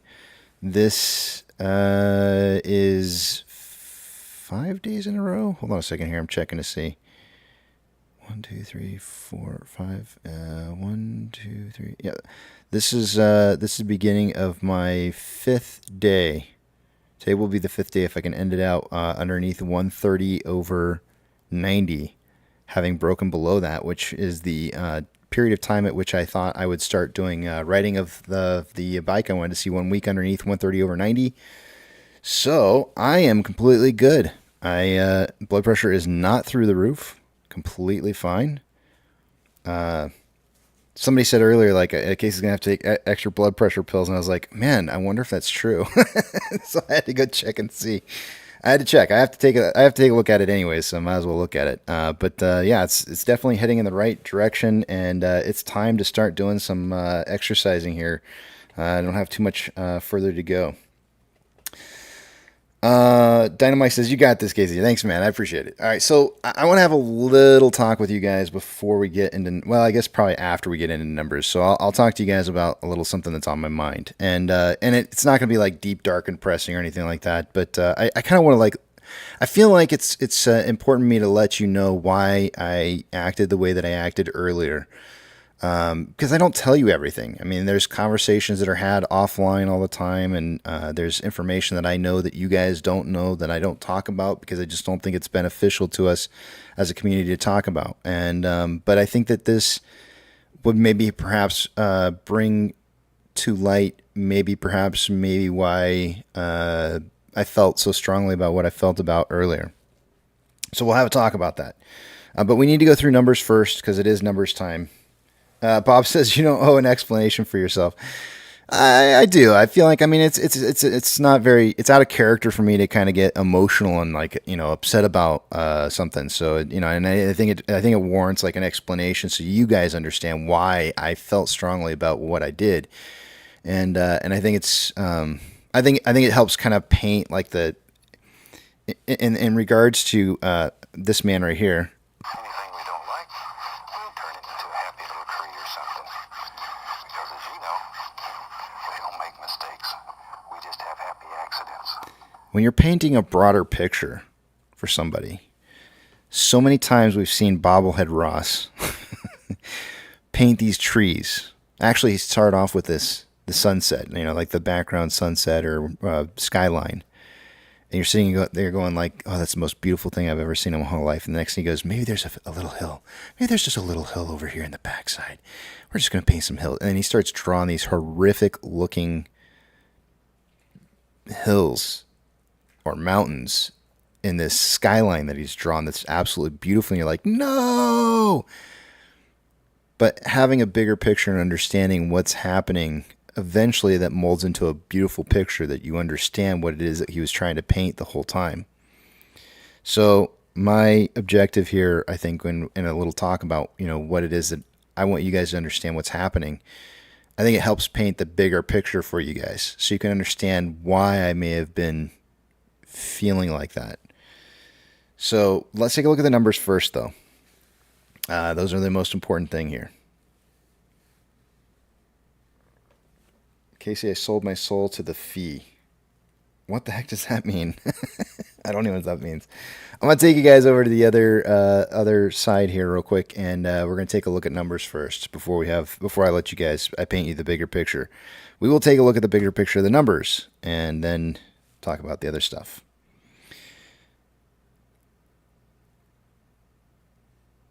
Let's see here.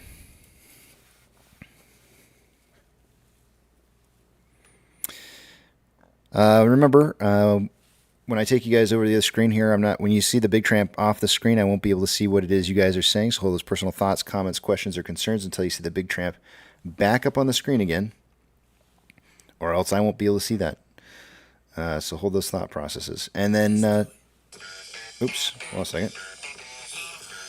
That's my phone. What happened there? It just started playing some random.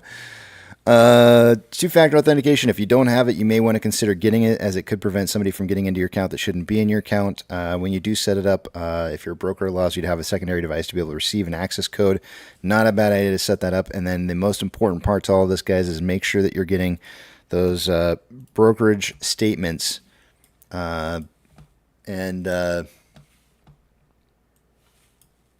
Sorry, I'm moving screens around. Make sure you get those broker statements for your portfolio and either a digital copy or a hard copy of it in the mail, whatever it is, however you choose to get it. Make sure you have it because it's going to be really important in the future None of us know which of the brokers out there are going to have problems, and I guarantee you there will be brokers with problems when it comes time to people closing out positions. So make sure you have proof of ownership of what it is that you have by having those records on hand. All right, let's take a look at what we got going on for these numbers here. Starting with off exchange, by this time of the day, I would expect to see about 63% going through off exchange and EDGX combined. On AMC, we have approximately 64.42% going through off exchange. EDGX at 6.77%. The combined total 71.19. That is approximately 8.19% less, or more rather, more than what I would expect to see by this time of the day. CHX volume is 36,000 shares. Remember, I told you guys yesterday that we needed to see on average 575,000 shares before the first. Or else they would not be completing delivery on time of shares. And yesterday they did double that amount, so there may not be a whole lot of CHX volume for the day today. On Ape, and especially that makes kind of a lot of sense too, right? Like, why not try and collect shares when price is moving down? So you may not see a whole lot of volume there on CHX, as they would probably return those shares after receiving them today for anybody who would be selling their positions. On Ape, 51.83% going through off exchange. EDGX is at 6.15%. The combined total on that's 57.98%. That's actually driving up pretty quickly there. That's 5.02% less than what it should be by this time of the day. And an hour ago when we looked at it, it was like 20% less. So it's off exchange is being heavily utilized right now. CHX volume is only 200 shares. Nothing unusual happening there. GME CHX volume for the day is 724 shares. Nothing crazy going on there either. Let's take a look at Ortex. As of an hour ago on Ortex, there was approximately 2.05 million shares having been returned for the day today. It's now 2.29 million shares. That decrease is gonna cause estimated short share interest of the free float to drop a little bit to 29.05%. Cost of Roman is at 8.27, average 343, and max is 399.52. Shares on loan for the day today is 180.43 million shares. That's 1.24 million shares less today on loan than there was yesterday. Ortex estimated about 5.7 million new shares in short interest, but remember they're adjusting for the last 15 days misreported. My guitar just shifted. The last 15 days it got reported on the reported amount of short interest. So this is like their adjustment. The reason it's so high is it's their adjustment. They were under predicting how much short interest there was. On Ape, an hour ago there was 523,000 shares having been returned for the day. It's now 603,000 shares. That's going to leave the estimated short share interest of the free float of 16.84%. There has been 0 borrowed shares for the day today on Ape, only returns. Shares on loan for the day today is at 57.09 million shares. That's 40.33. Yep, you didn't hear me wrong. 40.33 million more shares on loan today for Ape than there was yesterday. Somebody's got a lot of shares they need, and they're borrowing them. Options, highest amount of call volume for the day today an hour ago was at a $5 strike with 13.2 thousand contracts. There's now 14.7. And on puts, highest amount of volume is at a $4 strike. An hour ago, there was 19.9 thousand contracts. There's now 21.1. Combined price of AMC and Ape is currently at $6.73. We're on a downtrend overall.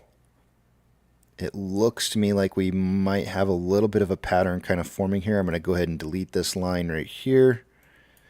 And this suggested breakout box. It does look like we have a little bit of a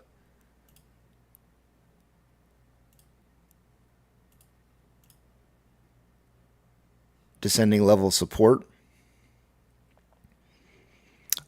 So this wedge is kind of coming down to a point here to where I would expect to see this breakout almost. I feel like we're probably already in that zone of seeing a breakout. I feel like I would almost want to move this box a little bit more to the left where we should be getting breakout very soon. Do note that at the bottom side of this is a Fibonacci retracement at a combined price of $6.67. Breaking out to the bottom side of this would retest that and more than likely break through it. We have this very long a much longer level of support that we've got, descending level of support that we have here. That's kind of around 654. So we'll watch over here. The next this box that I just drew is between 1400 and 1550.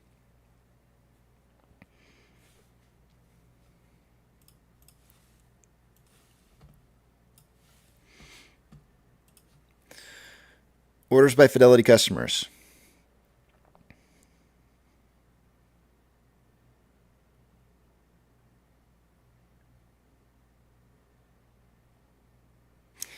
AMC, Ape, and GME are the only three I'm looking for.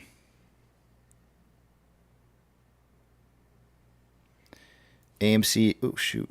AMC is on the list here. Sorry about that. I was just scrolling all over the place. AMC is crawling up the list here. Where did it go? There it is. 63.2% buy to 36.8% sell ratio right now on AMC by retail investors. So we're looking pretty strong on that buy-sell ratio. Love it. That means people are buying the dip. I love that. That is great. That is awesome to see. Ape and GME are not on the list. We have 95,000 shares available to borrow currently showing up on Stonko Tracker. SSR did trip yesterday, and we would be tripping again today if price were to drop below $4.61 before the day is over. Currently, we have no change in the amount of shares that have been borrowed in the last hour, and fees are dropping from 308 points. Is up 4.74. Zion Bank is up 6.51. And that's the end of the big movers. Ethereum Classic is now down 0.16 and on a downtrend. The US dollar is up, down 0.1 on an uptrend. It's really kind of consolidating for the most part right now, I would say, for the most part for the day. There was a little bit of a downtrend followed by an uptrend back up and kind of brought it price right back to where it was trading from the past on the US dollar. Oil is currently down 2.15. Let's see here. Consolidating. Mortgage-backed securities are up anywhere from 0.11 to 0.12 and on a downtrend. SPY is down 0.29 and on a downtrend. VIX is up 0.29 and consolidating. VBR is up 0.56 and on an uptrend. VB is up 0.27 on an uptrend. Tesla is down 0.49 on an uptrend. Amazon is down 1.34 on a downtrend. Cinemark is up 2.93 on an uptrend. Doge is down 4.97 on a downtrend. Bitcoin is up 0.28 on an uptrend. GME is down 0.26 on an uptrend. HYMC is up 0.86 on an uptrend. NCMI is up 2.75 and on an uptrend. Hood is down 0.44 and trending down. Ape is up 1.69 and consolidating. Had a little bit of a run up, followed by a run down, followed by consolidation. There's a heck of an order book over here on Ape, by the way. 242,000 shares sell order on at $1.86. So somebody doesn't want to see price above $1.86. On AMC, there is currently a slight uptrend after having had some consolidation. We haven't really broke the consolidation levels yet, but we are currently uptrending. Down 3.42% for the day today. We have $200,000 more outflow than inflow. 20.85 million shares traded so far for the day today. After, where are we at here? 235 minutes. 235 minutes into the trading day. Putting us on a pace for 34.6 million shares traded by the end of the day today. I suggested in the pre-market that we would see somewhere between 30 and 50 million, so it's starting to become a little bit risky for this prediction, although I only have an hour more before that usually ends up being the pace for the day today, so I might hit it just barely. Aftermarket hours will probably hit no problem. On a 4-hour time interval, there's currently more selling pressure than buying pressure with an RSI of 48.3, which is average. On a 1-hour time interval, there's more buying pressure than selling pressure with an RSI of 38.31, which is below average. On a 30-minute interval, there's more buying pressure than selling pressure with an RSI of 33.61. which is below average. On a 5-minute interval, there's more selling pressure than buying pressure with an RSI of 46.97, which is slightly below average. On Ape, there is there's approximately, well, that's a big outflow. Let's see here. 2.4, roughly $2.4 million more outflow than inflow. 8.68 million shares traded after 236 minutes worth of trading, putting us on a pace for 14.34 million shares traded by the end of the day today. That is within the 10 to 30 million share prediction that I gave earlier. I didn't think I was going to hit this, but now it's starting to look favorable. On a 4-hour time interval, we've got more buying pressure and selling pressure with divergence in the vortex indicator within the last 4 hours. RSI at 47.89, which is slightly below average. A 1-hour time interval, equal amounts of buying and selling pressure with an RSI of 50.83, which is average. On a 30-minute interval, more selling pressure than buying pressure with an RSI of 51.41, which is average. And on a 5-minute interval, equal amounts of buying and selling pressure with an RSI of 48.09, which is average. All right, let's talk about it. Why did Casey, why did I don't even want to say I blew up, but I got emotional. Why did I get emotional over what I said earlier? We've been a strong community here for a very long time, and along this road, this 2-year travel that we've gone down, there's been new people, there have been old people.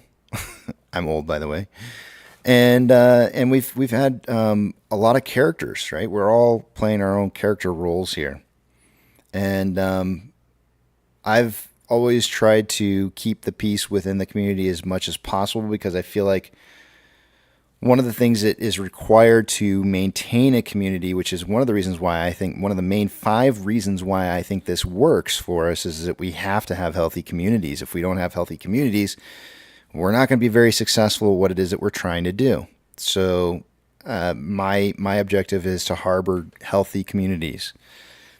Sometimes what happens is you have people who don't care about community.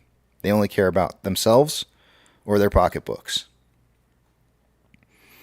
And that gets in the way of having a healthy community, because oftentimes money jades people's opinion on subjects in general, where we all stand. You know, politics divides, family divides, religion divides, money divides. Those are the kind of things that divide people in communities. And all I'm going to say, this will be the extent of what it is I'm going to say, is that there's a specific group of people right now who are within our community, who are actively trying to destroy us. And I don't know if it's on purpose. Actually, I kind of do know if it's on purpose, but I don't want to make I feel like there's a level of assumption that I have to make in order to believe it to be true. But butt divides. Can you believe they're still together? Those those ass cheeks. After all that shit. But yeah, there are people who are actively trying to divide communities. And they are among us. Maybe even at this very moment, listening at this very moment, commenting at this very moment. And I know it. And I don't even on a daily basis, I come in here with a smile, and you don't know that I know these things that I know, but I know it. And I don't care. Because what matters to me more than anything is keeping the community together, right? Because if you can't keep the community together, if you can't keep people strong in this entire thing, we lose. We lose because we lose that human element, the element where we care more about people than we care about our own pocketbooks. So I just move forward. And when I see some of these people who are caring more about their pocketbooks than the community, it hurts.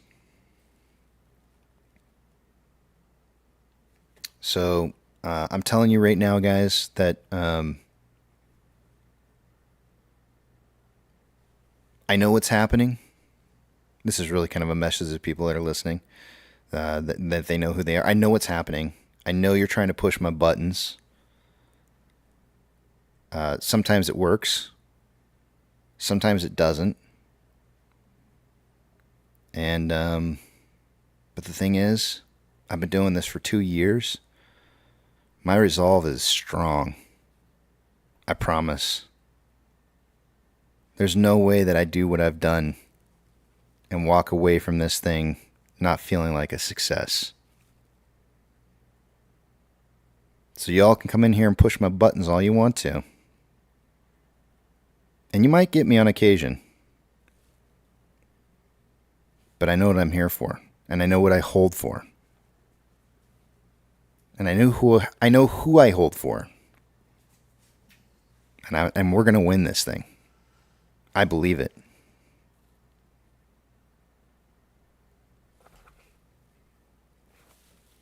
So it is what it is. And I'm going to continue to deal with it. Every single day. I might start challenging people who want to, I don't have a problem. Anybody wants to come in here and talk crap about Adam Aaron, go for it. Talk crap about Adam Aaron, but I might challenge you. And if I challenge you and you refuse to take the challenge, then I'm probably not going to let you continue to be a part of the community because I don't think it's healthy to have you here. So, let that just be a warning shot. Say what you want, but you better back it up. Because if you don't back it up, you're gone. And it's not even, the funny part is, it's not even really like, who cares? Right? Like, who cares whether you come in here and you, this is the most oddest thing about this entire thing, guys, is like, I've never, in my entire life in trading, I've never had this many people be interested in what I'm holding for. Ever. And yet more people care now about what it is that I hold than in my history of 20 plus years in trading. That's got to tell you something. That alone has to be a pretty strong signal. Why do you care that much? Why do you care to have a voice so much that you keep coming back for more? Why? There's a reason. I know what it is. Maybe not everybody does here, but I know what it is.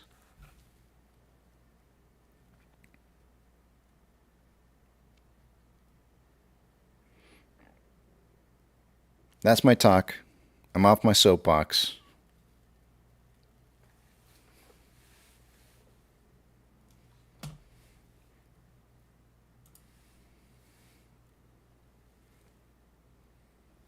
Boomstick says, I was thinking today with everyone having share lending off, wouldn't that be similar to DRS not trying to shill? Just a thought that popped into my head. Yes. And I've thought about that for a long, long time, Boomstick. And I feel like I've been a little wishy-washy on that as well. Because part of what we want to see have happen is we want to see lending of shares because lending of shares is what causes short interest, right? And short interest going up is a really good thing. It's a powerful tool. But at the same time, though, the other side to that is that we don't have to lend our shares. Brokers can do that. Brokers can lend their shares, and we don't have to be that tool that's utilized to lending, allowing lending to occur. So it's a double-edged sword. Yeah, you probably get some more short interest out of it, but you also give them more rope to hang themselves with, which means it could take more time. It's a very difficult topic to talk about because somebody could potentially look at what I'm saying and say, oh, that's you telling somebody financially how they should hold their position. And so I guess the safe thing for me to say is if you want to loan your shares, that's up to you, but it certainly probably doesn't help us in regards to seeing a squeeze sooner than later. But it's entirely up to you. It's your money. It's your choice. It's your shares. It's your choice. But Donkey Kong says, just remember, Casey Mug comes in 2 pieces. Bob says, stay rock strong. Stay you. You've been solid and you are appreciated. Thanks, Matt. Thanks, Matt. I appreciate it. There's so much stuff that I don't talk about, guys. So much stuff. And it's just, I feel like I could just wear you down. Yucca says, Casey, just become a pastor already. Dude, I don't like it when people say that. I hate that. I don't want to do that. Ugh. I don't want to do that. No, thank you. That dude says, you cannot turn share lending off if you have a margin account. They will still own your shares. They don't care because we can't prove it. Yeah. Yeah. Do note that what that dude is saying right there as far as margin on margin accounts is true. If you hold your shares in a margin account, your shares are lendable. Which is, if you noticed, I don't know, some of you guys, maybe it's been a while since you looked at the description box, but notice that rule number 3 is only use a good broker who allows pre-market and after-hour trading. Cash account, no margin account. Do not loan shares unless you like helping hedgies. It's right there. It's really right underneath rule number 3. And this isn't like a rule for the channel, but it's more of like a good squeeze tactic. Rule number 3. It's entirely up to you, though. I mean, it is your money. It's your choice. You can choose what you want to do.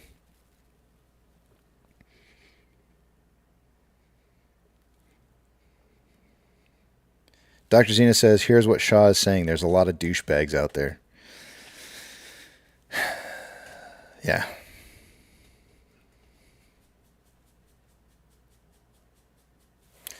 Somebody said thick, but I didn't see thick's message. Let me scroll back up here. There it is. Bob, you're welcome. Can't text and drive with these company cameras being... Oh, he must have put in the numbers for reverse repo. I'm scrolling back up further. Hold on. I'm looking. I don't see it. Where is it? I missed it.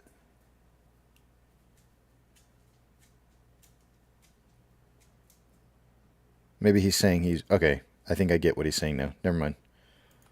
He can't do the numbers, but he's... I think... Okay. I'm trying to keep up with you guys. You guys are going quick here.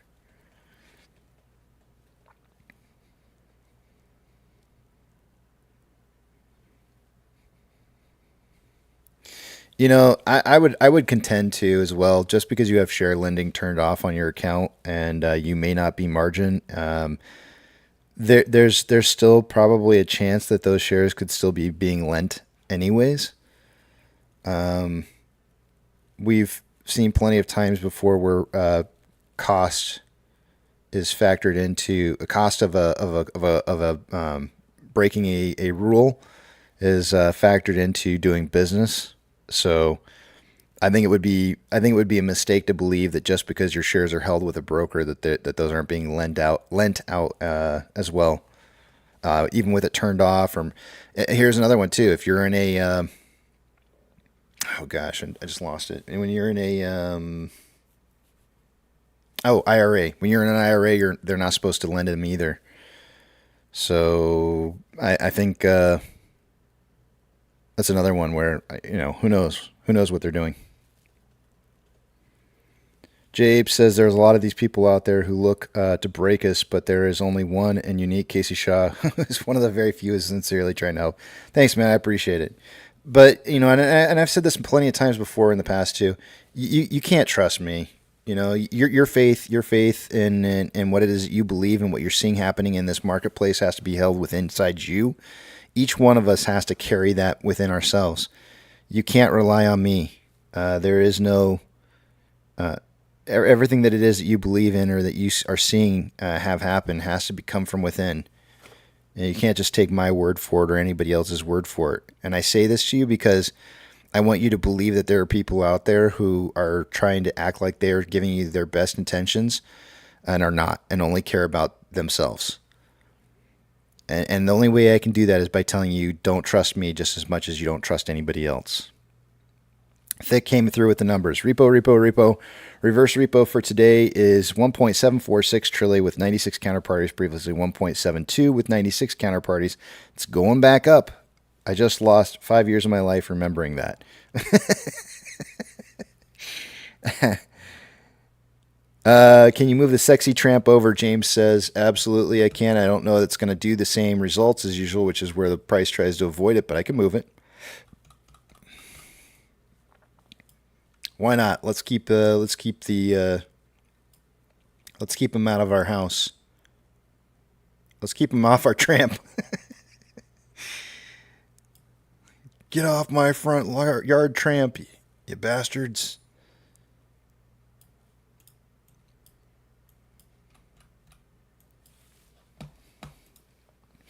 Casey, the majority of us appreciate your feedback on the tech side and helping us understand the system and making our own decisions. I and many remember our 5 whys, and you will go down in history books. Thanks, Jeff. I appreciate it, man. I'm not, see, this whole thing wasn't for me to like sit here and try and get a bunch of like, guys patting me on the back, like, way to go, guy. And that's not what this was about. This was about me getting my buttons pushed earlier and me coming back and I'm not looking for you guys to come in here and give me high fives and, way to attaboys and stuff like that. That's not what I really don't, you guys don't put, you don't need to put that. That this was about me recognizing that there's people out there who are trying to purposely push my buttons, and they know it, and they know who they are. And,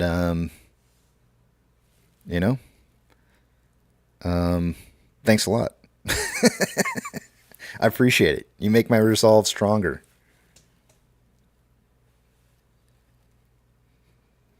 Because nobody else ever cared about my position or that I've held in this market as much as you have.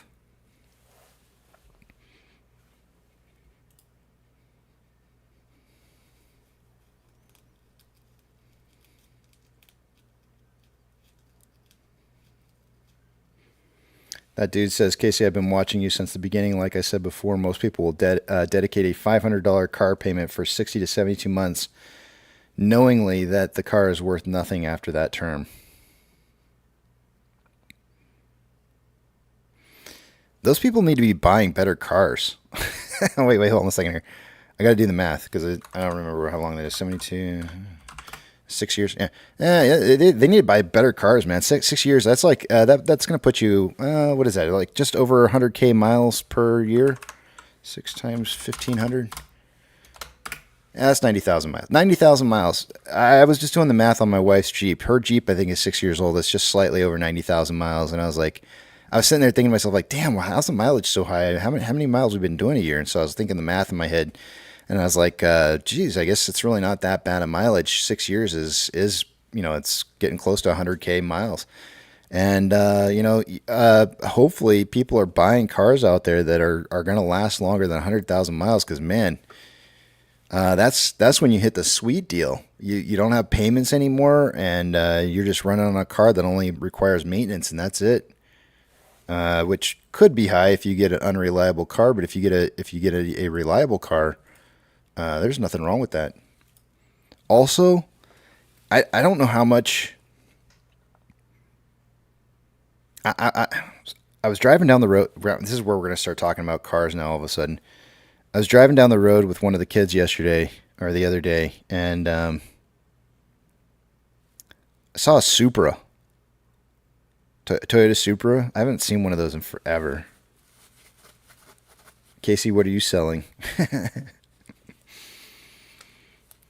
I'm selling. I'll tell you what I'm selling.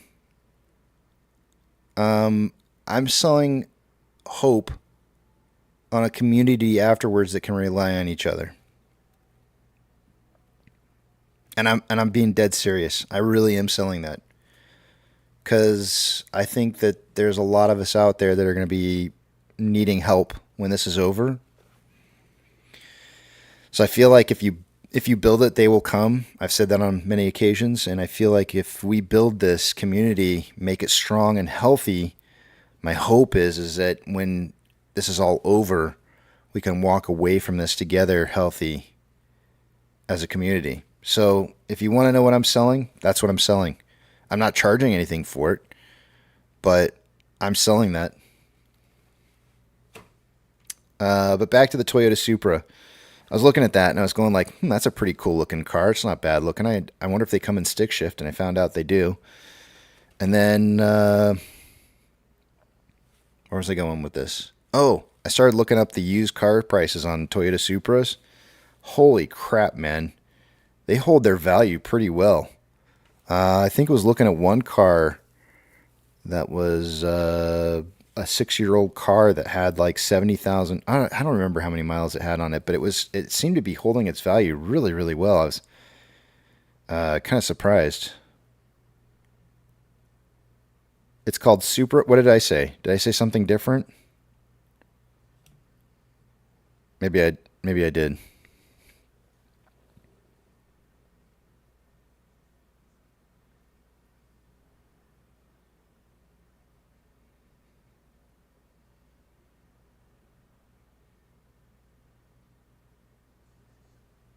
But yeah, that's what I'm selling. I actually told this to somebody a long time ago, who was it was a private conversation between me and somebody else on Twitter, who's kind of a big person over there, and I told him, I said, like, I said, no, everybody's in this for their own reasons, and I said, I would be lying to say that I didn't have reasons why I'm doing this. And of course that piqued his interest, because he was really trying to find out what I was all about and everything. And I said, like, I was like, I'm here to create a community, or not create one, but to have a community be created, and then garnish afterwards the benefits of having that group of people who remain together through the entire thing. And I'm like, you can't beat that. We're going to be walking away. I'd like to think that we're going to be walking away with, large quantities of money, and we're all going to be sitting there going like, how can we make this work best for us? And we can utilize each other to kind of go forward. And we don't have to. We don't have to utilize each other. People, walk away from the whole group and just go live in a hobbit home in the Netherlands or someplace, and just escape society. Or you could choose to, hang out with some of the people that you knew through the whole process. It's like lifelong relationships with people that you've spent 2 years with so far.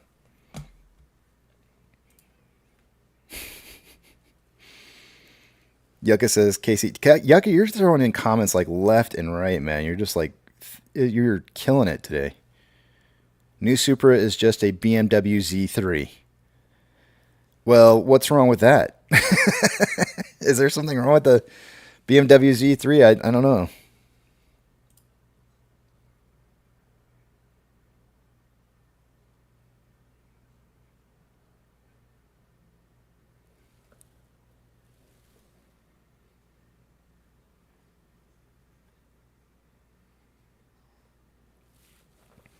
But yeah. I'd rather trust the people that I'm hanging out with for the last 2 years, holding with me after this is all over, than having nobody to rely on. So that's just how I feel.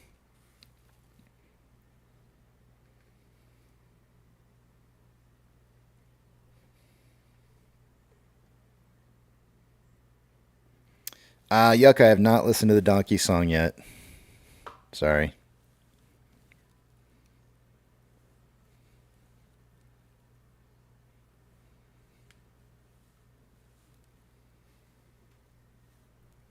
Pro Jeweler says Yuck is the new Jason. Yeah. Let's see here.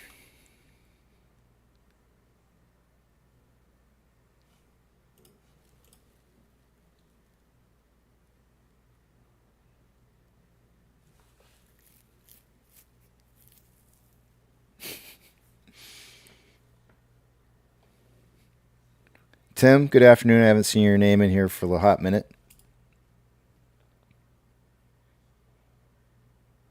Rose says Casey's trying to have us form a post-MOASS ape commune. No, not really. But I did think about one of the ideas, and of course this is fun. Just kind of think way further down in advance. But a lot of us would probably like to walk away from this and not have like a bona fide job that we have to walk into Monday through Friday. And so a lot of us are probably going to be hurting for health insurance. And one of the ideas that I had after this was over is I was like, wouldn't it be amazing if the apes all got together and decided to join a health insurance community plan to where all those people could get together. You could go out, you can actually recruit a broker to go out and find you insurance as a group. They go out there, they do the hunting, and they say like, look, I've got X amount of people with tons of money.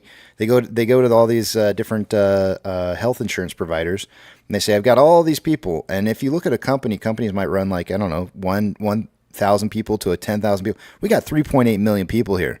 If we had 10% of the people who decided to just be a part of this, it would be 380,000 people, right? 380,000 people who are a part of a health insurance plan.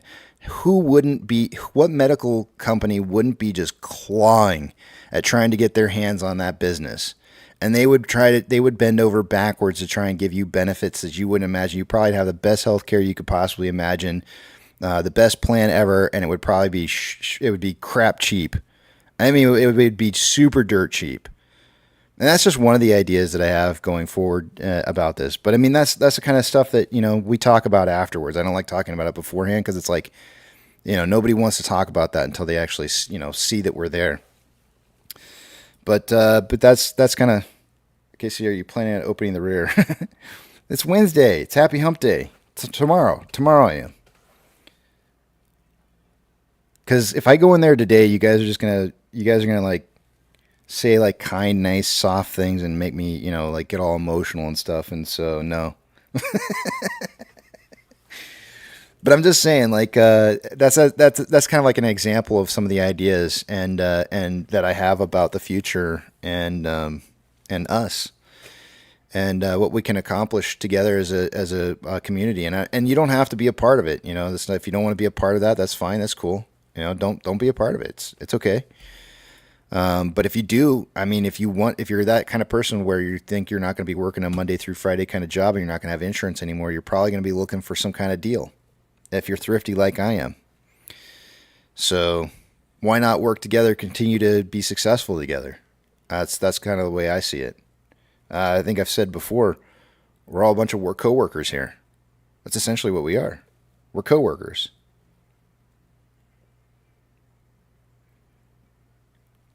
Did you hear that Bam said that he spoke with Judge Zern and will be sending her documents detailing stock price manipulation? I did not. I did watch one of his videos the other day, but I must have missed that portion of it, or it's not the video. It wasn't the right video, one of the two.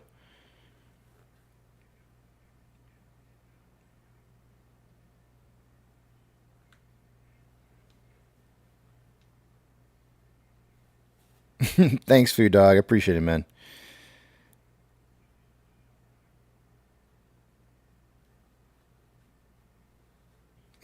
Yucca says no kindness from me today.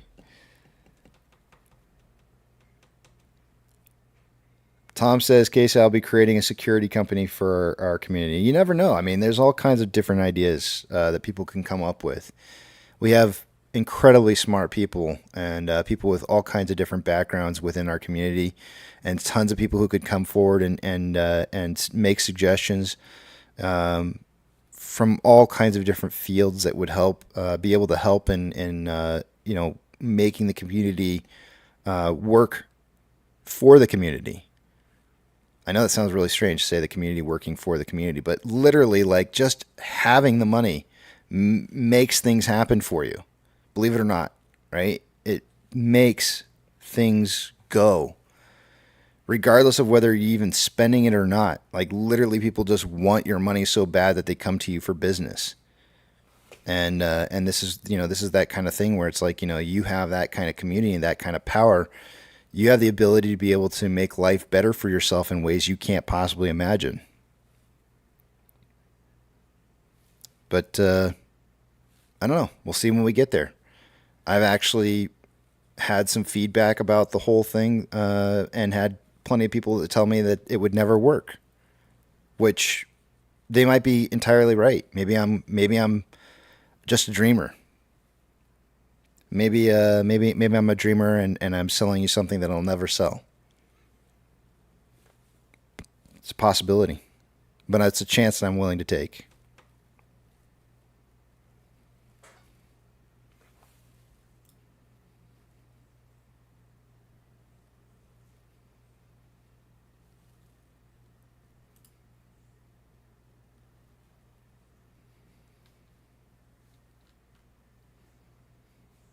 Yucca says, I'll be starting a hedge fund. I will call it the Foo Hedge. Can you just call it Fudge for short?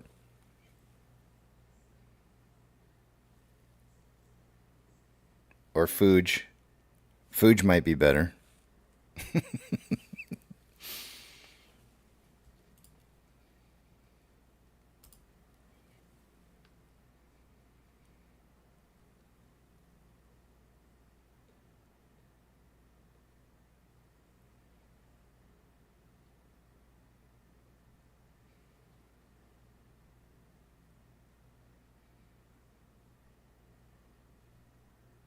Fudge Holdings.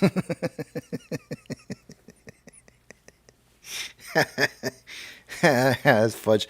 I think Fooge Holdings might even be better.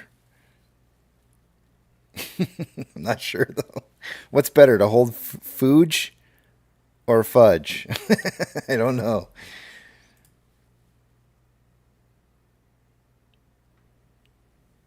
Casey, no dream is too big and no dreamer is too small.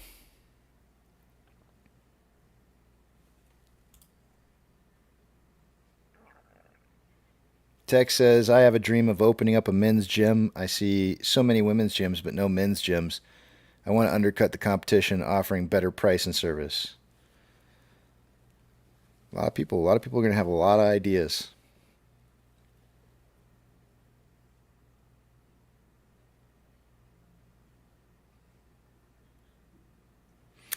Woodsong says, like, if AMC didn't exist tomorrow, what would this channel be about or do all day? It wouldn't exist.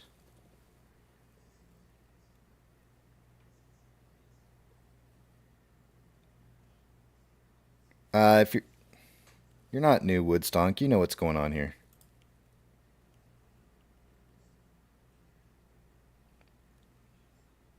We got about 2 more minutes here, guys, and we'll take a look at the numbers again.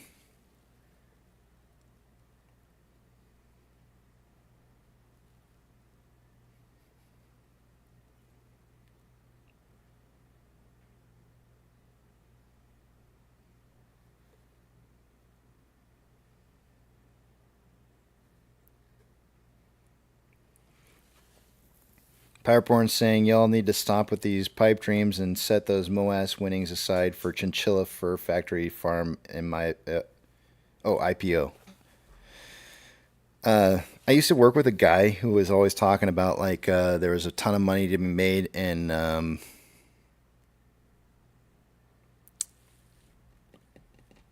what are those things called? Llamas. In llamas. And it got this like whole work debate going about llamas and everything, and then we were talking about like what, you know, just a lot of different factors in like raising llamas. And then it suddenly dawned on me. I said what does a llama sound like? Like, what kind of sounds do they make? Because I started thinking about it, like I'm thinking of like a farm of llamas, and all I think about is chickens, right? Like if you're gonna have chickens, you gotta have a rooster. And I don't know if you ever lived near a farm or anything like that before, but when those roosters start cawing at like 3 or 4 o'clock in the morning, you just want to kill them. It's just like every single day they just start it's like, oh, I'm going to go wring your neck out. And so I started thinking, like, you know, what sound does a llama make? Would they make like annoying morning sounds? I don't know. Especially if you had like thousands of them. And and so then I insinuated that, what if they sound really annoying? Like, kind of thing, you know, like those sheep that you see or something like that. And I'm like, what if they? And then we looked it up, and then sure enough, it was so annoying. I was like, dude, I'd go insane if llamas were constantly doing that kind of crap. Frank says, llamas scream and spit, not fun. Yeah, that's what I'm talking about. It's like everybody has these great ideas about, you know, like what and then you got to look into it a little bit. And you're like, oh yeah, that might not be a good idea. You never know.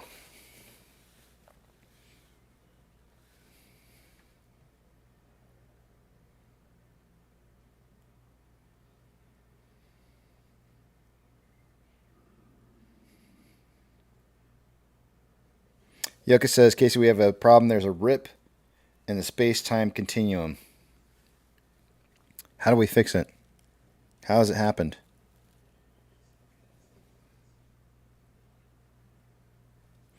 Is it just me, or is Yucca like posting way more times than usual? It seems like Yucca, but is it Yucca? It's got a toolbar. Let's see here.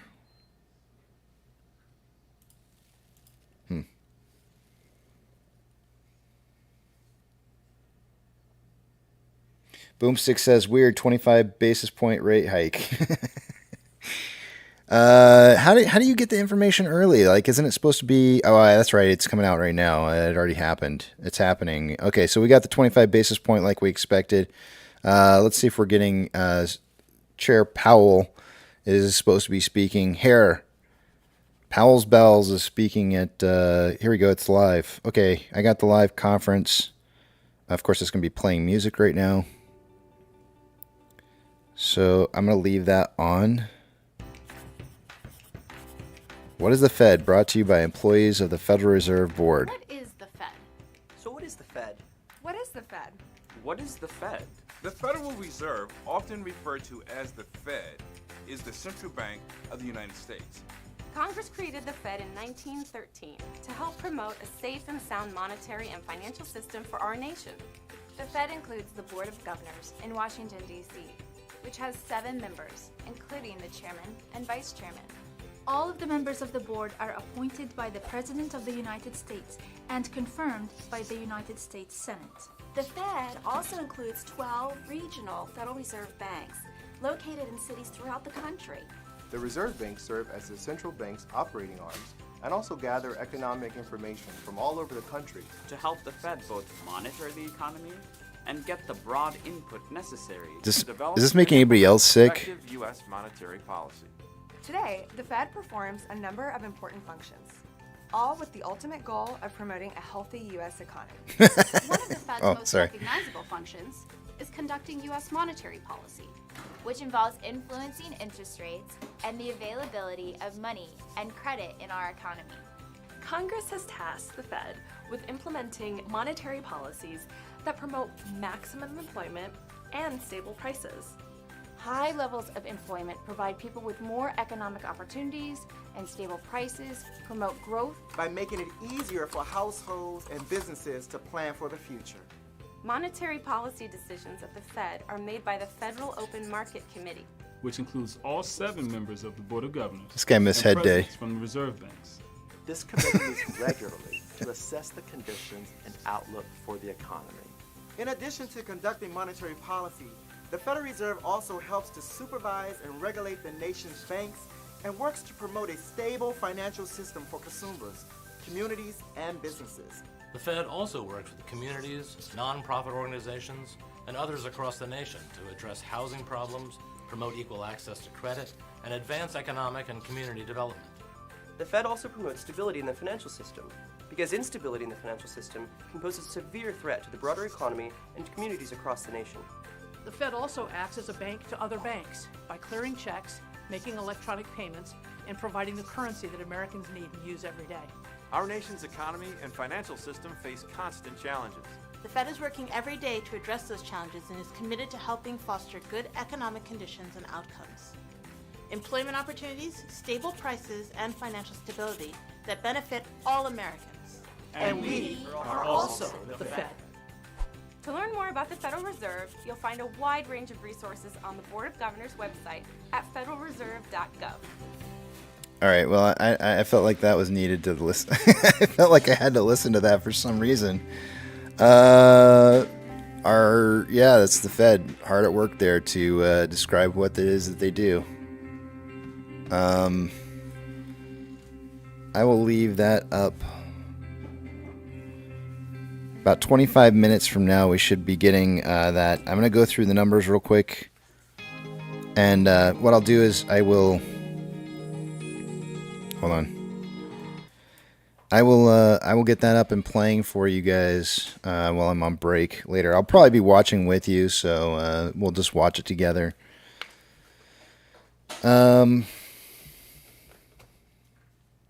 Sorry, I don't know why I watched that. I really don't know. I feel like I just wasted like 30. It was like a minute and a half of my life.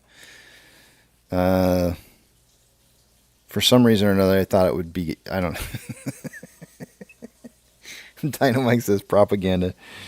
I know. I literally feel like I just like forced you guys into propaganda right there. That was pretty messed up of me. Open your window. Nobody's there. There you go. Why the heck is it doing that? There we go.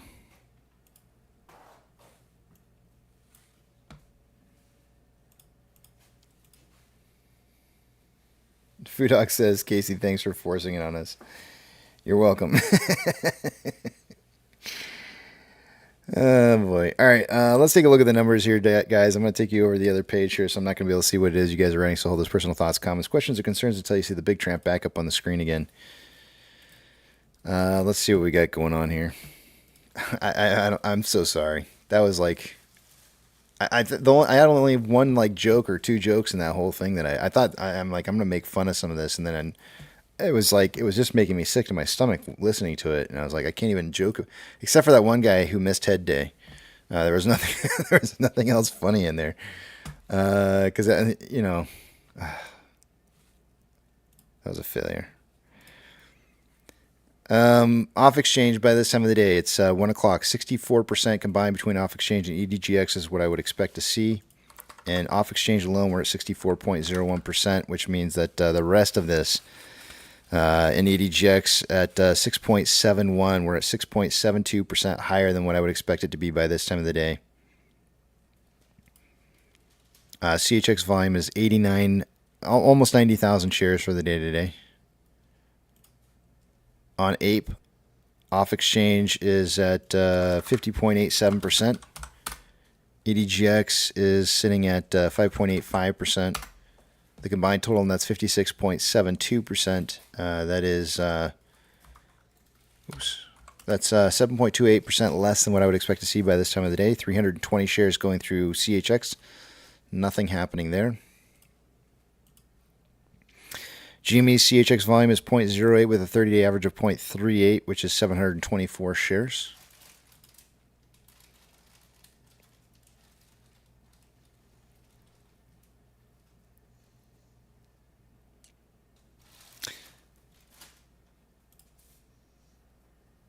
Let's take a look at Ortex.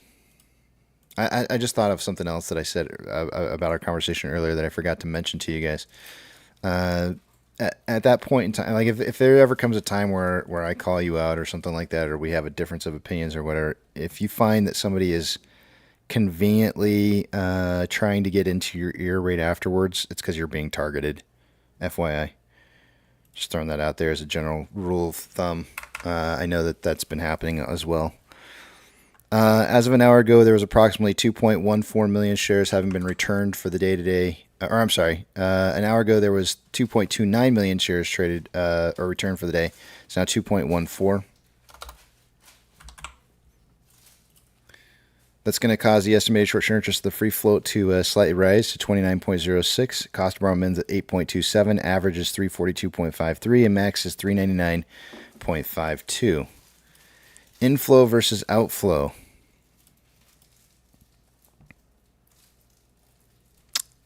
I don't know why I just said that. My mind is a mile a minute somewhere else than where I'm trying to go. Shares on loan for the day today is at 180.43 million shares on AMC. It's an increase day over day by 1.24 million shares. Ortex estimated that the amount of shares of short interest that it increased by was 5.7, which obviously that's number than the total amount of shares that was loaned day over day. Because of the reporting of the last 15 trading days being the estimated low, they had to correct their numbers, so we're seeing a big, huge jump in reported or their current estimated amount of short-term interest of the free float from the reported number. It's so hard to say. On Ape, 603,000 shares returned for the day as of an hour ago. That's going to cause the estimated short share interest of the free float to stay the same because it hasn't changed. at 16.84%. There has been no borrowing of shares of Ape for the day today. Shares on loans at 57.09 million shares. That's an increase by 40.33 million shares. That is a massive quantity of shares.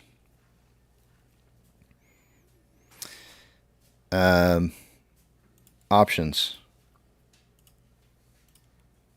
Call volume for the day today, as of an hour ago, there was approximately the highest amount of volume was at a $5 strike with 14.7 thousand shares or contracts. I mean, that's gone to 15.5.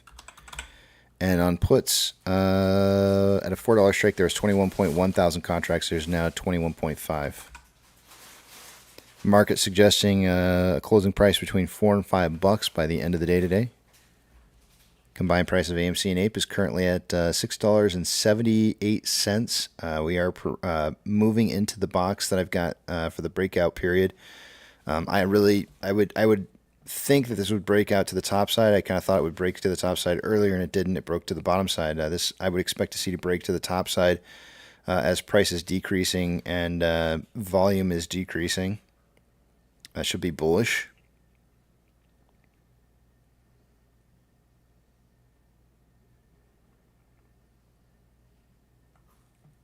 Combined price is $6.78.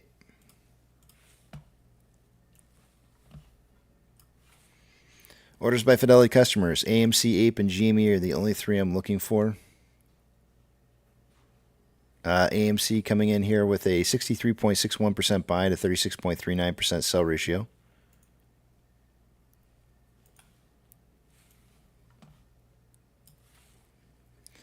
SSR triggers today at $4.61 for AMC. It did trigger yesterday, which is why it's on from yesterday. Shares available to borrow is at 90,000 shares. It's a little bit higher than what it was an hour ago. Looks like they've returned some shares. Let's see, they borrowed about 5,000 here, another 5,000 here, and then returned 5,000. So another 10,000 shares borrowed. I'm not going to write that down. I usually do increments of 50 or more. So we're at about 1.15 million shares borrowed for the day-to-day. Fees are at 297.3%.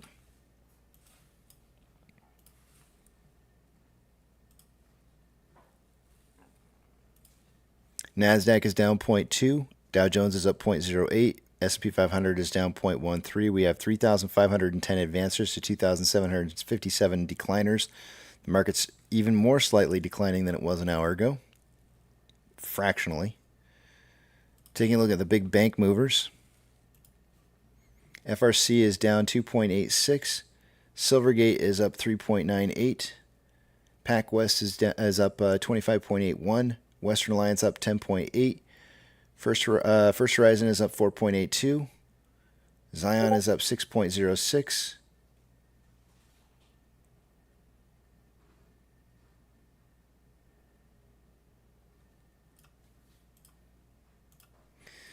Ethereum Classic is up 0.26 on a pretty strong uptrend right now. The US dollar is down 0.15. I saw a little bit of a downtrend there for a minute and found a little bit of a bottom and starting to head back up. But overall, I would say it's been consolidating for the most part, most of the day today. Oil is currently down 2.38% on a downtrend, and mortgage-backed securities are up anywhere from 0.17 to 0.21 and consolidating. SPY is up, or down rather, 0.18 and on an uptrend. Actually, you know what? SPY is consolidating. I take it back. It's been up and down, but it's consolidating. VIX is currently down 0.87 and definitely heading down, which means the market might be heading up here. We've got VBR up 0.38 and consolidating. VB is up 0.23 and an uptrend. Tesla is down 0.08 and consolidating. Amazon is down 0.7 and starting an uptrend after having been consolidating for a little bit. Cinemark is up 3.19 on an uptrend. Doge is down 2.96 on an uptrend, and Bitcoin is up 0.37 on an uptrend. GME is down 0.56 and starting to kind of curl back over from an uptrend. HYMC is up 2.67 on an uptrend. NCMI is up 1.04 and consolidating. Hood is up 0.28 and consolidating. Ape is up 0.69 consolidating, and AMC is up down 0.286 and wanting to break a level of consolidation that we've been seeing for most of the day here, but not quite there yet. Hasn't. We need to break something. We need to break the $5 mark and really start heading up for me to say an uptrend. Inflow versus outflow on AMC. There's it's almost even, dead even on inflow versus outflow. There's like $10,000 more inflow than outflow. Not much of a difference. 23.1 million shares traded so far for the day today after 286 minutes worth of trading, putting us on a pace for 31.5 million shares traded by the end of the day today. I'm barely going to hit my 30 to 50 million prediction. On a 4-hour chart, we've got currently more buying pressure or more selling pressure than buying pressure, with a divergence in the vortex indicator within the last 4 hours. RSI is at actually it's the last 8 hours. RSI is at 48.94, which is average. On a 1-hour time interval, there's more selling pressure than buying pressure, with an RSI of 40.04, which is below average. On a 30-minute interval, there's more buying pressure than selling pressure, with an RSI of 38.95, which is below average. And on a 5-minute interval, there's more selling pressure than buying pressure, with an RSI of 60.27, which is above average. On Ape, there's approximately $2.5 million more outflow than inflow. 10.43 million shares traded so far. We're inside my range on volume for the day today on AMC, Ape rather, which is a huge bump from where we were an hour ago in volume, because it was starting to look like I wasn't going to make it on the volume prediction for the day today, but here we are at 10.43 million, and it's inside the 10 to 30 that I suggested. Our current pace is at 280. Yes. Our current pace is on a pace for 14.12 million shares traded by the end of the day. On a 4-hour chart, we've got more buying pressure than selling pressure, with a sharp spike up on that volume, or not volume, but the buying pressure. RSI is at 47.89, which is slightly below average, and that large buying pressure came in within the last 4 hours. On a 1-hour time interval, we've got more selling pressure than buying pressure, with an RSI of 48.75, which is average. On a 30-minute interval, there's more selling pressure than buying pressure, with an RSI of 48.58, which is average. And on a 5-minute interval, more buying pressure than selling pressure, and a divergence in the vortex indicator looking like it's going to occur within perhaps maybe the next 15 minutes. RSI is at 44.56, which is slightly below average.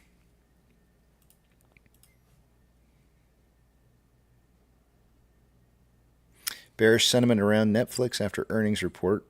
Analyst highlights key concerns on growth.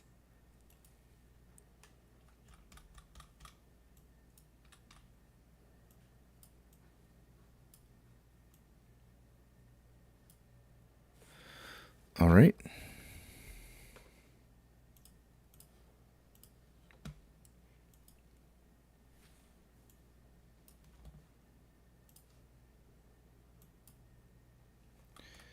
You know what? James of Arizona asked for a small tramp, and I gave him probably a really large tramp, and I don't know how I managed to do that, because I felt like at the time when I was drawing it out that it was a small tramp, but that is that is one massive tramp.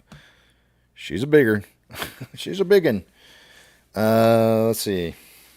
I can see what it is you guys are writing. Preacher says revised proposal out. Apparently just sent it over on Discord. Thank you very much. Let me check. We got 10 minutes before Powell's going to speak.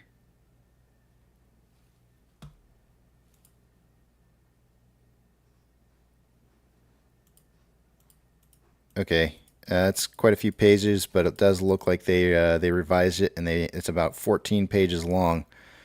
It looks like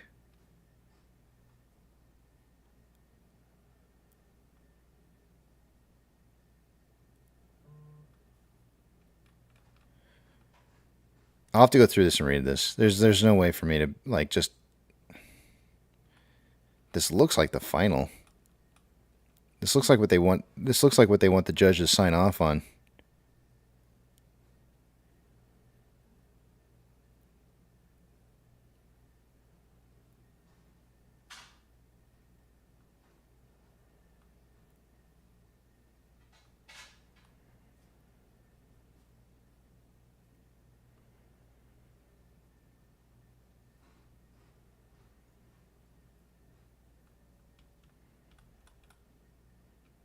Yeah, this totally looks like. I mean, this is basically what the judge would be signing off on if she were to agree. I mean, this is like the done deal here.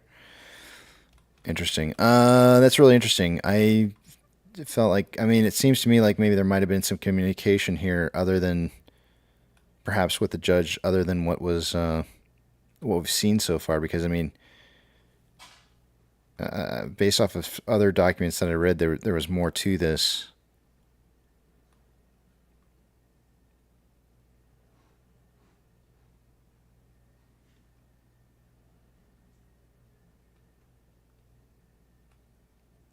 Interesting. Okay. I'll give that a read. I doubt I'll be able to comment on it at all today because it's going to take me a while to read through that.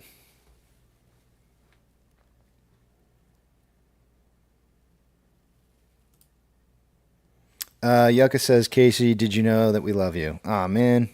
See? That's what I'm saying. That's why I'm not going to go back to the big trip. You're getting all mushy and gushy on me. And it's like, I can't handle that.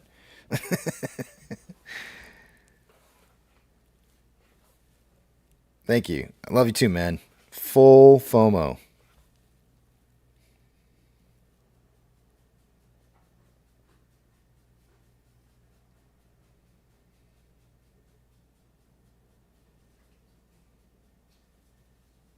Nana's saying and Adam Aaron did file with the SEC already, I heard. Interesting. Well, we'll find out if that comes through. If we see the SEC filing showing up, then yeah. Casey, can you click on that link? What link? Unfortunately, Donkey Kong, since you don't have a wrench, you can't put it in there. But what's the link to? Bob, I don't know what Bob. I know what your real name is, but I'm calling you because of what I see. Tinfoil hat. Zern docket is clear today. She gives a decision today. 10 days would be the 9th day after earnings. Good earnings plus CRS could give us hella numbers for AMC to sell into. Ooh, man, you're painting a picture there, man.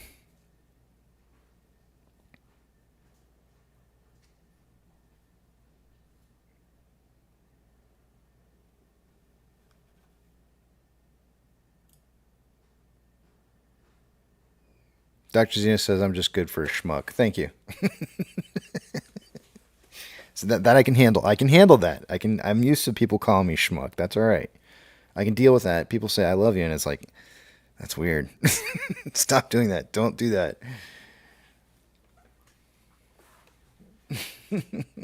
Sam, I don't hate you either, man.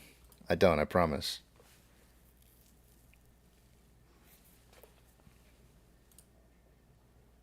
How about stud muffin? No, don't like that either, Will. I'm going to have to pass on a good old stud muffin, too. Schmuck is fine. I will take schmuck or moto moto. Either or will work. Or hey you. That always works, too. Trevor, thank you. I'm having a good day, man. All right, I'm going to take a break. We got about 5 minutes left here before good old Pals Bowles is going to talk to us. So I'm going to let you guys listen to the lovely Federal Reserve music, elevator music that they have. Oh, how dare I? How dare I call it elevator music? The wonderful compositions of music that they have. Oh, stop laughing, Casey. It's giving it away. Who puts this stuff together? I'm curious. And where do they get their music from? Inquiring minds want to know. Let's see. I got to make sure I make this big enough so you guys can see it.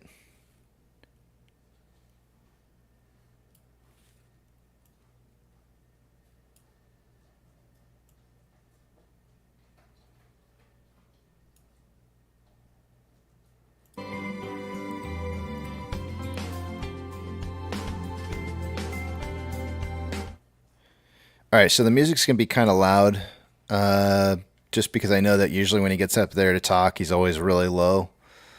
So I'm gonna put it up nice and loud for you guys.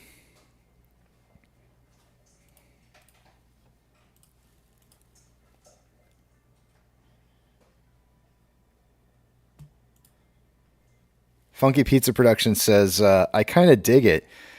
I know, man. I didn't want to admit it, but I kind of do too. It's actually really not that bad. I hope they didn't pay too much for it. Now we know where they spend all their money.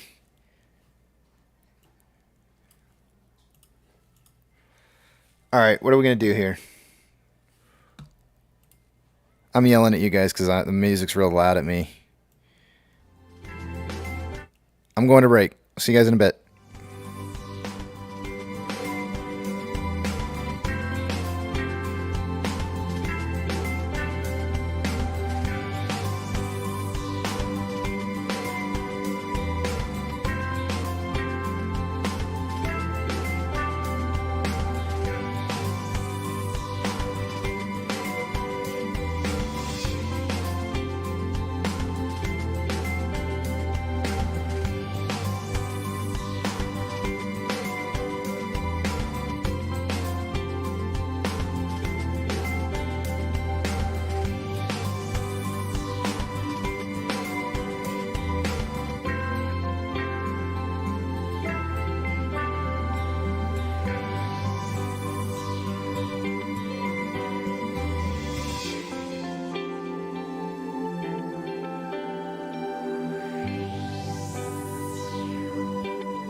Good afternoon.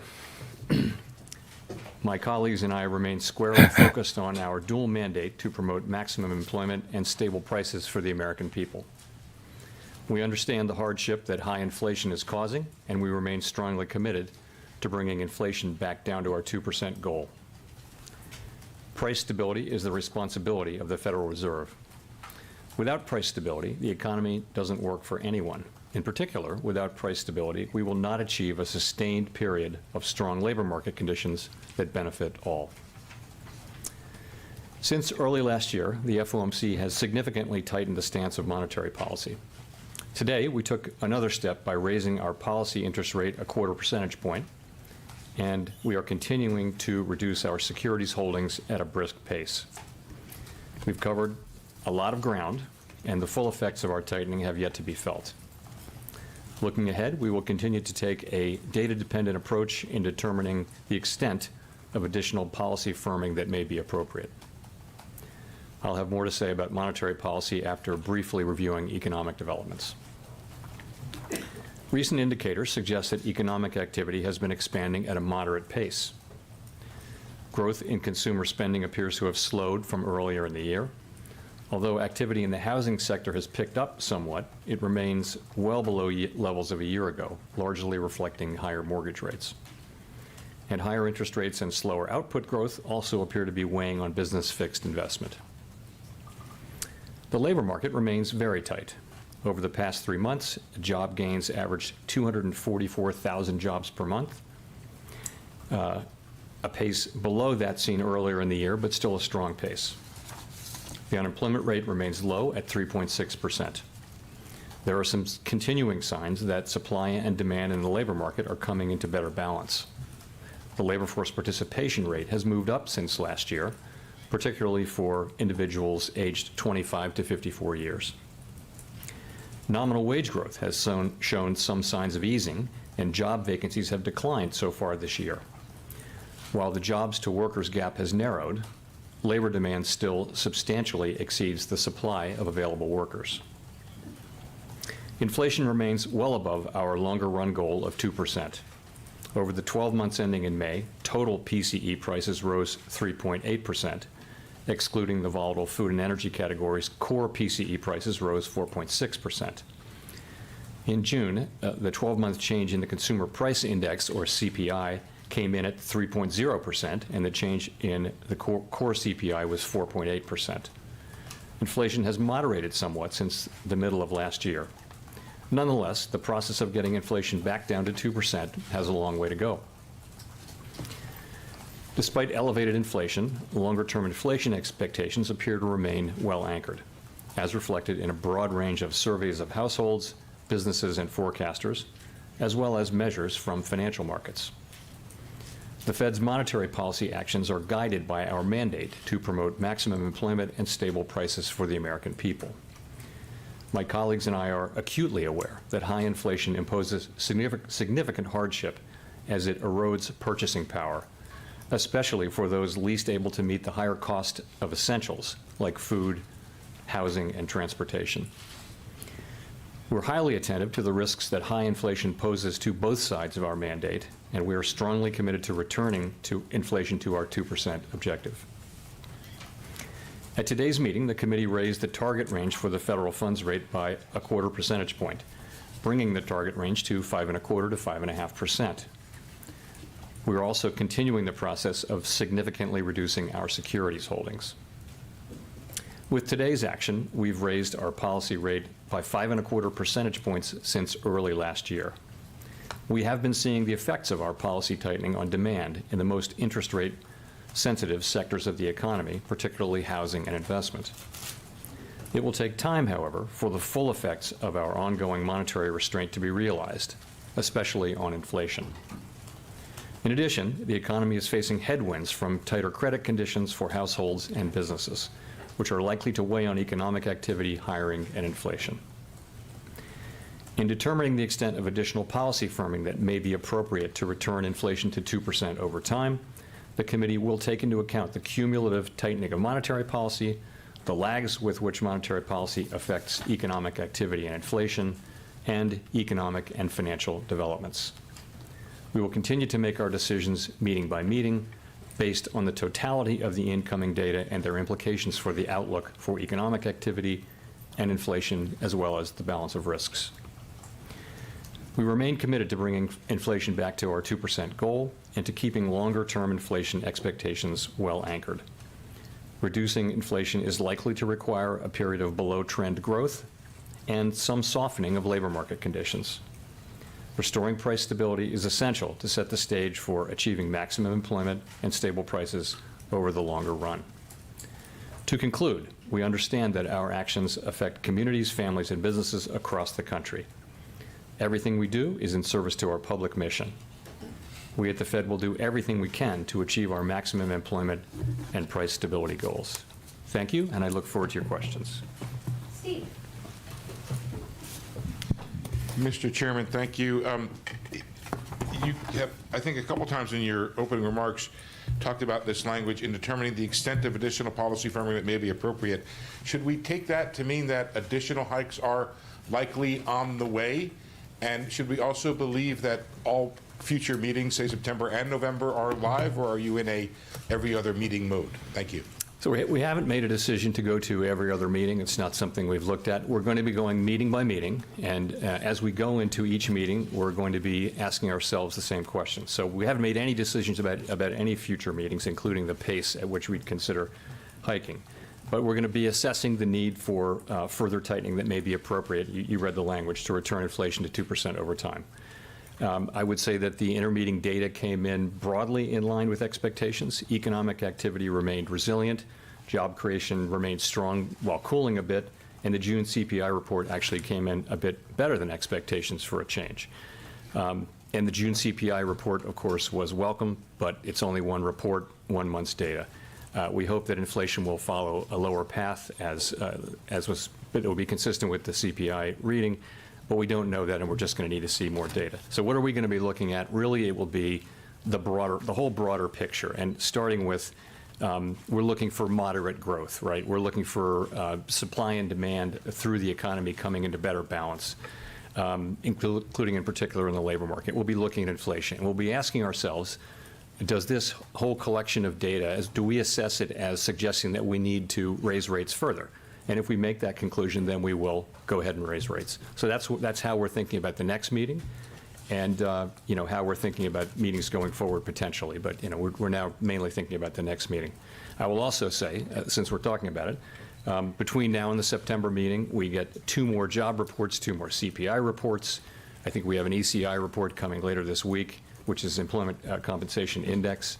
And lots of data on economic activity. All of that information is going to inform our decision as we go into that meeting. I would say it is certainly possible that we would raise funds again at the September meeting if the data warranted. And I would also say it's possible that we would choose to hold steady at that meeting. We're going to be making careful assessments, as I said, meeting by meeting. And I'll close by saying we've raised the federal funds rate now by 525 basis points since March 2022. Monetary policy, we believe, is restrictive and is putting downward pressure on economic activity and inflation. If I could just briefly follow up on something you said there. You said the data in the intermediate period, it broadly came in line with expectations. Does that mean there's unlikely to have been a change in the overwhelming outlook of the committee that 2 more hikes are necessary? I'm just going to go back to what I said. That's the question. We have 8 weeks now until the September meeting, and all that data that I recited, we're going to be looking at all of that and making that assessment then. And it really, we did have the one good reading, and of course we welcome that, but it's just one reading, as everybody knows. And we've seen this before in the data. Many forecasts call for rates for inflation to remain low, but we just don't know that until we see the data. So we'll be focusing on that. Gina. Thank you. Thanks for taking our questions, Chair Powell. Obviously, you upgraded the language around growth in the statement today. We've seen the Barbie movie numbers. We've seen everyone going to Taylor Swift concerts this summer. It seems like the American consumer is in pretty good shape. And it does seem like growth is sort of picking back up a little bit, or at least doing well. And I wonder, from your perspective, if that continues, if we see growth not just stabilizing, but doing performing well this summer. Is that a problem because it's inflationary, or is it good news because it suggests that a soft landing is more likely? Just how are you thinking about that sort of trajectory? Yeah, so I would say it this way. The overall resilience of the economy, the fact that we've been able to achieve disinflation so far without any meaningful negative impact on the labor market, the strength of the economy, overall, that's a good thing. It's good to see that, of course. It's also, you see consumer confidence coming up and things like that. That will support activity going forward. But you're right, though. At the margin, stronger growth could lead over time to higher inflation, and that would require an appropriate response from monetary policy. So we'll be watching that carefully and seeing how it evolves over time. Neil. Thanks, Chair Powell. Neil Irwin from Axios. So as you referenced earlier, in the intermeeting period, soft CPI, jobs reports, still strong but moderating, JOLTS looks good. So if you're data dependent, why not pause again? Why not stay on hold? Why not take another meeting off when the data was at least cutting in the direction you want to see? So if you go back to what we're trying to do here, we're trying to achieve a stance of policy that's sufficiently restrictive to bring inflation down to 2%. At the last meeting, we wrote down our individual estimates of what that would take, and the median of that was an additional 2 rate hikes. So I would say we looked at the intermeeting data, and as I mentioned, broadly consistent, not perfectly consistent, but broadly consistent with expectations, and as a result, we went ahead and took another step. And that's, a labor market that continues to be strong, but gradually slowing. I mentioned that the inflation report was actually a little better than expected, but, we're going to be careful about taking too much signal from a single reading. And, growth came in stronger than expected. So that's how we look at it, and so we did take that step today.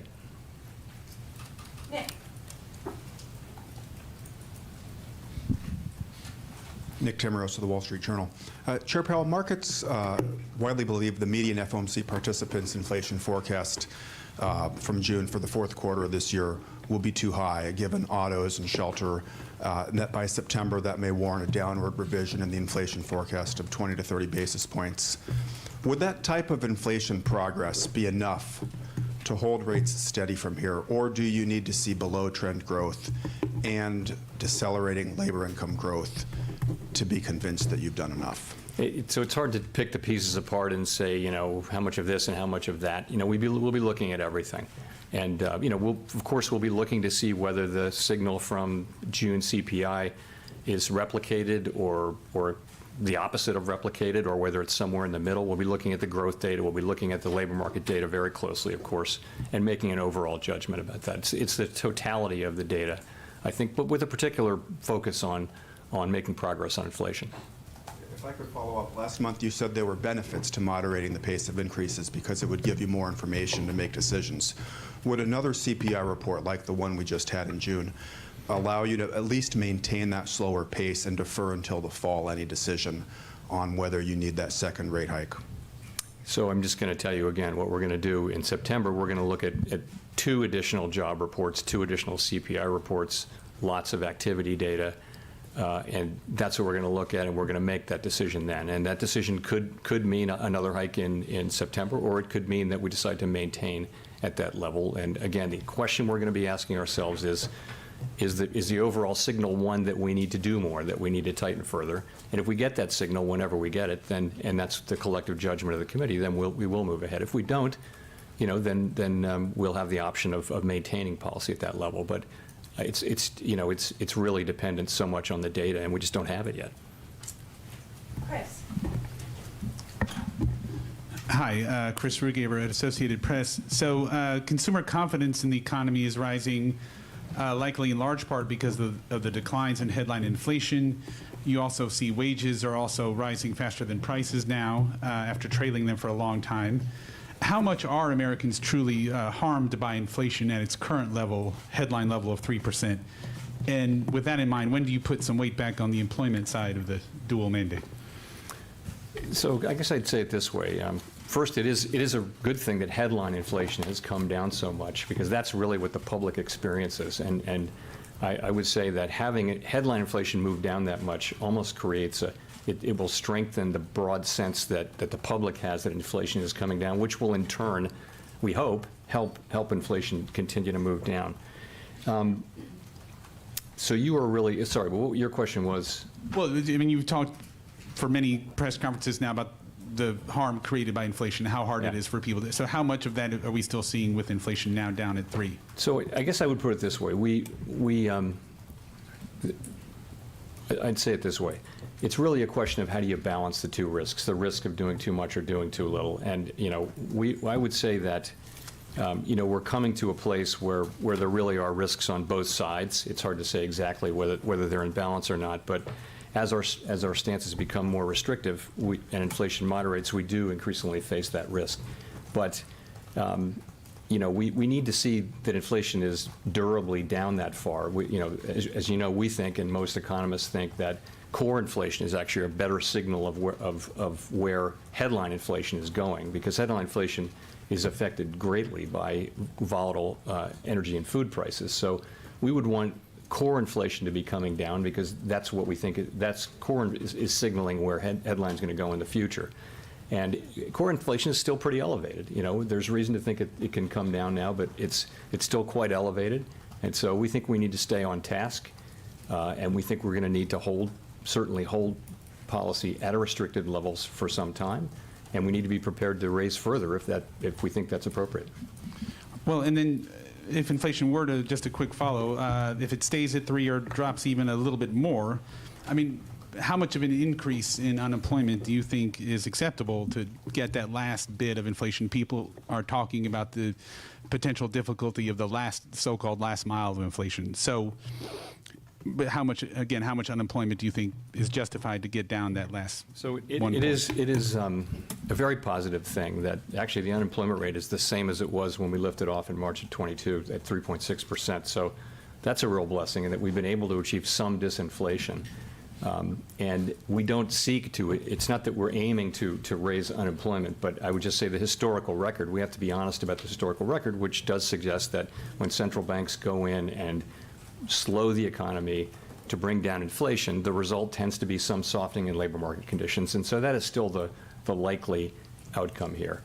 And we hope that that's as little as possible. We have to be honest that is the likely outcome. The worst outcome for everyone, of course, would be not to deal with inflation now, not get it done.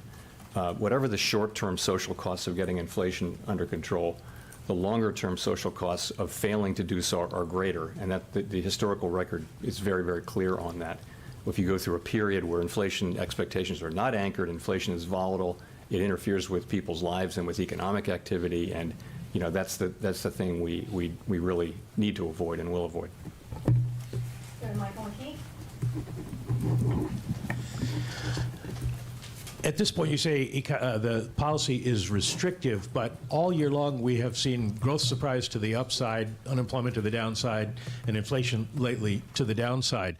So I'm wondering, by definition, should you be restrictive enough right now under these conditions? Do you think you might need to do more? Because I'm curious about what you see as inflation dynamics now. Is the economy still moving in a direction where it creates more inflation? People talk about base effects and higher energy costs, and now we have some large labor settlements. Or is the economy disinflating, and you're able to go back to the old Fed policy of opportunistic disinflation? So I'll just say, again, the broader picture of what we want to see is we want to see easing of supply constraints and normalization of pandemic-related distortions to demand and supply. We want to see economic growth running at moderate or modest levels to help ease inflationary pressures. We want to see continued restoration of supply and demand balance, particularly in the labor market, and all of that should lead to declining inflationary pressures. Now, what we see is those pieces of the puzzle coming together, and we're seeing evidence of those things now. But I would say that what our eyes are telling us is that policy has not been restrictive enough for long enough to have its full desired effects. So we intend, again, to keep policy restrictive until we're confident that inflation is coming down sustainably toward our 2% target, and we're prepared to further tighten if that is appropriate. And we think the process, still probably has a long way to go. Well, do you think under current conditions you are restrictive enough unless something changes? Well, I think we think, you know, today's rate hike was appropriate, and I think we're going to be looking at the incoming data to inform our decision at the next meeting about is the incoming data telling us that we need to do more, and if it does tell us that, collectively, if that's our view, then we will do more. Thank you. Colby Smith with the Financial Times. If September is in fact a live meeting, how does that square with the need for a more gradual tightening pace that you spoke of last month in explaining the rationale for holding the funds rate steady at the June meeting? So a more gradual pace doesn't go immediately to every other meeting. It could be 2 out of 3 meetings, right? It just means if you're slowing down, the point really was to slow down the decision cycle as we get closer and closer to, we think, our destination. And I wouldn't want to go automatically to every other meeting because I just don't think that's, I think it's not an environment where we want to provide a lot of forward guidance. There's a lot of uncertainty out there. We just want to keep moving at what we think is the right pace. And I do think it makes all the sense in the world to slow down as we now make these finally judged decisions. And so that's what we did. And so I think it's possible, I mentioned before, it's possible that we would move at consecutive meetings. We're not taking that off the table, or we might not. It's really going to depend on what the data tell us. That's the best we can do. So we shouldn't assume that every other meeting is the lowest tightening frequency, let's say. It could be, you know, longer intervals in between as well. I think we're going to look. I think we're going to make a decision about the next meeting, and then we're going to make a decision about the one after that. And I think it'll sort itself out. Thanks. Howard Schneider with Reuters. Among your colleagues, there have been people who've said they feel that very little transmission has taken place so far from monetary policy into the economy, and there are those who feel, they say, it's happened very fast this time and it's kind of up to date. Where are you on that continuum? So there's a long-running debate about the lags between changes in financial conditions and the response to those changes from economic activity and inflation, right? So we know that in the modern era, financial conditions move in anticipation of our decisions, and that has clearly been the case in this cycle. So in a sense, the clock starts earlier than it used to, but that doesn't necessarily change the process from that point on, and it's not clear that it has. I'll tell you what we know and then what we don't know. We know that financial conditions affect economic activity and inflation with a lag that can be long and variable, or lags, plural, that can be long and variable. A lot of uncertainty around the length of the lags, and by the way, that's just one component of the broader uncertainty that we face. So I'll tell you how I think about this.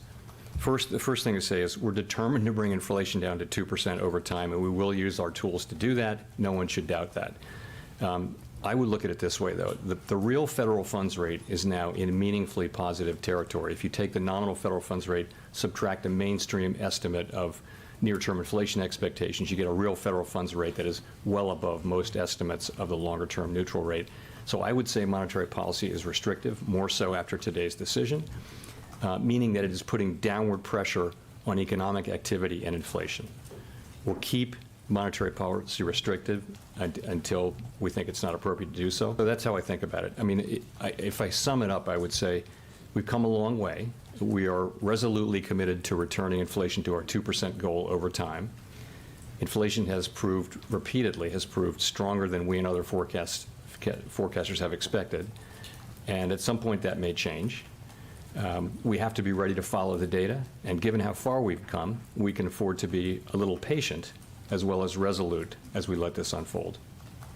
On the credit side, I'm wondering if you saw anything in the latest SLOOS data that made you think you're getting a quantum of credit contraction beyond what you'd expect. The bank lending data really is, the growth rates edging down towards and heading below zero, which is usually a recession indicator. So I guess the SLOOS will come out early next week.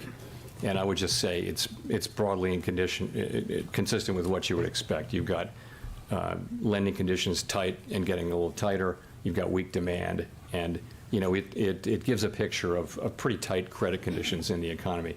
I think it's really hard to tease out whether how much of that is from this source or that source. But I think what matters is the overall picture is of tight and tightening lending conditions, and that's what this sluice will say. Rachel. Hi, Chair Powell. Rachel Siegel from the Washington Post. Thanks for taking our questions. Could you break down the reasons why inflation has fallen and what share of that credit you would give to factors that don't stem directly from rate hikes or that might be within your control at all, like easing supply chains and a drop in energy prices over the past year? Yeah. So, interesting question. So, let me start by saying that the inflation surge that we saw in the pandemic resulted from a collision of elevated demand and constrained supply, both of which followed from the unprecedented features of the pandemic and the response from fiscal and monetary policy. And we've always expected that the disinflationary process would stem from both from the normalization of those broad pandemic-related supply and demand conditions and from restrictive monetary policy, which would help return the balance between supply and demand by restraining demand. And we think that's broadly what we're seeing. So to go break it down a little further, of course, headline inflation has come down sharply from elevated levels as energy and food prices have come down, mostly due to reversal of the effects from the war in Ukraine. And that's a good thing, and the public experiences that, as I mentioned earlier. For core inflation, I'd say there has been a role for both factors, both that I mentioned. Clearly, for goods, normalization of supply conditions is playing an important role, as is the beginning of the reversal of spending back into services and away from goods. Take autos as an example. The combination of an increase in sales and inventories, while vehicle inflation has decelerated, points to a substantial role for supply. But there's also a role for demand, as the loans and things like that are more expensive. So they're both working there. Housing services inflation now starts to move down. Clearly, higher rates have slowed the housing market. I would say monetary policy is working about as we expect, and we think it'll play an important role going forward, in particular in non-housing services, where really we think that's where the labor market will come in as a very, very important factor. So we think both of those sources of disinflation are playing an important role. I see. And just to follow up, do you think that of those two sources, that core will rely more heavily on seeing an impact from rate hikes, or is there a more even split there too? I think monetary policy is going to be important going forward, because we're sort of reaping now the benefits of the reversal of some of the very specific pandemic things. We're seeing that with goods in particular, with supply chains and shortages moving, and we're seeing. So I think going forward, monetary policy will be important, particularly in the sector, in the non-housing services sector. Edward. Thank you, Chair Powell. First, let me compliment your tie, the choice of tie.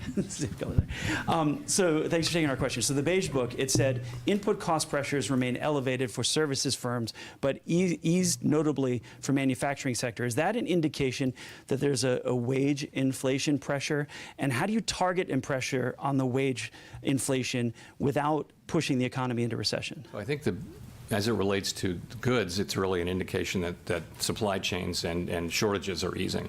And so what was the first part of it? So wage inflation, like how do you target wage inflation without pushing an economy into a recession? I don't think we're targeting wage. I think what we're looking for is a broad cooling in labor market conditions, and that's what we're seeing. So wages have actually been gradually moving down. They're still at levels that would be consistent over a long period of time with 2% inflation. Nonetheless, we're making progress there. And by so many indicators, labor market demand is cooling. You can look at surveys by workers and businesses who see that. You can look at the quits rate normalizing. You can look at job openings coming down.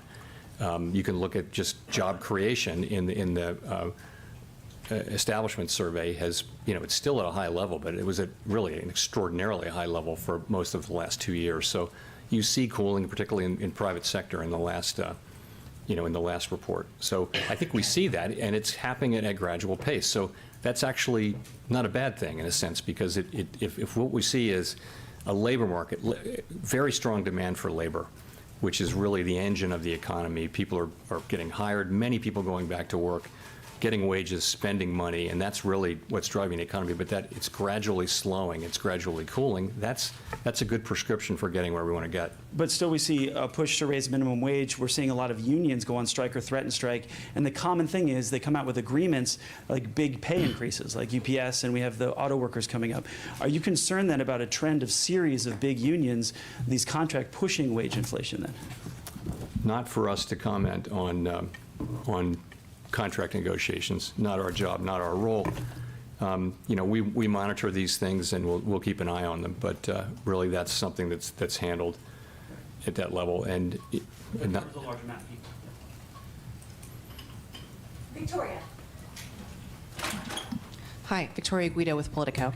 I wanted to ask about the SEP, which suggests that you would cut rates as overall and core PCE get to around or under 3%. And so I'm wondering, is the level of inflation what's sort of important there as you think about getting to 2% and when you might start cutting rates, or is the speed at which inflation is falling also important? I think you'd take both into account. I think you'd take everything into account when you start cutting rates. It would depend on a wide range of things. And when people are writing down rate cuts next year, it just is a sense that inflation is coming down and we're comfortable that it's coming down and it's time to start cutting rates. I think, but I mean, there's a lot of uncertainty between what happens, in the next meeting cycle, let alone the next year, let alone the year after that. So it's hard to say exactly what happens there, what's motivating people. So if it's sort of stubbornly in maybe the high twos, you wouldn't necessarily cut rates? I'm not saying that at all. I'm not giving you any numerical guidance around that. I'm saying we'd be comfortable cutting rates when we're comfortable cutting rates, and that won't be this year, I don't think. It would be, many people wrote down rate cuts for next year. I think the median was several for next year, and that's just going to be a judgment that we have to make then, a full year from now, and it'll be about how confident we are that inflation is in fact coming down to our 2% goal. A good part of Wall Street has become more confident that the Fed is going to be able to engineer a soft landing, and they've reduced their forecast for a recession. And I'm wondering if the staff has changed its view on the likelihood of a recession being likely, and if you personally have changed your view in terms of becoming more confident that you can achieve a soft landing. So it has been my view consistently that we do have a shot, and my base case is that we will be able to achieve inflation moving back down to our target without the kind of really significant downturn that results in high levels of job losses that we've seen in some past instances, many past instances of tightening that look like ours. That's been my view. That's still my view. And I think that's sort of consistent with what I see today. So, but it's a long way from assured, and we have a lot left to go to see that happen. So the staff now has a noticeable slowdown in growth starting later this year in the forecast, but given the resilience of the economy recently, they are no longer forecasting a recession. I just want to note that that our staff produces its own forecast, which is independent of the forecast that we, as FOMC participants, produce. Having an independent staff forecast, as well as the individual participant forecast, is really a strength of our process. There's just a lot of, I think, constructive diversity of opinion that helps us make, informs our deliberations, helps us make, I hope, better decisions. And is the reason for optimism that inflation has come down and you still have a strong labor market? I mean, does that add to the optimism? I wouldn't use the term optimism about this yet. I would say, though, that there's a pathway. And yes, that's a good way to think about it. We've seen so far the beginnings of disinflation without any real costs in the labor market, and that's a really good thing. I would just also say the historical record suggests that there's very likely to be some softening in labor market conditions, and consistent with having a soft landing, you would have some softening in labor market conditions, and that's still likely as we go forward with this process. But it's a good thing to date that we haven't really seen that. We've seen softening through not through unemployment, not through higher unemployment. We've seen softening through job openings coming down part of the way back to more normal levels, the quits rate, so people are not quitting as much.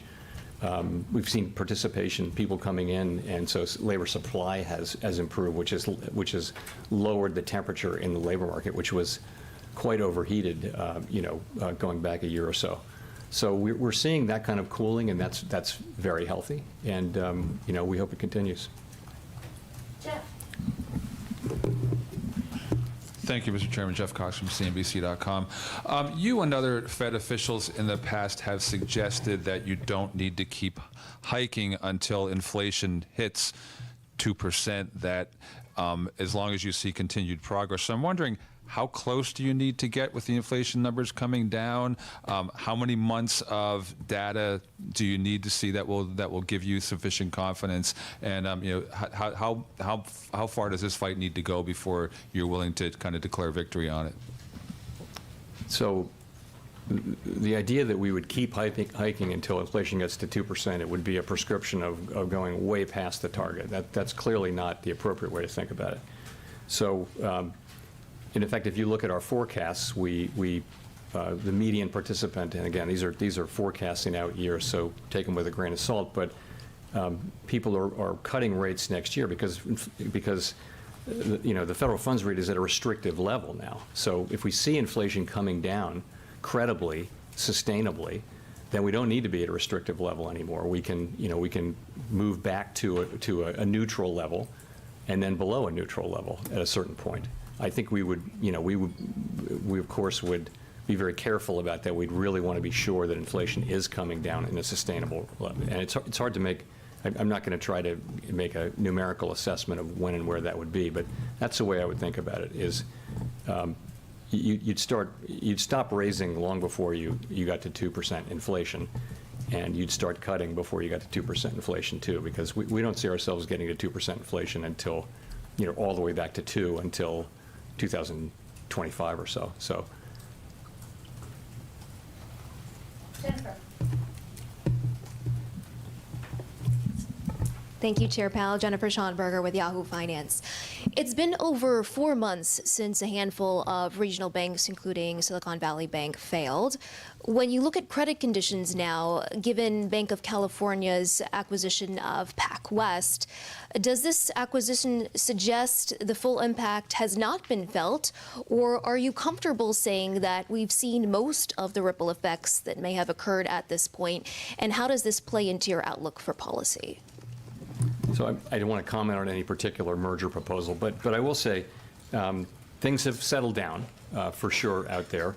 Deposit flows have stabilized, capital and liquidity remain strong, aggregate bank lending was stable quarter over quarter and is up significantly year over year. Banking sector profits generally are coming in strong this quarter, and overall the banking system remains strong and resilient. Of course, we're still watching the situation carefully and monitoring conditions in the banking sector. In terms of the actual effect on, if you think of a particular set of banks that were affected because of their size and business model and things like that, that were more affected by the turmoil in March than others, it's very hard, as I mentioned, it's very hard to sort of tease out the effects on this very large economy of ours from them tightening. They may be tightening a little bit more, probably are, than other banks. The SLOOS has been telling us for more than a year that banking conditions are tightening. That process is ongoing, and that will restrain economic growth. So I think we have to take a step back from. I can't separate those anymore. I think basically we're just looking at the overall picture, which is one of tightening credit conditions, and that's going to restrain economic activity. It is restraining economic activity. So that's how I would look at it. And how is that informing your outlook for setting policy? So I think that is an expected result of tightening interest rate policy, is that bank credit conditions bank lending conditions would tighten as well. And so the question is it more effective this time because of what happened in May? I just don't think we know that. I think we're looking at the current data in GDP, and we're seeing strong spending. We're seeing a strong economy, and it's made us confident that we can go ahead and raise interest rates now for the third time since the March events.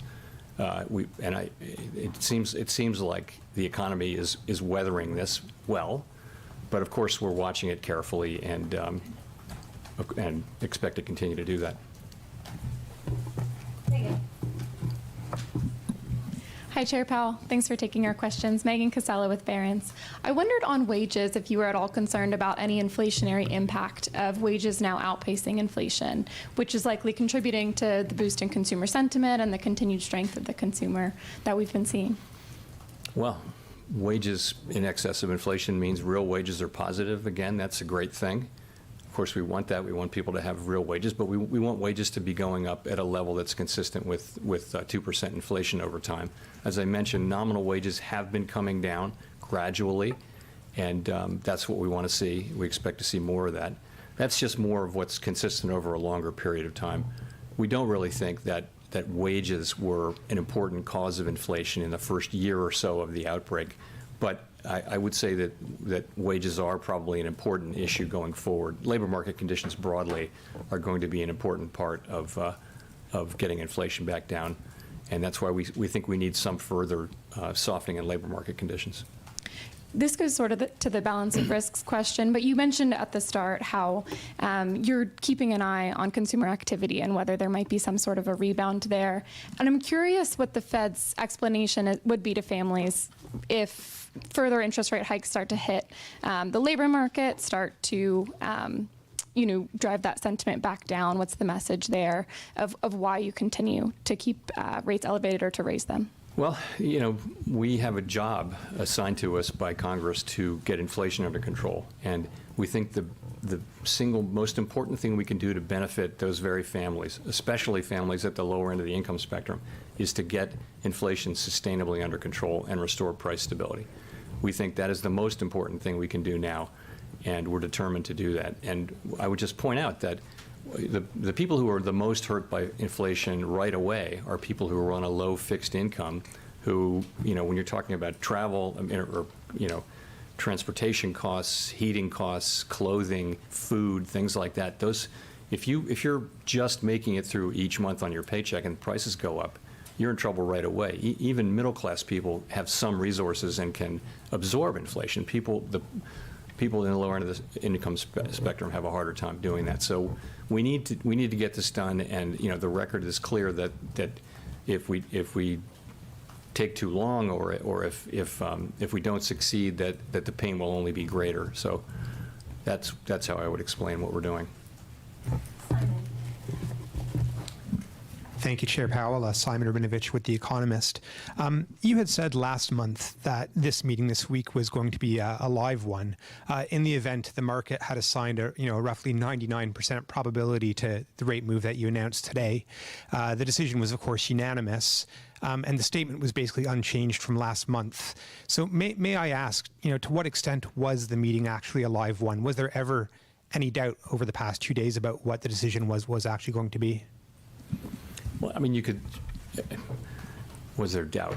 Look, I would say there's a range of views on the committee, and when you see the minutes in 3 weeks, you'll see that. There's a range of views about what we should do at this meeting and what we should do at the next meeting, and it's a process that we go through.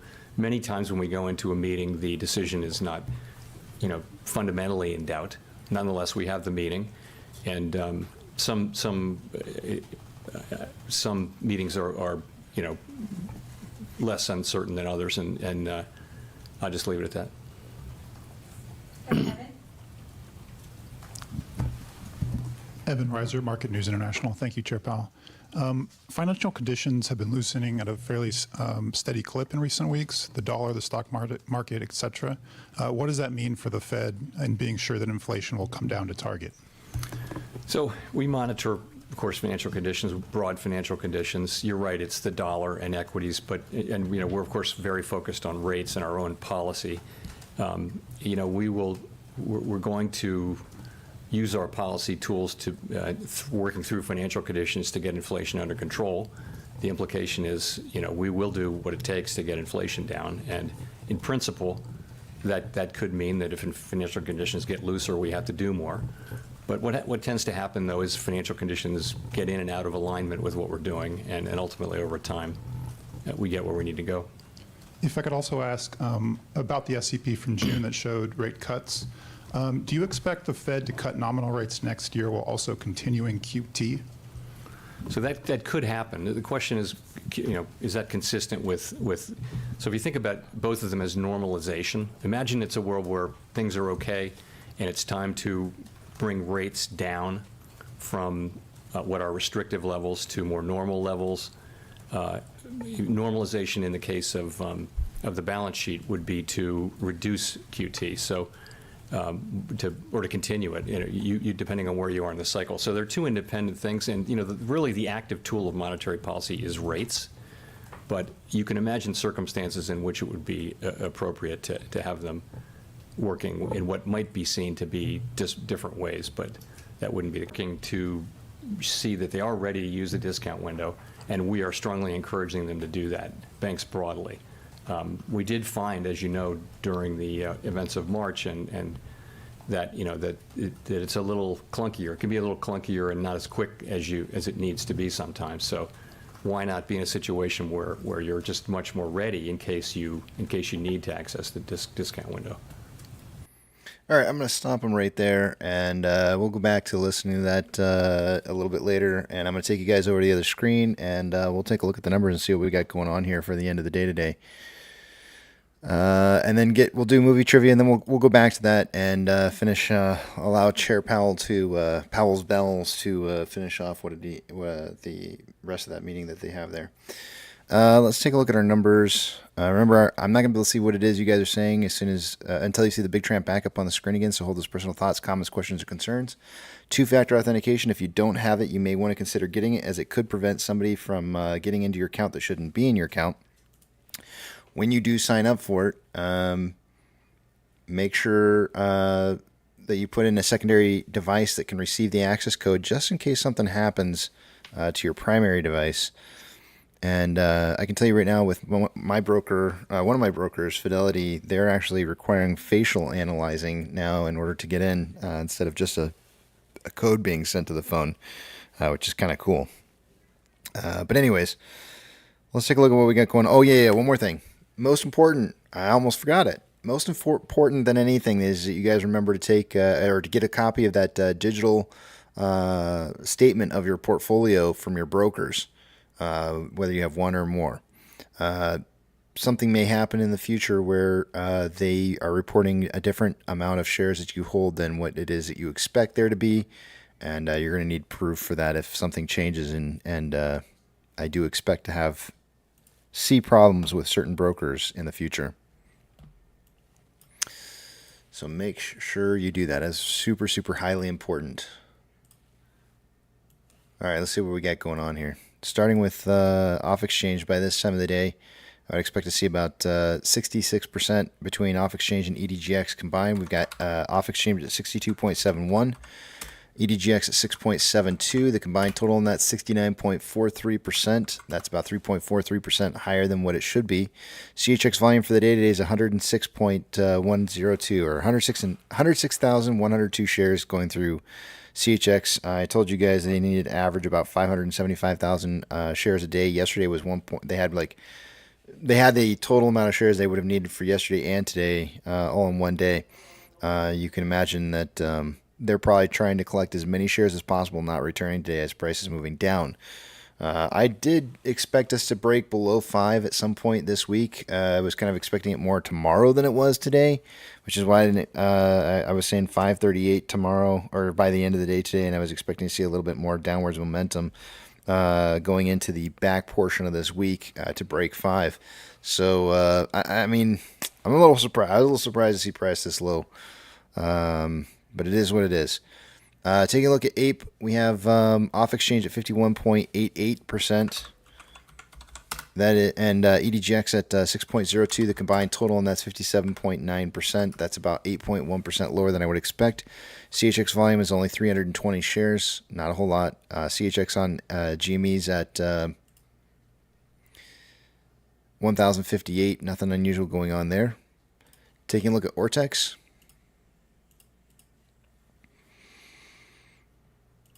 As of an hour ago on Ortex, we had 2.14 million shares having been returned for the day. It's now 2.3 million shares. That's going to have the effect of lowering the short share interest of the free float to 29.05%.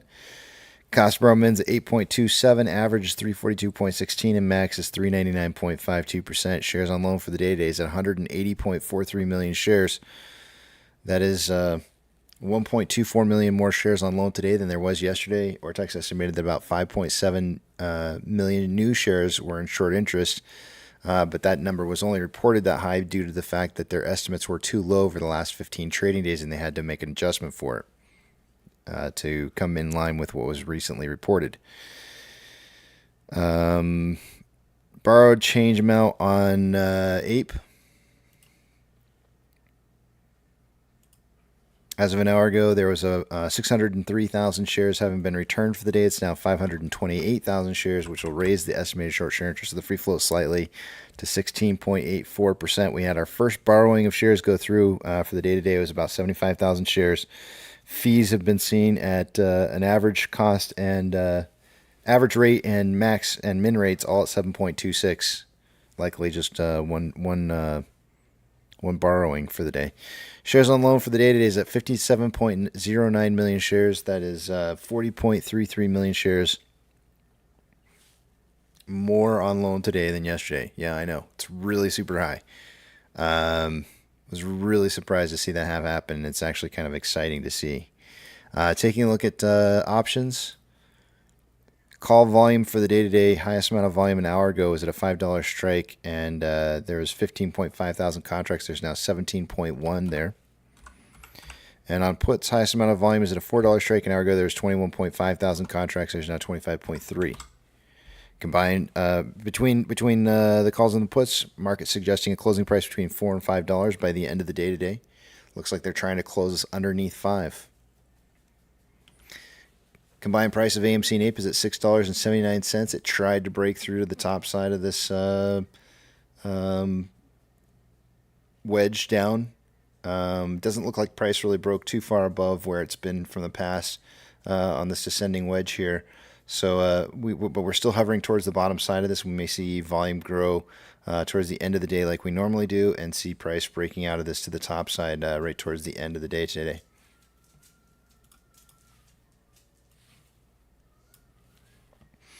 Orders by Fidelity customers, AMC, Ape, and GME are the only 3 that I'm looking for.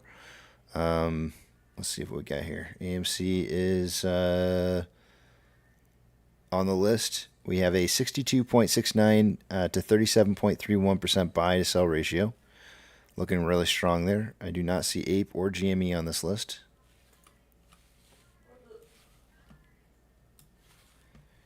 SSR did trigger yesterday, so it's on for the day today on AMC. It would have triggered today if we would have hit 461 or lower, and we did not. Shares available to borrow is at 90,000 shares. That has not changed. Actually, they borrowed 5,000 shares right around 1504, but again, I'm not going to count those. I've seen about, on Sonko Tracker, I've seen about 1.15 million shares borrowed. Fees are at 281.9%.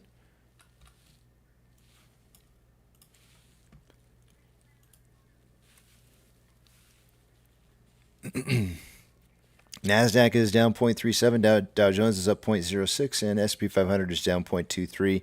We have 3,583 advancers to 2,696 decliners. The market's more advancing now than it was an hour ago. Taking a look at the banks. The bank's biggest movers for the day today, we've got FRC is down 2.86, Silvergate's up 6%, PacWest up 25.68, Western Alliance up 11.44, First Horizon up 5.08. Zion is up 7.39.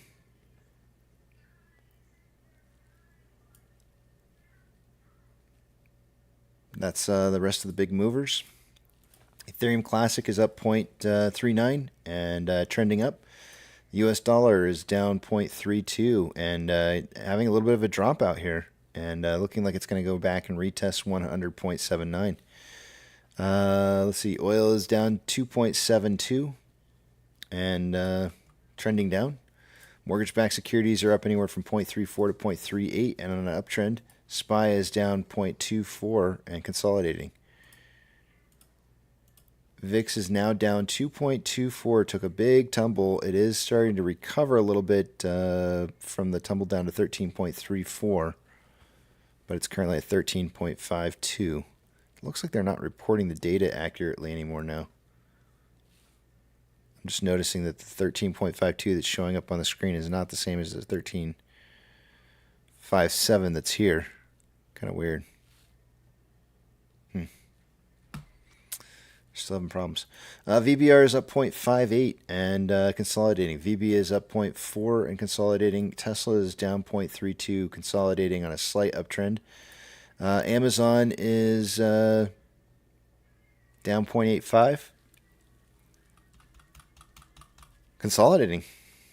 Cinemark is up 3.35 and on an uptrend. Doge is down 4.83. Currently trending upwards after having come down quite a bit. Bitcoin is up 0.41, and for the most part, it looks like it's on it's on an current uptrend, but it looks like a lot of consolidation for the day today at 29.3K a coin.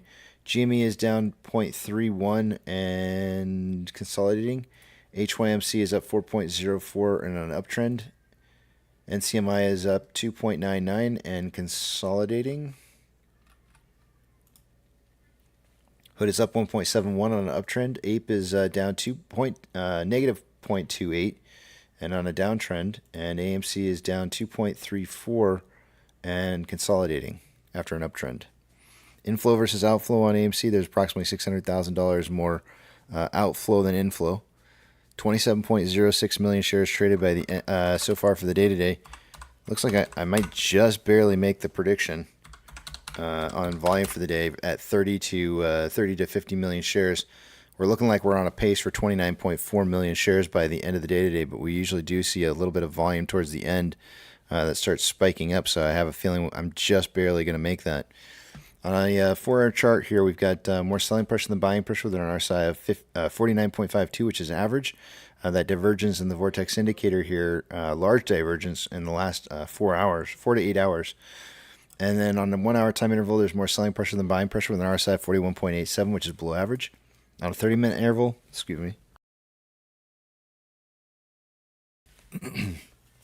on a 30-minute average, there's more selling pressure than buying pressure with an RSI of 43.5. Which is slightly below average. On a 5-minute interval, more buying pressure than selling pressure with an RSI of 56.86, which is slightly above average. On Ape, there is approximately just a little over $3 million, almost $3.1 million more outflow than inflow. 12.86 million shares traded so far for the day today. That is within the prediction of 10 to 30 million that I suggested at the beginning of the day. And currently, we are on pace for 13.93 million to end the day. On a 4-hour chart, we've got more buying pressure than selling pressure with an RSI of 45.72, which is slightly below average. That divergence in the vortex indicator occurred within the last 8 hours. On the 1-hour time interval, more selling pressure than buying pressure, and what appears to be a divergence coming on selling pressure within the next hour. RSI at 44.71, which is slightly below average. On a 30-minute interval, the divergence already did occur within the last 2 hours, and RSI is at 42.21, which is below average. On a 5-minute interval, more selling pressure than buying pressure with an RSI of 41.38, which is below average.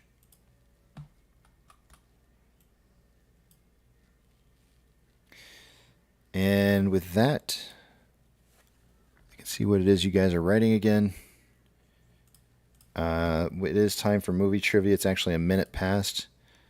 Today is going to be Teenage Mutant Ninja Turtles.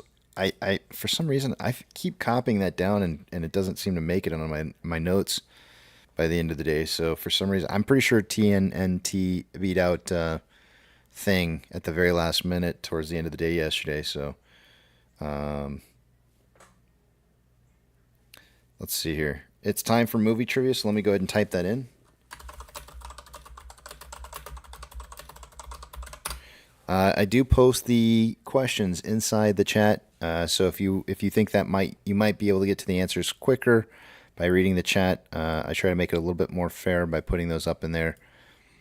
Today's questions, if you know anything whatsoever about the Teenage Mutant Ninja Turtles or the movie, the original movie from 1990, you have a very good chance at making it, getting a question right today. So if you ever wanted those points, now would be the time to pick them up.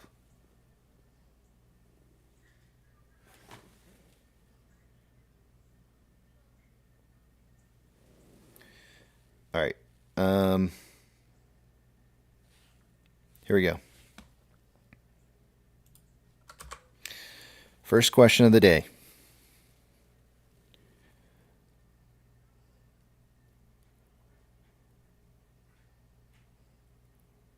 I don't know why it says it like this. I'm gonna reread it a little bit differently here. What is the name of the turtle's sensei and father figure?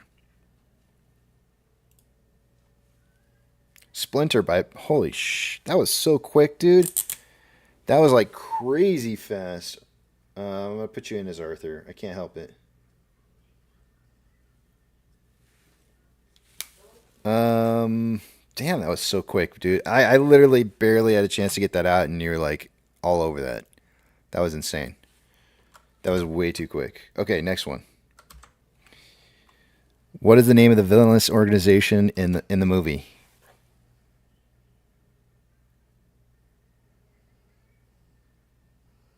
Shredder by Censored Content is correct. The reigning champ is back.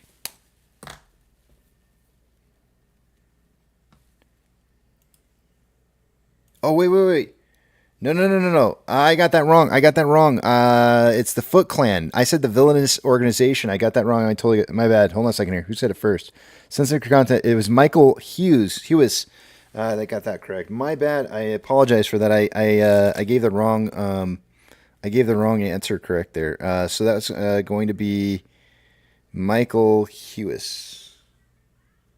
Sorry, Censored Content. I don't know. Actually, I know. I know exactly. I'll tell you why later. Why I got that wrong. But that means I'm okay. So moving on here. Next question. I'll tell you why I got that wrong later. But yeah, Foot Clan was the correct answer on that one. What is the name of the reporter who befriends the turtles?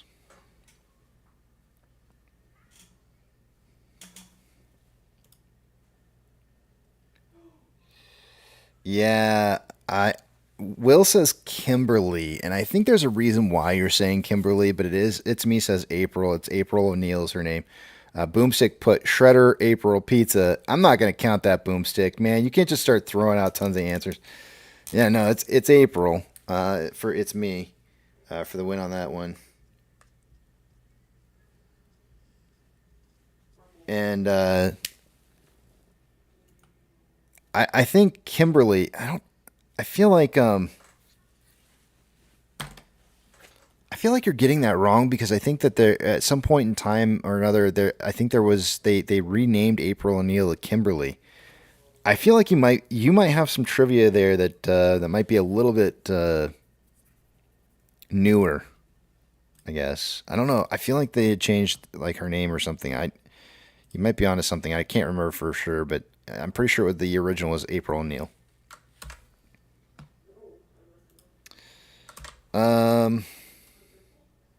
Funky says that was a Power Ranger. She might have been, yeah. I don't know. What is the favorite food of the Teenage Mutant Ninja Turtles?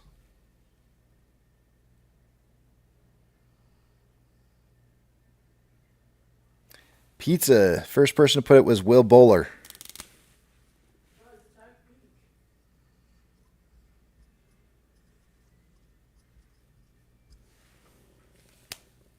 You know what? I asked, Petra just asked if if her last name was May. Kind of wondering why. I feel like I've asked her that before too. Let's see here. Okay. Here we go. Which iconic villain is the main antagonist of the film?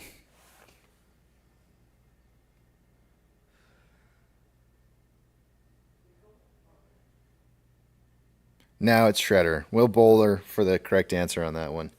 So now I had those two questions right next to each other, the Foot Clan and the Shredder. Now you know why I got it wrong. Why I accidentally gave you guys the wrong answer on that one. All right, next one.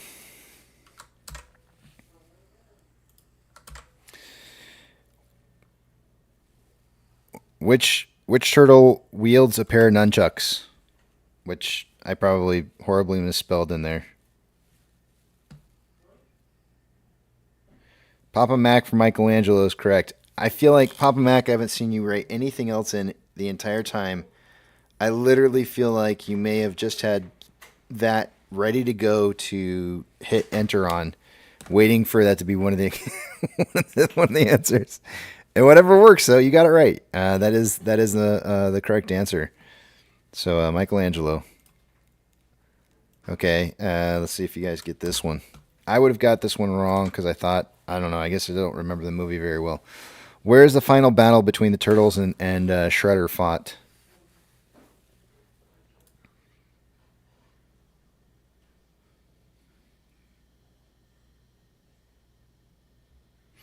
A roof. Dude Man Diaries for the point. The roof. The roof. The roof is on fire. Dude Man. I felt like it was someplace else too. Like I thought I don't know. My memory serves me poorly because apparently I thought it was someplace else.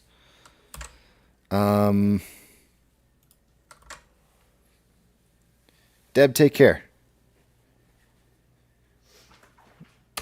Which turtle is the leader of the group?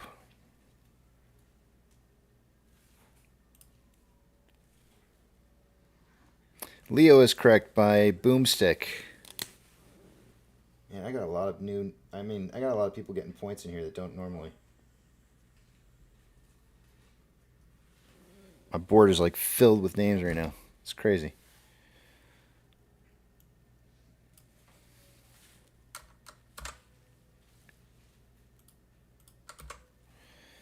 All right. Let's see how many people can spell this right. When did the turtles say before initiating an attack?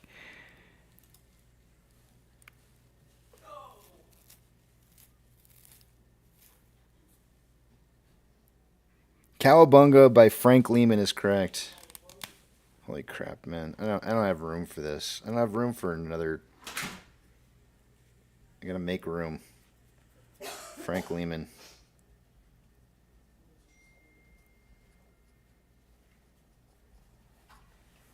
All right, last one. This is going to be for 2 points. If anybody can guess what the last answer is here, it's 2 words. I'm trying to just make a distinction between that. It's 2 things. Oh shoot, Silas Sarba, Casey Jones is correct. Silas gets 2 points. The question was, what hockey mask vigilante helped the Turtles to fight the Foot Clan? The answer is Casey Jones for 2 points. Congratulations, Silas. All right.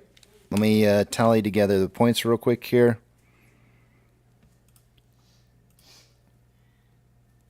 Those were like, I feel like if you're a Teenage Mutant Ninja Turtle lover, those questions are like way too easy.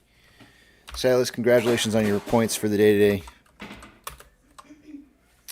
I had points for somebody this morning. I wrote down, it looks like I put Dr. C or something. I don't know, it looks like I wrote DRC. I'm going to just put that down, DRC. Or it could have been DRR. I'm not sure. 1 point for that person, whoever that was. There was a Splinter earlier this morning that got a point. Congratulations on your point. Splinter was here. Arthur, congratulations on your point for the week. Let's see. It's me. Congratulations on your second point for the week. Will, congratulations on adding to your points for the week. Michael Hewis, first point of the week. Congratulations.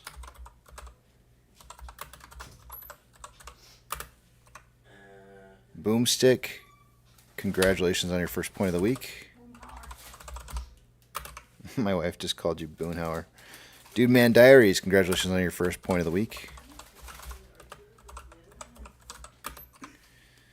Frank Lehman, congratulations on adding points to your score for the week. Who else do I got? Papa Mac. Papa Mac, congratulations on your first point of the week. Papa Mac's like, I'm going to get 1 point no matter what. I'm typing in Michelangelo. And the minute that he says whatever it has to do with him, I'm pinning enter. He got it. He got his point. Did I miss anybody? I got everybody. I think I got everybody down here. So let me tell you where the standings are here for the week.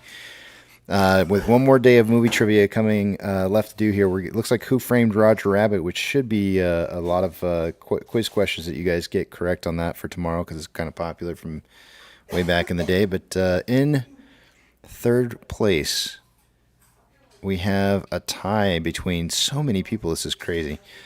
1, 2, 3, 4, 5, 6, 7 people with a tie here. Barry Electronics, It's Me, Dino Mike, Pirate Porn, Sam, Will Bowler, and Silas, all with 2 points, tied for third. In second place, we have a two-way tie between Joe Pounce and John Hannaford. And taking the week by storm right now, we have Frank Lehman with 9 points. That's pretty amazing, man. Frank Lehman, 9 points. Censor content, I really kind of screwed you over up on that, man. I apologize. I couldn't even remember my own question that I read off, or answer my own question.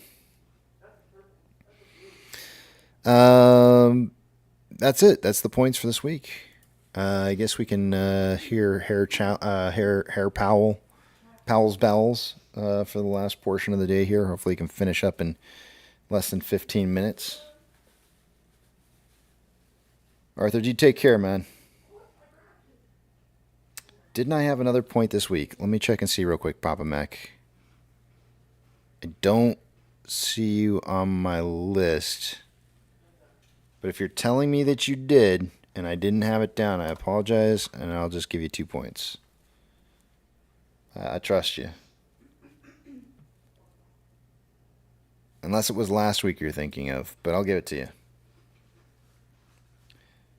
Nana says, no, Powell poop.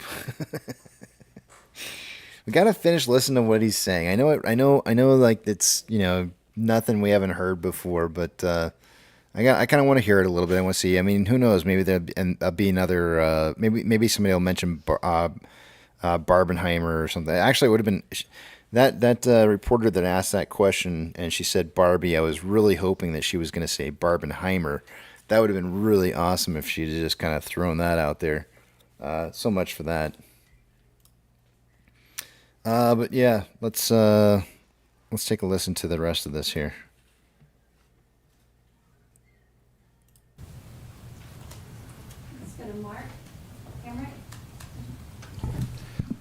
Mr. Chairman, Mark Hamrick with Bankrate. You've talked in the past about getting the housing market back into better balance, excuse me, and also that the market might have bottomed. Where do you see that situation and balance, or lack thereof, right now, particularly with the constrained inventory of existing homes that might otherwise be coming onto market at a time when existing homeowners are reluctant to move? And of course, all of that happening with the 30-year fixed rate mortgage still around 7% on the heels of Fed tightening, and with what you're talking about, tightening industry lending standards. Are we getting closer to balance or farther away? What's your sense? I think we've got a ways to go to get back to balance, really for the reasons that you talked about. With existing homes, there are many people who have low-rate mortgages, and whereas they might want to sell in a normal situation, they're not going to because they have so much value in their mortgage, which means that supply of existing homes is really, really tight, which is keeping prices up. On the other hand, there's a lot of supply coming online now, and there are people coming in. A lot of the buyers are first-time buyers coming in, at buying it, with these, with these relatively elevated mortgage rates. But I think this will take some time to work through. Hopefully more supply comes online, and we work through it. We're still living through the the aftermath of the pandemic. We'll go to Nancy for the last question. Last question, guys. See, it's almost Hi, over. Chair Powell, Nancy Marshall-Genzer with Marketplace. Russia has pulled out of an agreement allowing shipments of She said pulled out. grain, safe passage through the Black Sea, and alternative routes at this point could be closed off. Just wondering, how could that contribute to higher food prices and inflation generally, and how closely are you watching that? We are watching it, of course, very closely. And you're right, the withdrawal from the Black Sea Grain Initiative does raise concerns. I'm sorry. He literally he went out of his way to say withdrawal out of that. And I love that. I think it's so funny that he purposely changed it to withdrawal. That was funny. It's about global food security, particularly for poorer countries that import a large share of their food. Grain prices did go up on this news, but they remain well below their peaks of last spring. And the moves that we've seen so far, I would say, are not expected to make a significant contribution to U.S. inflation.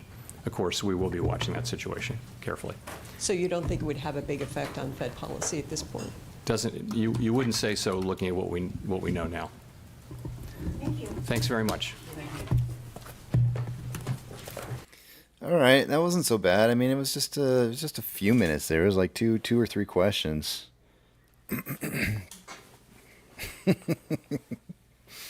It's a word she hears a lot. I'm just kidding. I'm kidding. No. Don't go there. Don't go there. Oh, that's why that looks like that. Okay, 5 minute. I was on a 5-minute interval on AMC. I apologize about that. We are at 5:02 right now, down 1.95% for the day today. Ape is down 1.41 at 1.13 at 1. It's changing too much. It's $1.74.5. I feel like Porky the Pig over here. It's down down 145. 174. Oh man. Let's see. It's looking like, I mean, we still got another about 10 minutes to go here. We got 28.28 million shares traded on AMC. So we're going to have to see some large candles of volume for me to get that 30 million prediction in for the day today. But it's awfully close.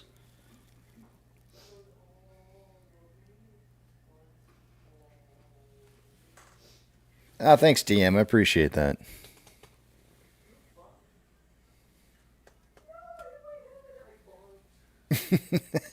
Pro Jeweler coming in with the jokes today. He said, if Turkey attacks Russia from behind, will Greece help? That's funny in like so many different ways. That's really funny. It's clever, Pro Jeweler. Good one.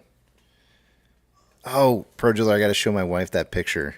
She's like, I hope the beaches are pretty. And I was like, I'm going to show her that beach, that picture that you put on the Discord the other day. Be like, somebody went to the beach just the other day. Look at these beaches.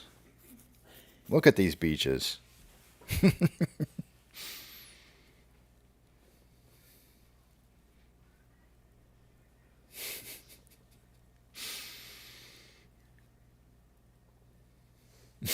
Oh, yeah.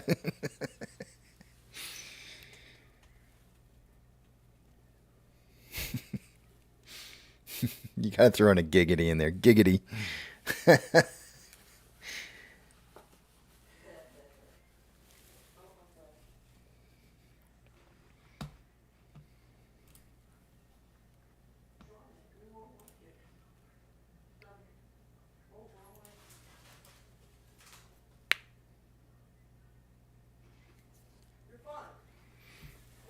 Counterparty Risk is saying AMC looking good. Well, anything over $5 keeps us out of that penny stock range there, so that is nice to see us just slightly above 5. But I wouldn't put it past anybody trying to push the price down just under 5 for closing for the day. This will end up being the 501 fight here. We'll get the 501 fight on.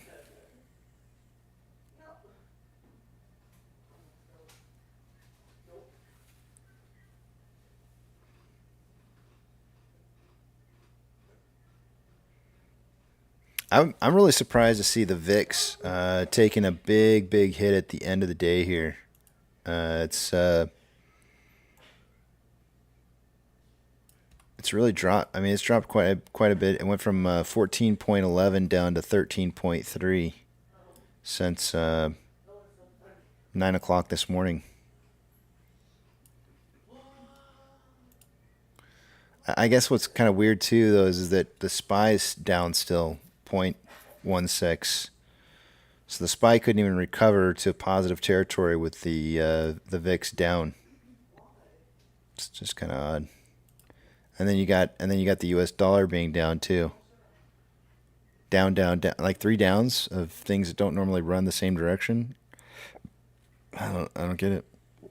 2 different key indicators should have the markets up right now,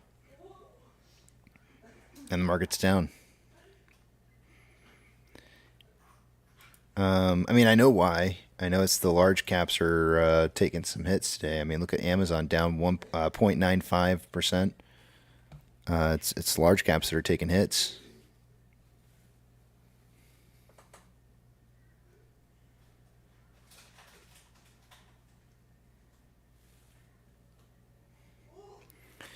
See, I had a combined close for the day today at around 723 for combined price, and we're at 679, so I was off by quite a bit today.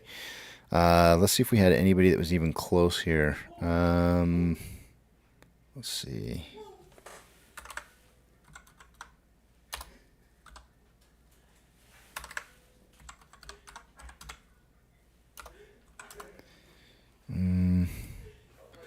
So the person that had the closest price prediction is going to be Einstein, who had 556 to 856. So, but he's off by like 20 cents, 26 cents, a quarter. It's pretty big. I think that's 2 days in a row where every single one of us have we were much higher than what price actually did for the day.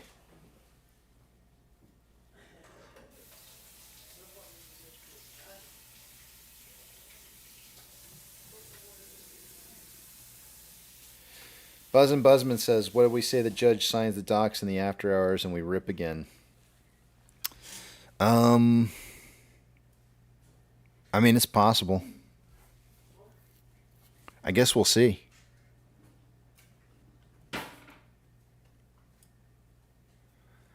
We're getting my volume that I need here to get the 30 million shares traded for the day today, but it's painfully, it's going to be painfully close. Frank says PPT has been buying large caps to prop up the market. They must have been watching speech during the sell-off. Frank, you know, I keyed in. I don't know how many people keyed in on this, but I was listening to Pals Bell speaking, and did anybody else catch him saying that they were focusing more on their security asset purchases? I don't know if anybody else caught that or not, but it was in the beginning portion of his speech that he was talking about. I almost came in and just kind of jumped in and said, did you hear that? Did you hear that? Yeah. So I really don't like the idea that the Fed is purchasing securities assets. I think that's kind of, I don't know. I need to, I mean, I'm not a financial expert, guys, so I really need to kind of like sit down and think about the dynamics behind what that means and whether that's a good thing or a bad thing. I guess in regards to creating stability, I guess I can kind of understand like why that might be important for them to do, but in regards to it being for the purpose of reducing risk that was created by institutions that were fiscally negligent at keeping risk down or managing risk, it seems kind of, I don't know. I don't know where I feel about. I don't know how I feel about it.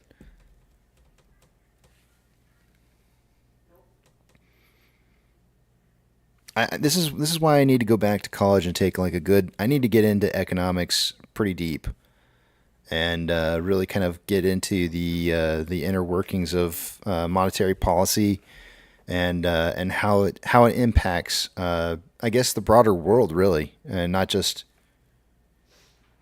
just more stuff than what it is that I know.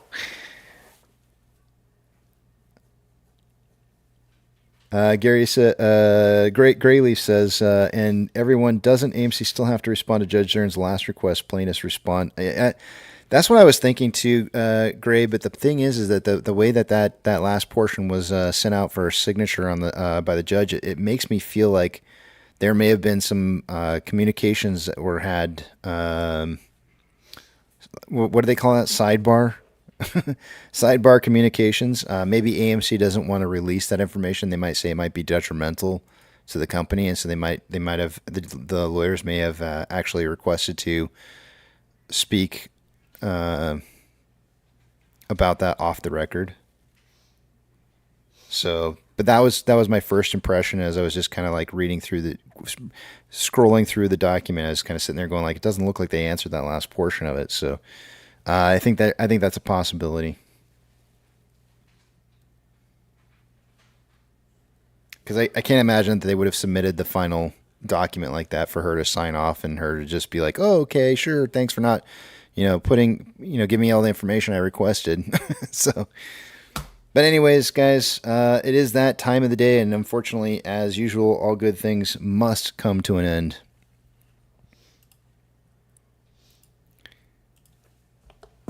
Eat, sleep, drink, get plenty of rest. Tomorrow is another trading day. Spend time with your family, spend time with your friends. Take your pets out for a walk because they like getting outdoors too. And for crying out loud, go see a movie because after all, that's what we're here to do, is support AMC. But above all else, don't have a good night. Have a great night. Beep, beep.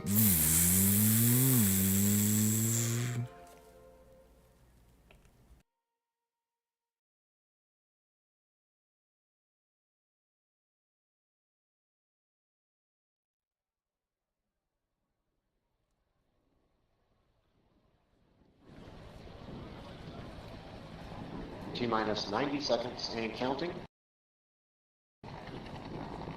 All systems are go. We're about 90 seconds from the launch of Space Shuttle Discovery.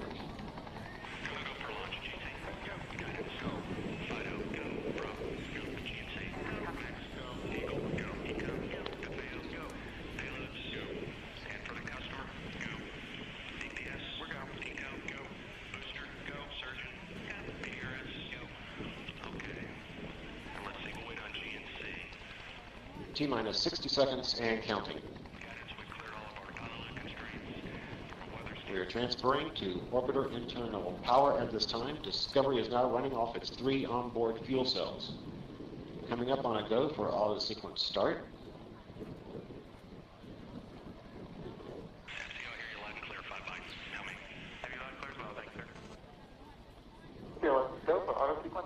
And we have a go for auto sequence start.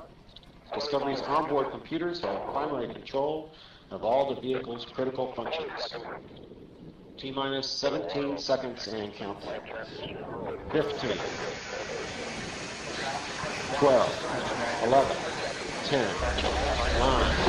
8, 7, 6, 5, start, 2, 1, booster ignition, and liftoff of the Space Shuttle Discovery, returning to the space station, paving the way for future missions beyond.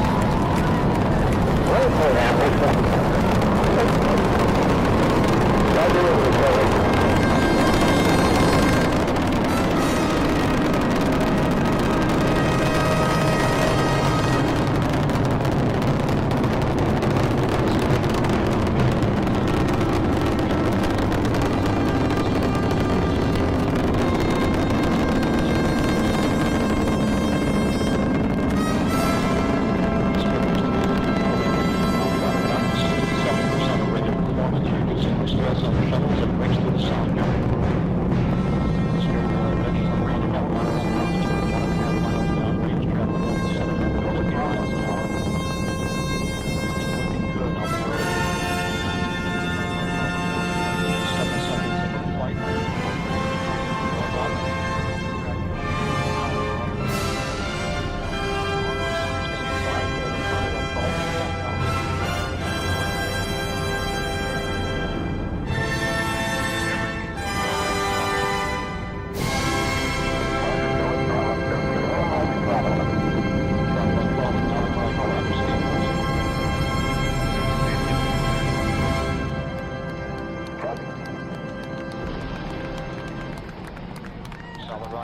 separation confirmed. Guidance now converging. Discovery's onboard computers commanding the main engine nozzles to swivel, aiming the shuttle for its precise target in space for main engine cutoff. Dan, you sound good.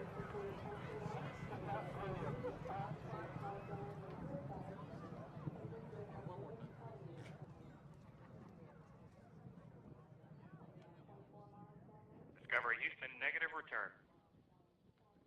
Copy, a negative return.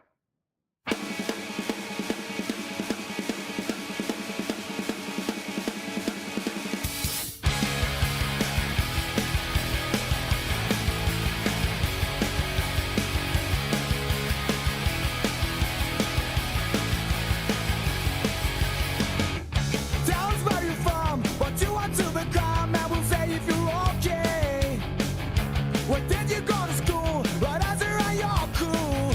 Yeah, you're the kid the whole day. You got a sticker in your face, information about your case, so you know your potential. Don't think you can extend, don't think you can extend, just comprehend. But I don't wanna hear it. No, it's more than I accept, 'cause I don't care where I belong no more. What we share or not, I will ignore. I will ignore.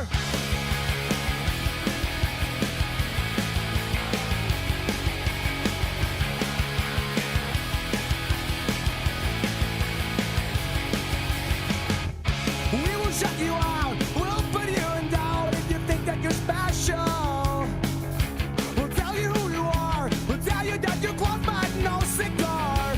But I don't wanna hear it.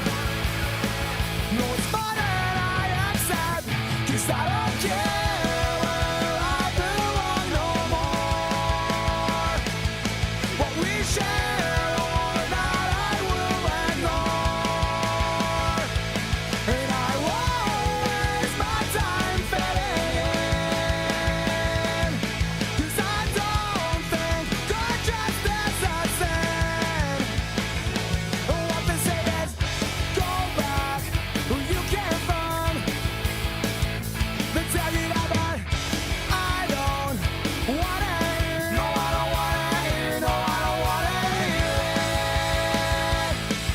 No, it's more than I accept, 'cause I don't care where I belong no more. What we share or not, I will ignore. And I won't waste my time fitting in, 'cause I don't think good just is a sin. No, it's not a sin.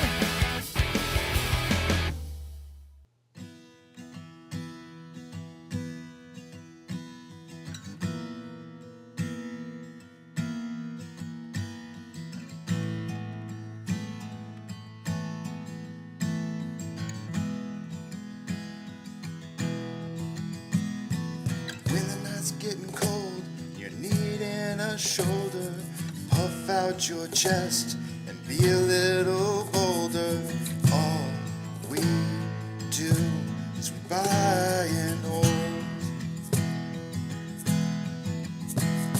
There will be shills who wanna steal your thrills. There will be friends who hold till the end. There will be doubt, fear and cloud, but it's all in your head. Those hedgies are dead. Panic and fear really are near, but it's not ours to own. We have shown that all we do is buy and hold. Oh, there will be shills who wanna steal your thrills, and there will be friends who hold till the end, and there will be doubt, fear and cloud, but it's all in your head. Those hedgies are dead. So when the night's getting colder, you're needing that shoulder. These apes got your back, we got each other.